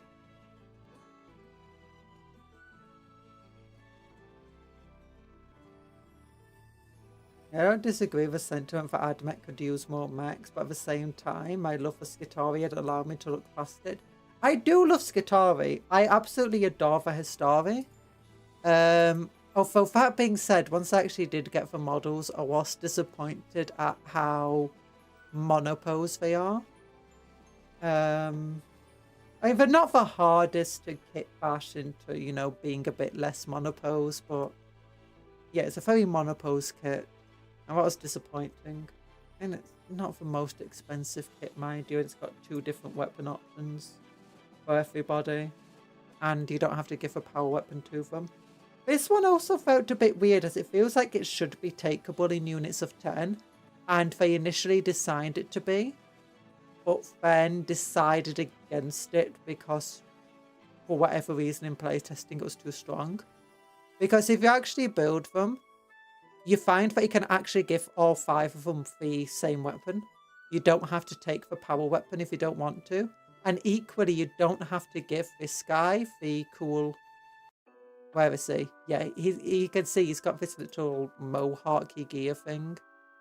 You don't have to give him that head. There's 5 heads in the kit for each way to build them.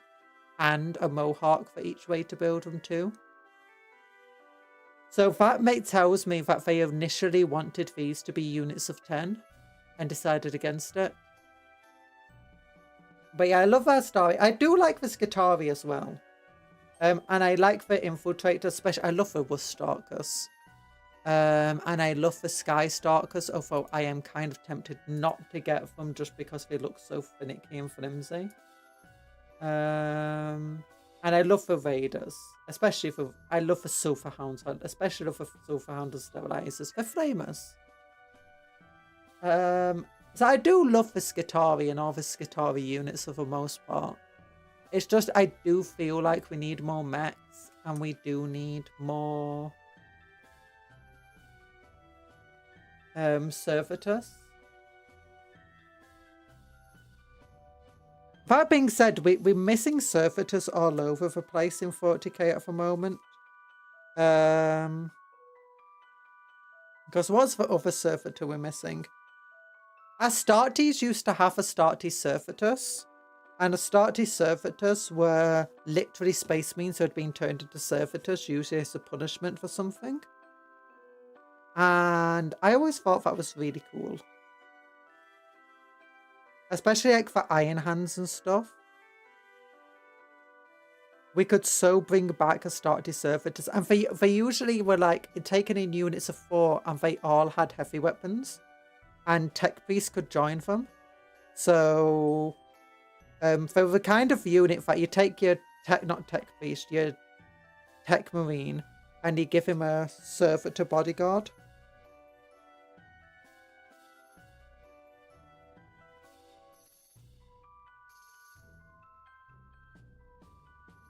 One, 2, 3, 4, 5.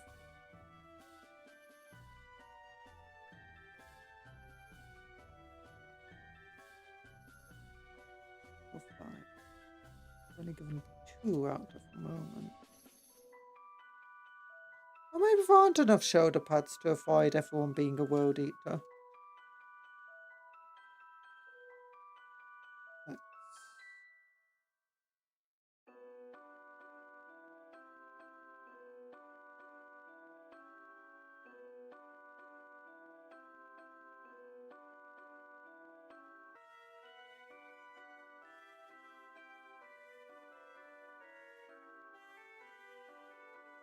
Oh.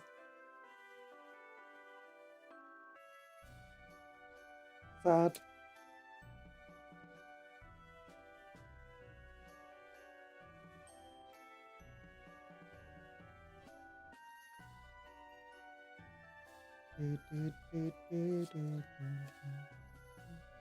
Okay, where's the shoulder pad I wanted? That one. Please don't turn Talon into one cupcake like Servitors. Yeah, Servitors are cool. We should make Alpha Primus a model. They should. It's definitely been enough in the lore. And it's always around Carl. If you got Carl, why not Alpha Primus?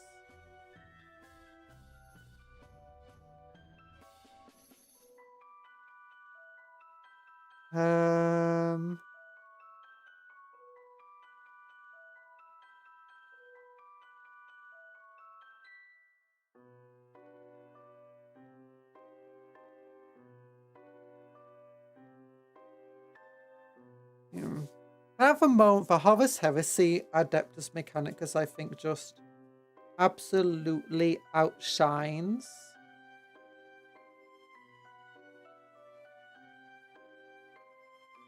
the space.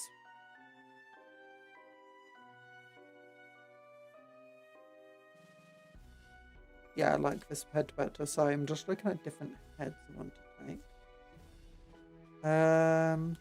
Horus Heresy Adeptus Mechanicus just seems to outshine the 40k one in terms of it looks more grimdark. It's got more mechs going on. The main thing I like about the 40k one over the Horus Heresy is just the Skitarii.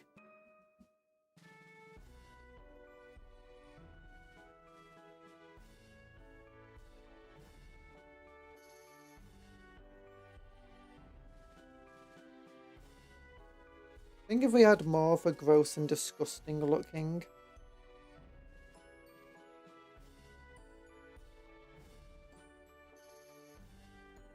Mechanicus will be doing better.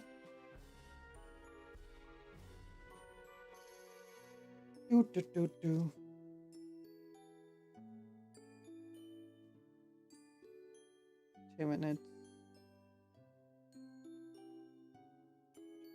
Oh. There we go.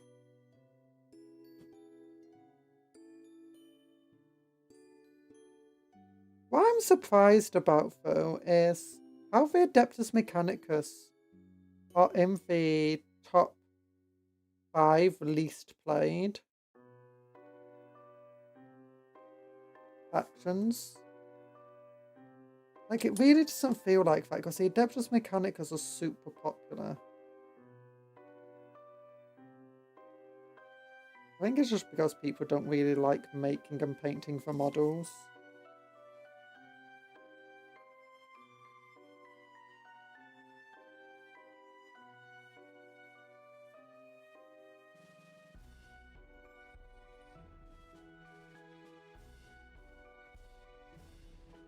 Oh, we're getting... oh yeah. You trust that weapon is strength 8, right?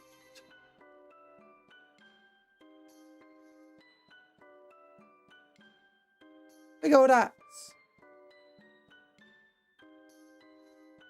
Simple, and this is the biggest issue that'll make it so. New points barely help for factions. Points per dollar, yeah.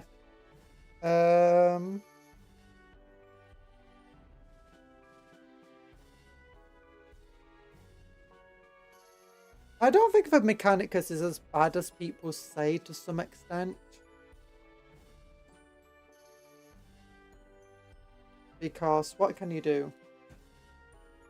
Vehicles. That's the main thing. Is you could always just go, I'm going to get on a good Doom Crawler. With that being said, they are 150 points. That being said, they're not like a Land Raider in terms of like being 80 quid models. We're like 50 quid. Only. So not too bad. I've only got that Starry. 37 quid for 125 points worth of model. Definitely one of the better points per pound spent. I don't like how there's not enough chain axes for everyone in the Khorne Berserker kit. Like, no, give me my chain axes.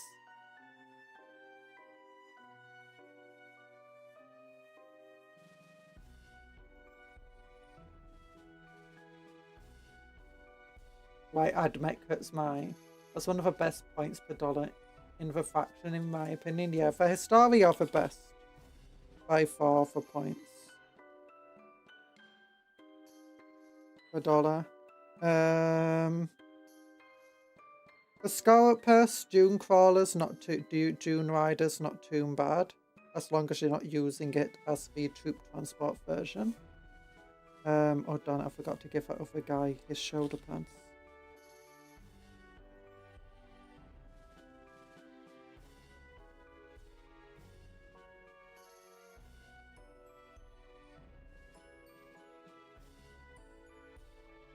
Tyranids.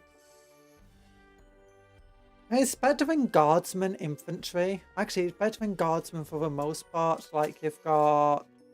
And Guardsmen do have access to a Bane Blades for super heavies. But for Infantry, 60 points for 10 dudes.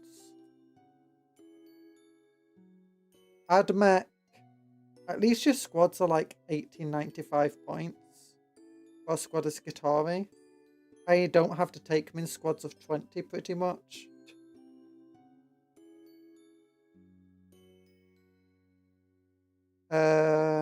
Then for the Lehman Russes, like the Lehman Russ Vanquisher, my favourite Lehman Russ, it's only 140 points.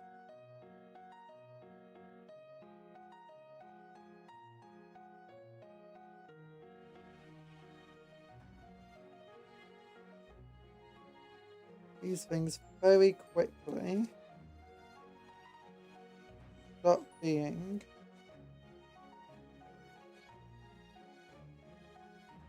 very point efficient.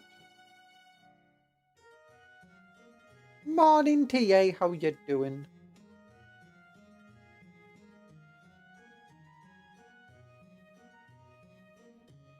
What other factions are bad for points? Tyranids are one of the worst. You're looking at some of their units are only like 50, 45 points, like the Neuro Gaunts. Normal Gaunts aren't exactly expensive either, at only like 50, 60, 70 points. The Carnifexes are 90 points a model. Which, okay, you get 2, but it's 180 points for, what is it, like 80 quid model? Or 70 quid? Then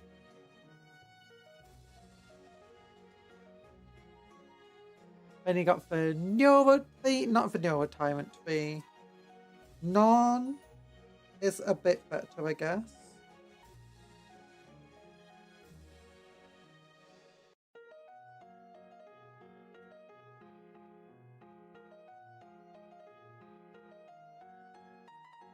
Oh, and you got the Cataphon Breaches and Destroyers as well. The Cataphon, is it for Breaches 165 points for 3 models? That's really quite good. And they're really quite powerful too. Then you got your main characters, named characters being 210 points a model.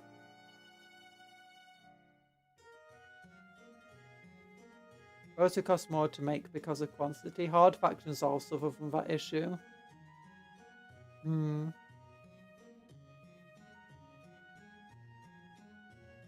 It's always been the issue with the hard factions even back in the day.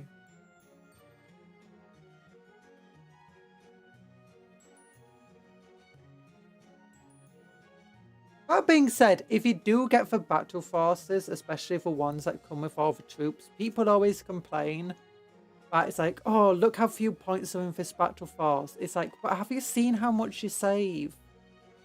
You're saving a hell of a lot of money with this combat patrol of this battle force. You can make, like, all of the infantry you need, you can get in one box.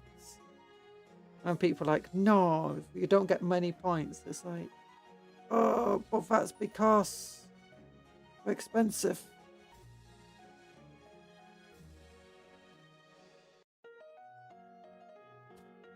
It's true that they charge too much, but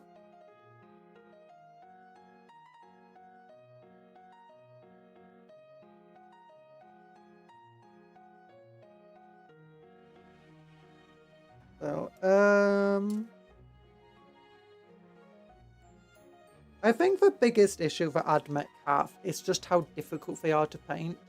And when people said that they're difficult to paint, I was expecting it to be because of, you know, oh, what issues do they have? Do you know, all the details and stuff on them? Well, then I realised that's not the issue. It's because they're so spindly and have like big old robes and stuff all around them. It's really difficult to get in to paint them once you've already built them.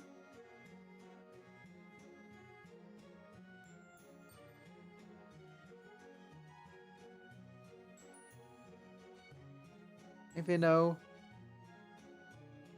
what I mean. But definitely something that feels like you should be painting them in sub-assembly. But you don't want to build them sub-assembly, paint them and then build them. You want to build them, then paint them. Not as bad as Gene Stealer Cults, mind you. Where Gene Stealer Cults are just nightmare to paint. It's like, oh, I've got 100 dudes here. And every single one of them is just covered in tiny details that will look really weird if I don't paint it.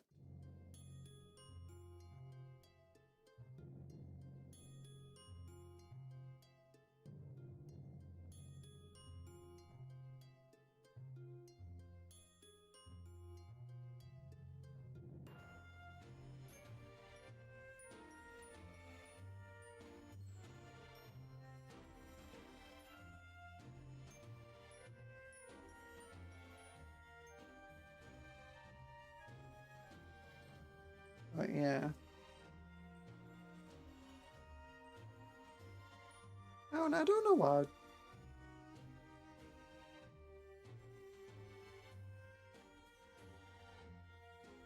Hey, Tori.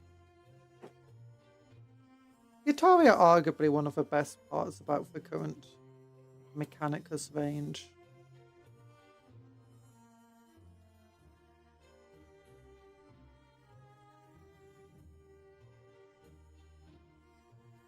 I think they're still also just trying to figure out their own lore for the Mechanicus. I don't think they're trying to figure it out too much. I think they're finally starting to get into a place. But it's like Skitarii seem to change from being like almost level to Space Marines but more disposable to being better equipped guardsmen. To sometimes not being disposable to sometimes being disposable. I mean, okay, to different tech marines and stuff out there, they're going to have different opinions on how disposable a Skitarii is. But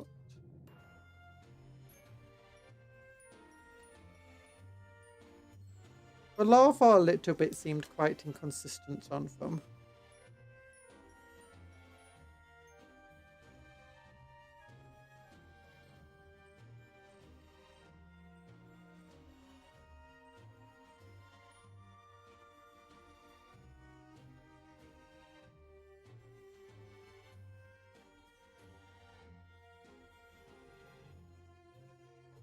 Is that the last? Oh, it is. Oh.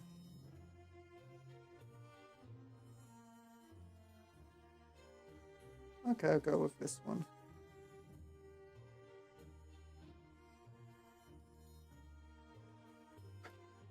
What I find funny is whenever you see the bolt guns and bolt pistols where they have like the chain coming out of them, it makes it look like they can fire so few bullets before needing to reload. The tread on this Land Raider Redeemer is going to make me devoted to Khorne. Wait, you got a tread on a Land Raider Redeemer? Nice.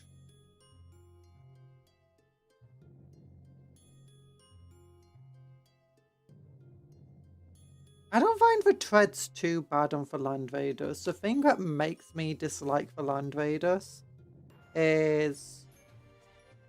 Have you built a Land Raider before? Because you might find that once you put the top on the Land Raider, you're going to have a great big gap in it. Yeah, that's the final part. Trying to fit the top on without a gap. It's hell. They really need to update the Land Raider kit.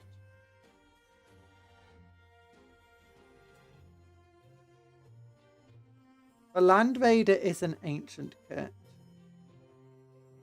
And you can feel it. You can see it in the plastic, the quality of it, where it's starting to warble and stuff.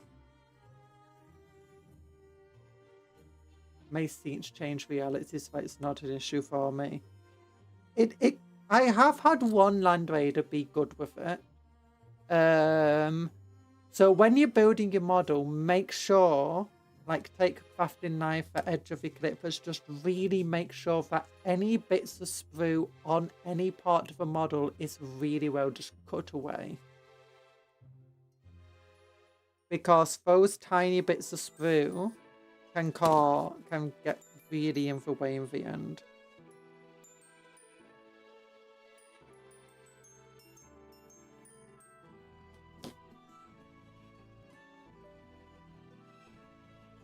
I do love Land Raiders, but my goodness, does it need a better kit. I built the Spartan assault tank recently, and oh, that was such a lovely model by comparison. Mostly by comparison.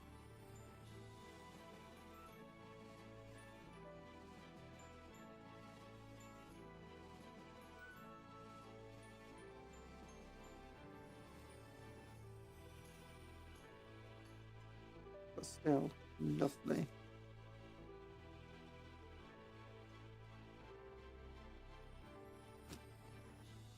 You've also got the Land Raider Proteus and for other Horus Heresy Land Raiders.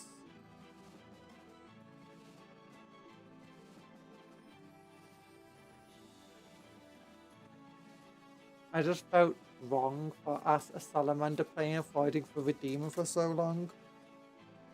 understandable. The Redeemer is one of my favourites. And same with the Crusader for me. As a Black Templar player, I felt I needed to take the Crusader.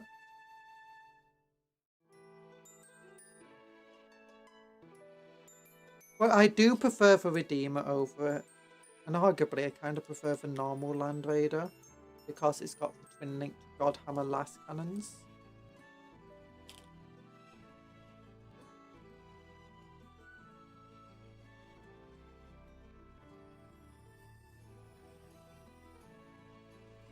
That being said, the Redeemer is still very Black Templar-y as well. It's just so expensive compared to other Space Marine vehicles points-wise, yeah. Because it's super powerful though. If you put Eradicators inside your Redeemer, it's absolutely insane. Gosh, what does your Redeemer do? Less about the Redeemer being like good at anti-tank as well. It's more about the fact that you can bring out your Redeemer, burn away any infantry that are nearby that will be a threat to Eradicators, and then, you know what, last cannon everything, not last cannon, then Eradicator, multi-motor, everything else out the way.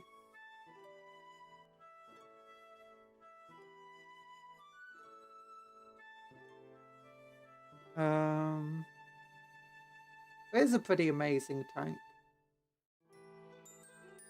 Also has, actually it doesn't have much better transport, does it, than the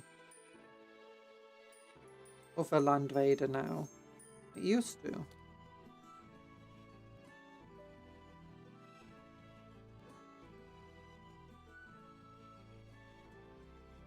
Yeah, no, 285 points still hurts my soul. Oof.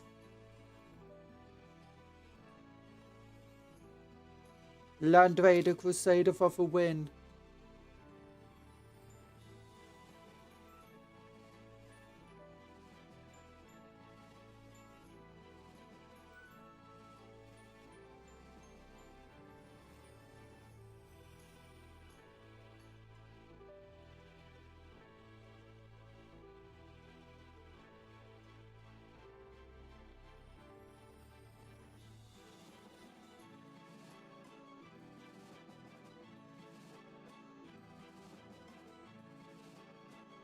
Yeah, it's good.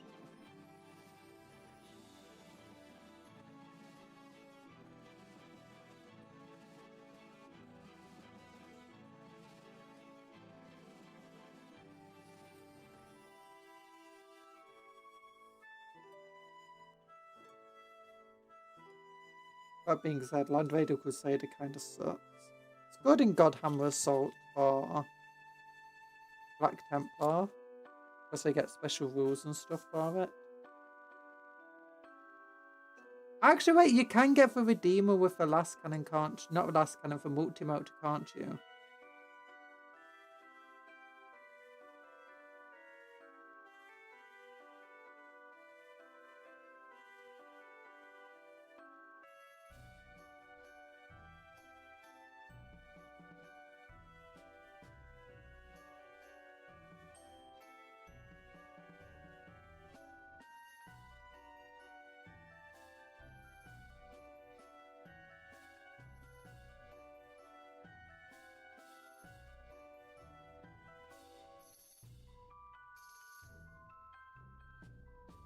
I think so. Yeah, give it a multi-motor.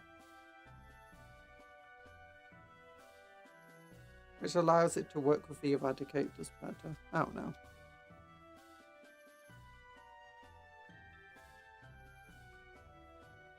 I mean, at least it's cheap for points per mod. I would say it's not that cheap, but at least in terms of points to dollars spent on the model, it's very good.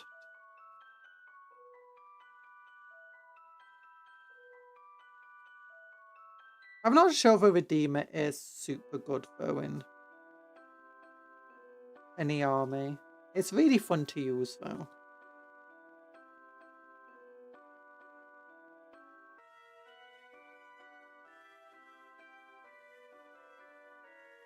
just constantly blasting everyone.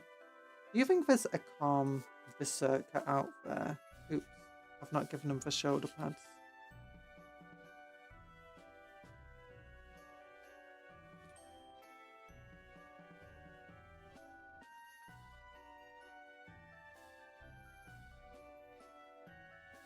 I kind of want a story now focused on a berserker that is suspiciously calm.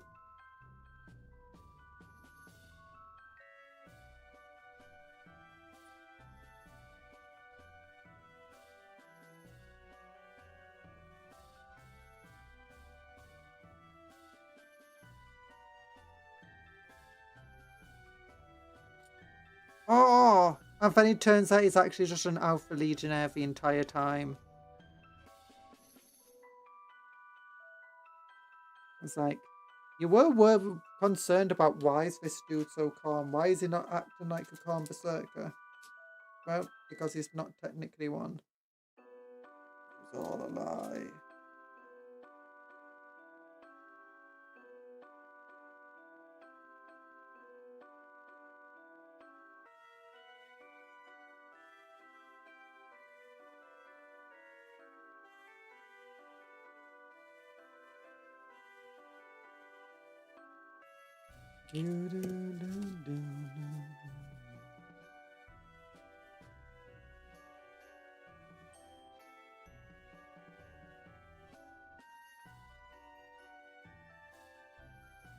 Oh, and then like the first line could be, I am not Tyron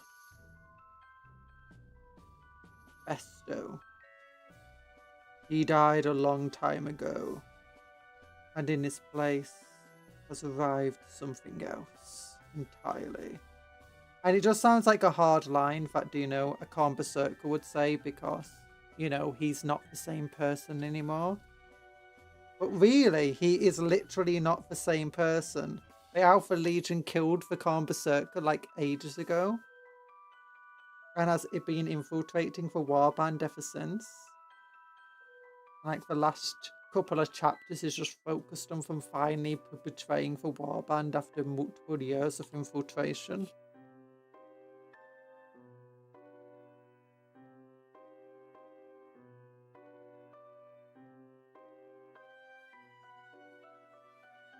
I don't know why they'd betray the warband exactly. Well, like, what do they have to gain? But, you know.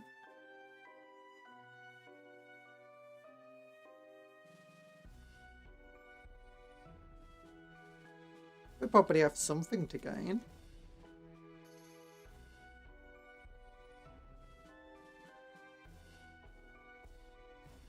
There we go.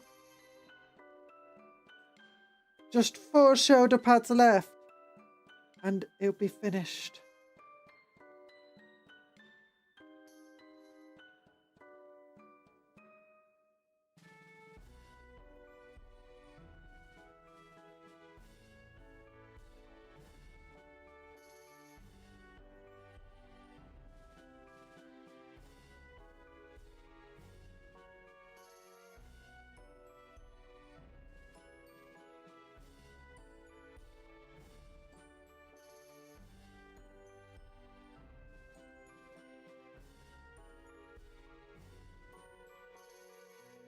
Oh, and the last line of a book should mirror the first line of a book.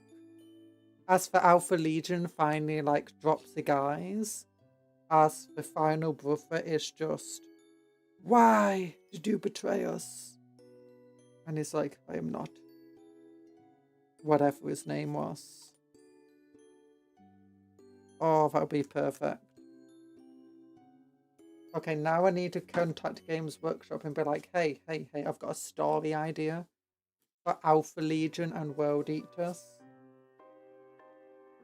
I know the first line, I know the last line, and they're both the same line, and we're going to be like, that's perfect. That's amazing. And we got a bunch of spare bits from our jackals. There's not many spare jackal bits, as you can imagine. Yeah, we got a bunch of spare world beater bits, loads of spare heads, spare arms, some plasma pistols, shoulder pads. Ooh, there's a couple of extra heads here as well. Nice. Well, there we go. 10 Berserkers. Oh, yeah. Ready to smash some heads in. And now I just need 10 more Berserkers. And the army, 2,000 points army's finished. 20 Bloodletters, 30 Berserkers, 10 Jackals, 16 Goremongers. No, 24. Oh, wait. I forgot. I also need to get for Fleshhounds. And the last Goremongers. 24 Goremongers.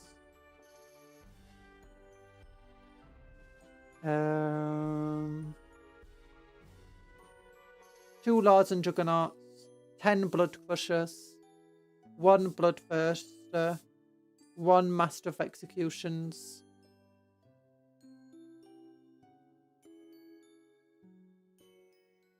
And that's it.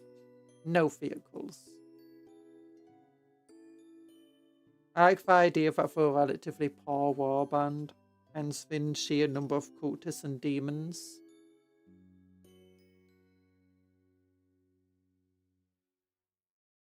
After a significant and bloody war against a Night Lords that they lost. What's the hardest part of a hobby for you? Painting is probably the hardest part, mostly just because it takes for blooming ever. If I can get a colour scheme that is really, really easy and quick to do, it's great. But if I can't, it sucks. And can take forever to paint anything. It's also just finding the time to paint. That's a big one. I really like how this guy came out. How big? Is he even bigger than a... I think he is actually. Yeah, he's bigger than the Blooming Corn Berserkers. Like, he would not fit in that power armor.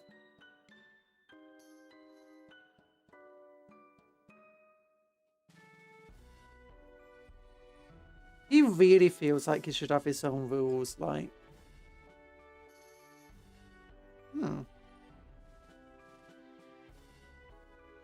Is this Corn Berserker? Oh no, it's on his tippy toes. Let's go for someone who's not on the tippy toes, who's stood down normally.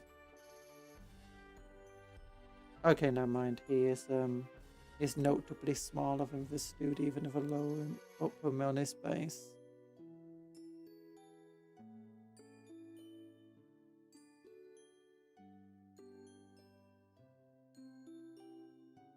Big old friend. This is my Black Templar Marshal made from ferrant arrows.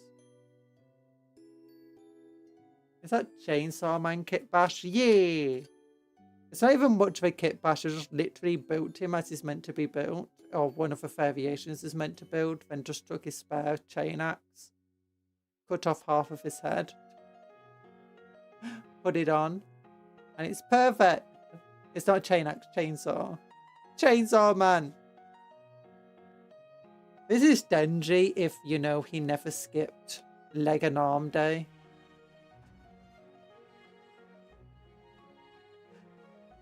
Oh, Denji on steroids. There we go. But what are we doing now? Let's look at... Oh, not Chaos isn't here yet. Chaos isn't here. Let's look at my Gormonger army. What do I call them? I think I call them for Gorfists. Yeah, here we go. For Gorfists, 2,000 points. Got a Bloodthirster, we built him on stream. 2 Large and Juggernauts we built on stream. Master, because I got the, what's it called? A Demonkin box set. I've been getting the Combat Patrol magazine. 2 squads of 10 Bloodletters, perfect. We've just built 10 of these 20. We've already built 10 earlier. We just need 10 more for 20 here. They're going to be led by a Lord and Juggernaut. so that they can move ridiculously quickly, which is hilarious. Then 10 Khan Berserkers led by the Master of Executions. 3 squads of 8 Garmongers. I've got 2 Garmongers already. 1 box I just bought. 1 box came with my... Was it my Tempestus Aquilians that it came with? No, it was my Sanctifiers. Yeah. I think I'm going to buy the Blaze of Khan because I know where to get this really cheaply, assuming I've not sold it yet. I'm going to take the spare chain axes and chain glaives and stuff I've got and just give it to these guys here. And put them onto the correct size basis. And just use them as scaremongers. I think that would be fun. I'd have to put this guy on a small base as well. Which will be fair. Maybe give him a tactical rock to make him taller. Then we've got 10 jackals we just built. 6... Oh, and it's not 10 blood crushers, it's 6 blood crushers, isn't it? Yeah, 2 squads of 3. There were 6 blood crushers led by one of these dudes. Disciple of Khan. And then 2 squads of... Because I love flesh hounds. I absolutely adored using flesh hounds when we played Warhammer Total War 3 as Valkyria. Or Valkyrie, whatever she's named. And in 40k, it looks so good. Like, just the entire Burning Raw Blast looks hilarious. Just, yeah, I'm going to deep strike these right next to you and burn you to alive. Oh, you got to shoot back at me while I'm toughness 4. And I got 3+ feel no pain. And a 5+ invulnerable. Oh, no, never mind. Psychic attacks. Never mind. Who ignore for feel no pain. Although psychic attacks are going to become more common now, since they're actually more powerful and more capable in the new edition. We had 2 wounds at toughness 4 with a 5+ invulnerable save. Not the toughest thing ever. They're not bad. And then if they can charge into melee, there's a good chance they'll fail, but still. Oh yeah, and they've got the ability, if your opponent doesn't get rid of them, they can just go back into strategic reserves. And if you do get your charge off, that's going to be 15 attacks at strength 5 AP -1, which is pretty cool. And it's only 75 points for deep striking dudes with Space Marine stats, effectively.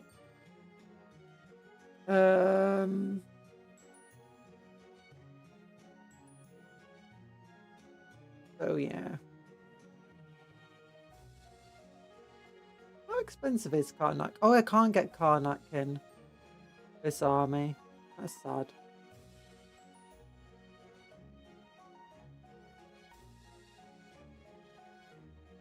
I don't think it's an amazing army, mind you.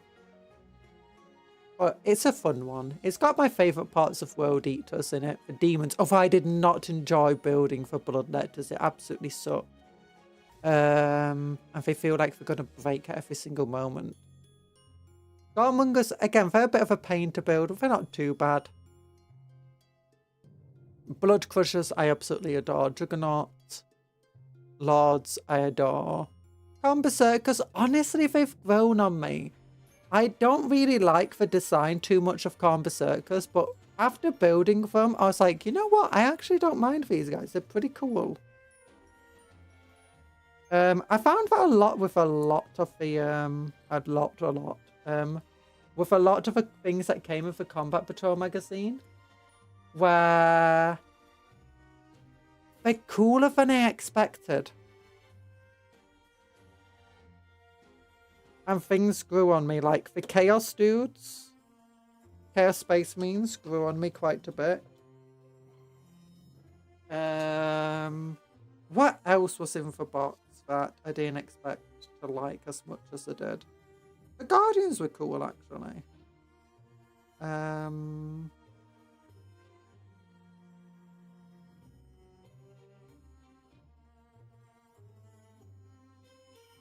Photon! Oh yeah, the Photon!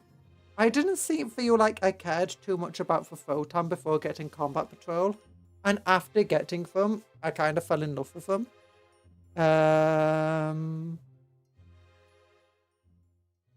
So yeah, and the Corn Berserkers have been another thing where I didn't expect to like them, but in the end, I kind of did.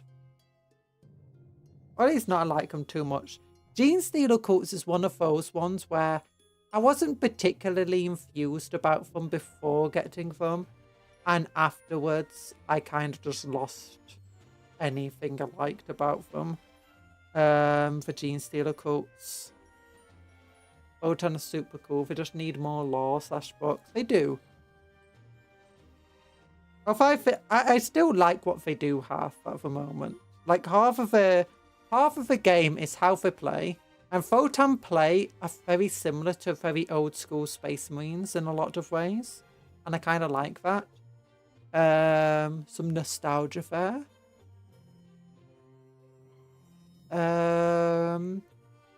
But also they look cool. And they're really fun to build. They're just really nice to build and stuff. It's good. And to make little bits of your own lore and homebrew for. I enjoy them. But outdoor were really fun. Gene Stealer Cults absolutely sucked though. The abominations, whatever you call them, they were so tiny. I expected them to be these big, massive models. And they're small. They're smaller than a Space Marine by a significant margin. And it's like, what? The Goliath Rock Grinder is smaller than a blooming Orc truck. And it's like, okay, why is a massive drilling machine smaller than an Orc truck? And the Jackals weren't too bad for ones of the bikes. The Outriders. Just makes me want to be an Imperial Guardsman though. Oh, the Cadians were much more fun than I expected. I was expecting to like the Cadians too much, but then I really like them. That's partly because it's super easy to kit bash. Meanwhile, the Kriegsmen are much harder to kit bash if you don't want to amass Kriegsmen. So I ended up just like diverting from Kriegsmen to Cadians for making my Templar serfs, replacing all of the heads with hoods and knight heads.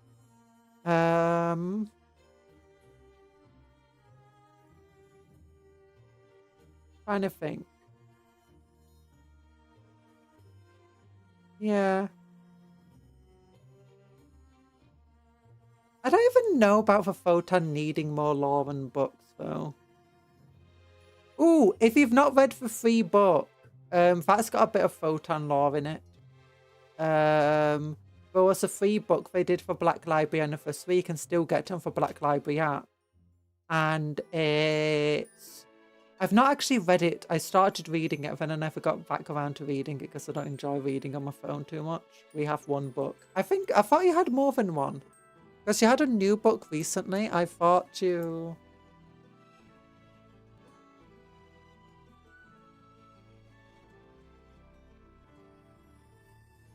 Wait, why am I doing that? Let's just look at the Black Library. Can I filter by Warhammer 40k?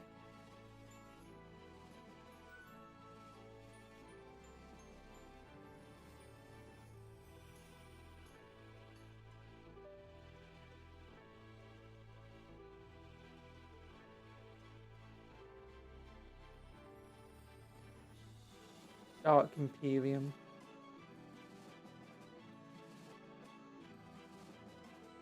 Oh, I need to read Dark Imperium. Ooh. Is that pre or post Indomitus Crusade thing? Freebooters Code, Paragon of Faith. Where's the Photon book? I got distracted looking at other stuff then.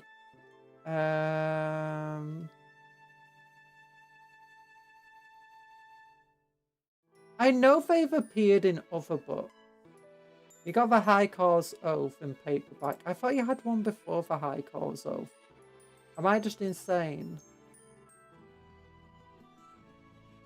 Or is it just the fact that they appeared in somebody else's book?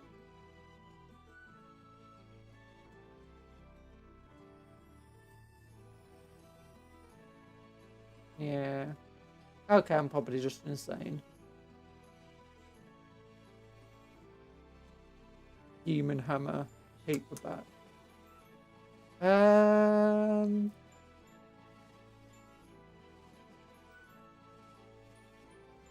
that's sold out. Oh. I didn't realize that was limited stock. Oops.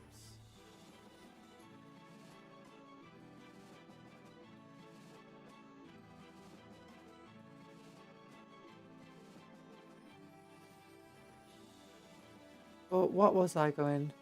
Specifically have just for high Carl Oath. Yeah, that looks like what it is. Oh, you have a free book that they release. And it's just full of short stories. One of them is about Admech finding a photon ship. Chaos faction packs are here. Yay! Okay, let's look. So, packed band sellers. No! Why is it 3 detachment points? And Harvan's Marauders. Oh, that's the one I like using. I was so excited. Oh, and it's even worse because my armies are split into 4 1,000 point armies. No! That means I can't use pack bound sellers. I mean, it's not surprising. Critting on 5+ is insane when you're getting lethals and sustained with it. Hi, Flash. Oh, because I like my marks of chaos. I was like, which detachment allows me to get marks of chaos?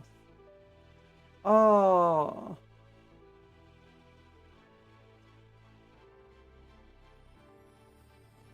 That sucks.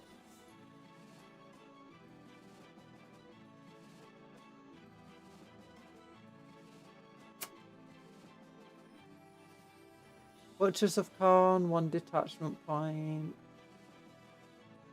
And Berserker Warband, unsurprising, that's the 3 detachment point one. Coatier for Conceited. I don't know enough about Emperor's Children to even start with this. Death Guard, which one do they have? Yeah, that's not surprising. Factorum. Kind of surprised the Shamble one wasn't, but Grand Coven, yeah, again, it's not surprising. Chaos Knights, I don't know enough about them to say what's good and what's bad. And for these guys, Demonic Incursion, I guess it makes sense.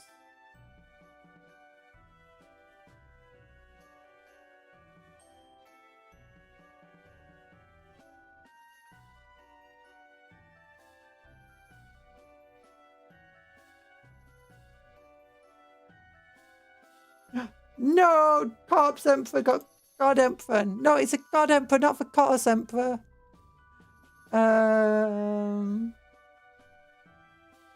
Have they updated any of the old faction packs yet? Nope, they've not. So let's look at them. Let's look at World Eaters. It's World Eaters today that we're doing. I can't remember much about what we've got, even in the 1 detachment point things here. So, demon vehicles have the following ability. My army will not benefit from that. Butchers of Khan, at the start of the fight phase, if a friendly, I don't have Terminators, so I can't benefit from that. Vessels of Wrath, when a friendly World Eater's character, excluding Epic Hero, is selected to fight, that unit's character models melee attacks and have Cleave or AP +1. Oh, that's good. Yeah, I can mix that with my army. Yeah. I mean, I won't be able to benefit with my blooming Bloodthirster, but still. Defiler, they forgot to give the frame keyword, if it's meant to have a frame keyword. Is it meant to have a frame keyword, do you think? If anyone would have included a frame keyword, it would have been in Chaos Warriors.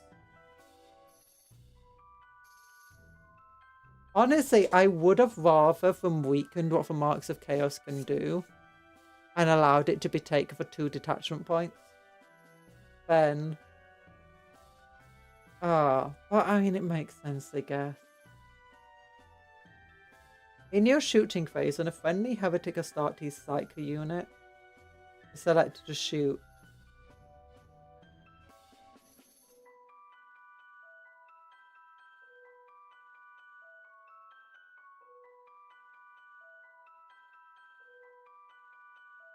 okay.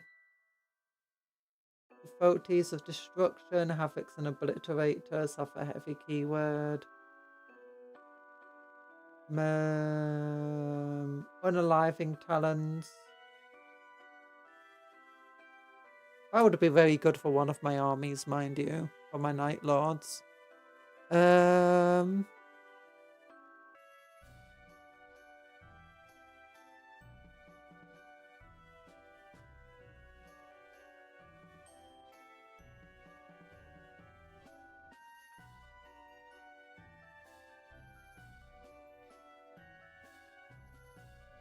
There we go. Prophet, come on. Prophet, come on. Mutilators. Defier. Did it gain fame? Okay, it didn't gain fame. I guess it makes sense. It's got a giant base. It doesn't need to worry about fame. So Helldrake has its movement changed to 12.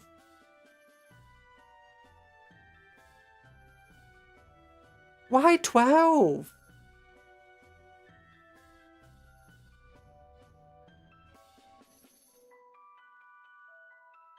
Let's go down.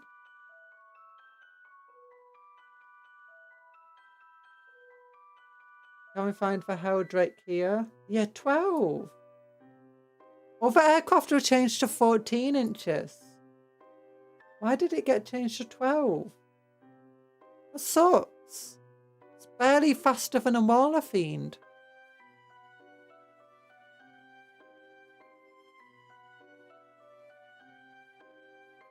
Blessings of Khan, Unbridled Bloodlust, +1 to charge rolls.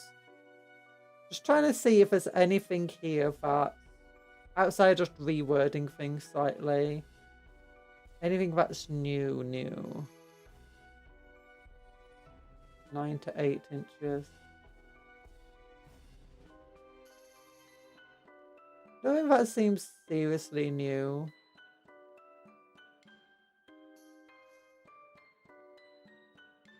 No. Over here, anything that seems seriously new. Do you get legends?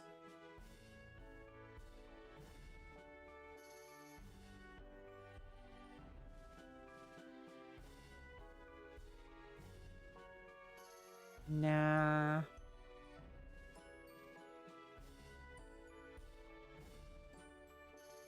The Lord Discordant's quicker than your Helldrake.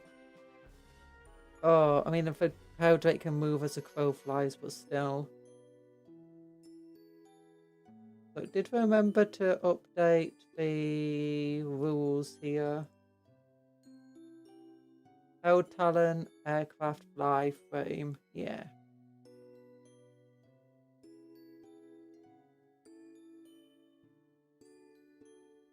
Yeah. Yeah, that kind of sucks.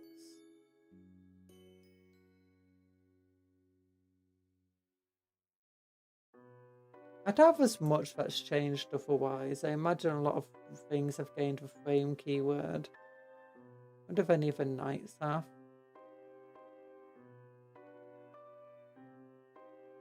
Come on. Yeah, the knights have gained the frame keyword. Let's check the Death Guard quickly.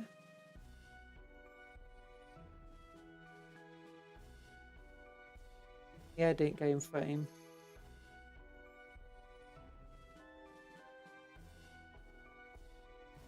Add frame to a bunch of units. Makes sense.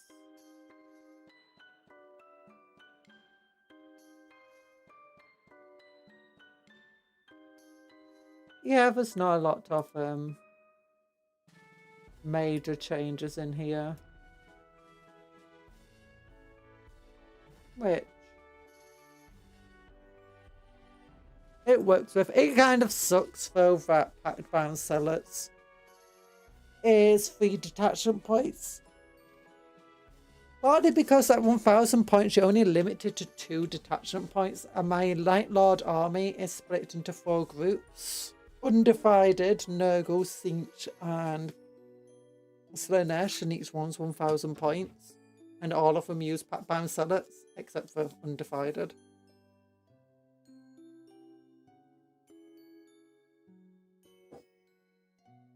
Oh.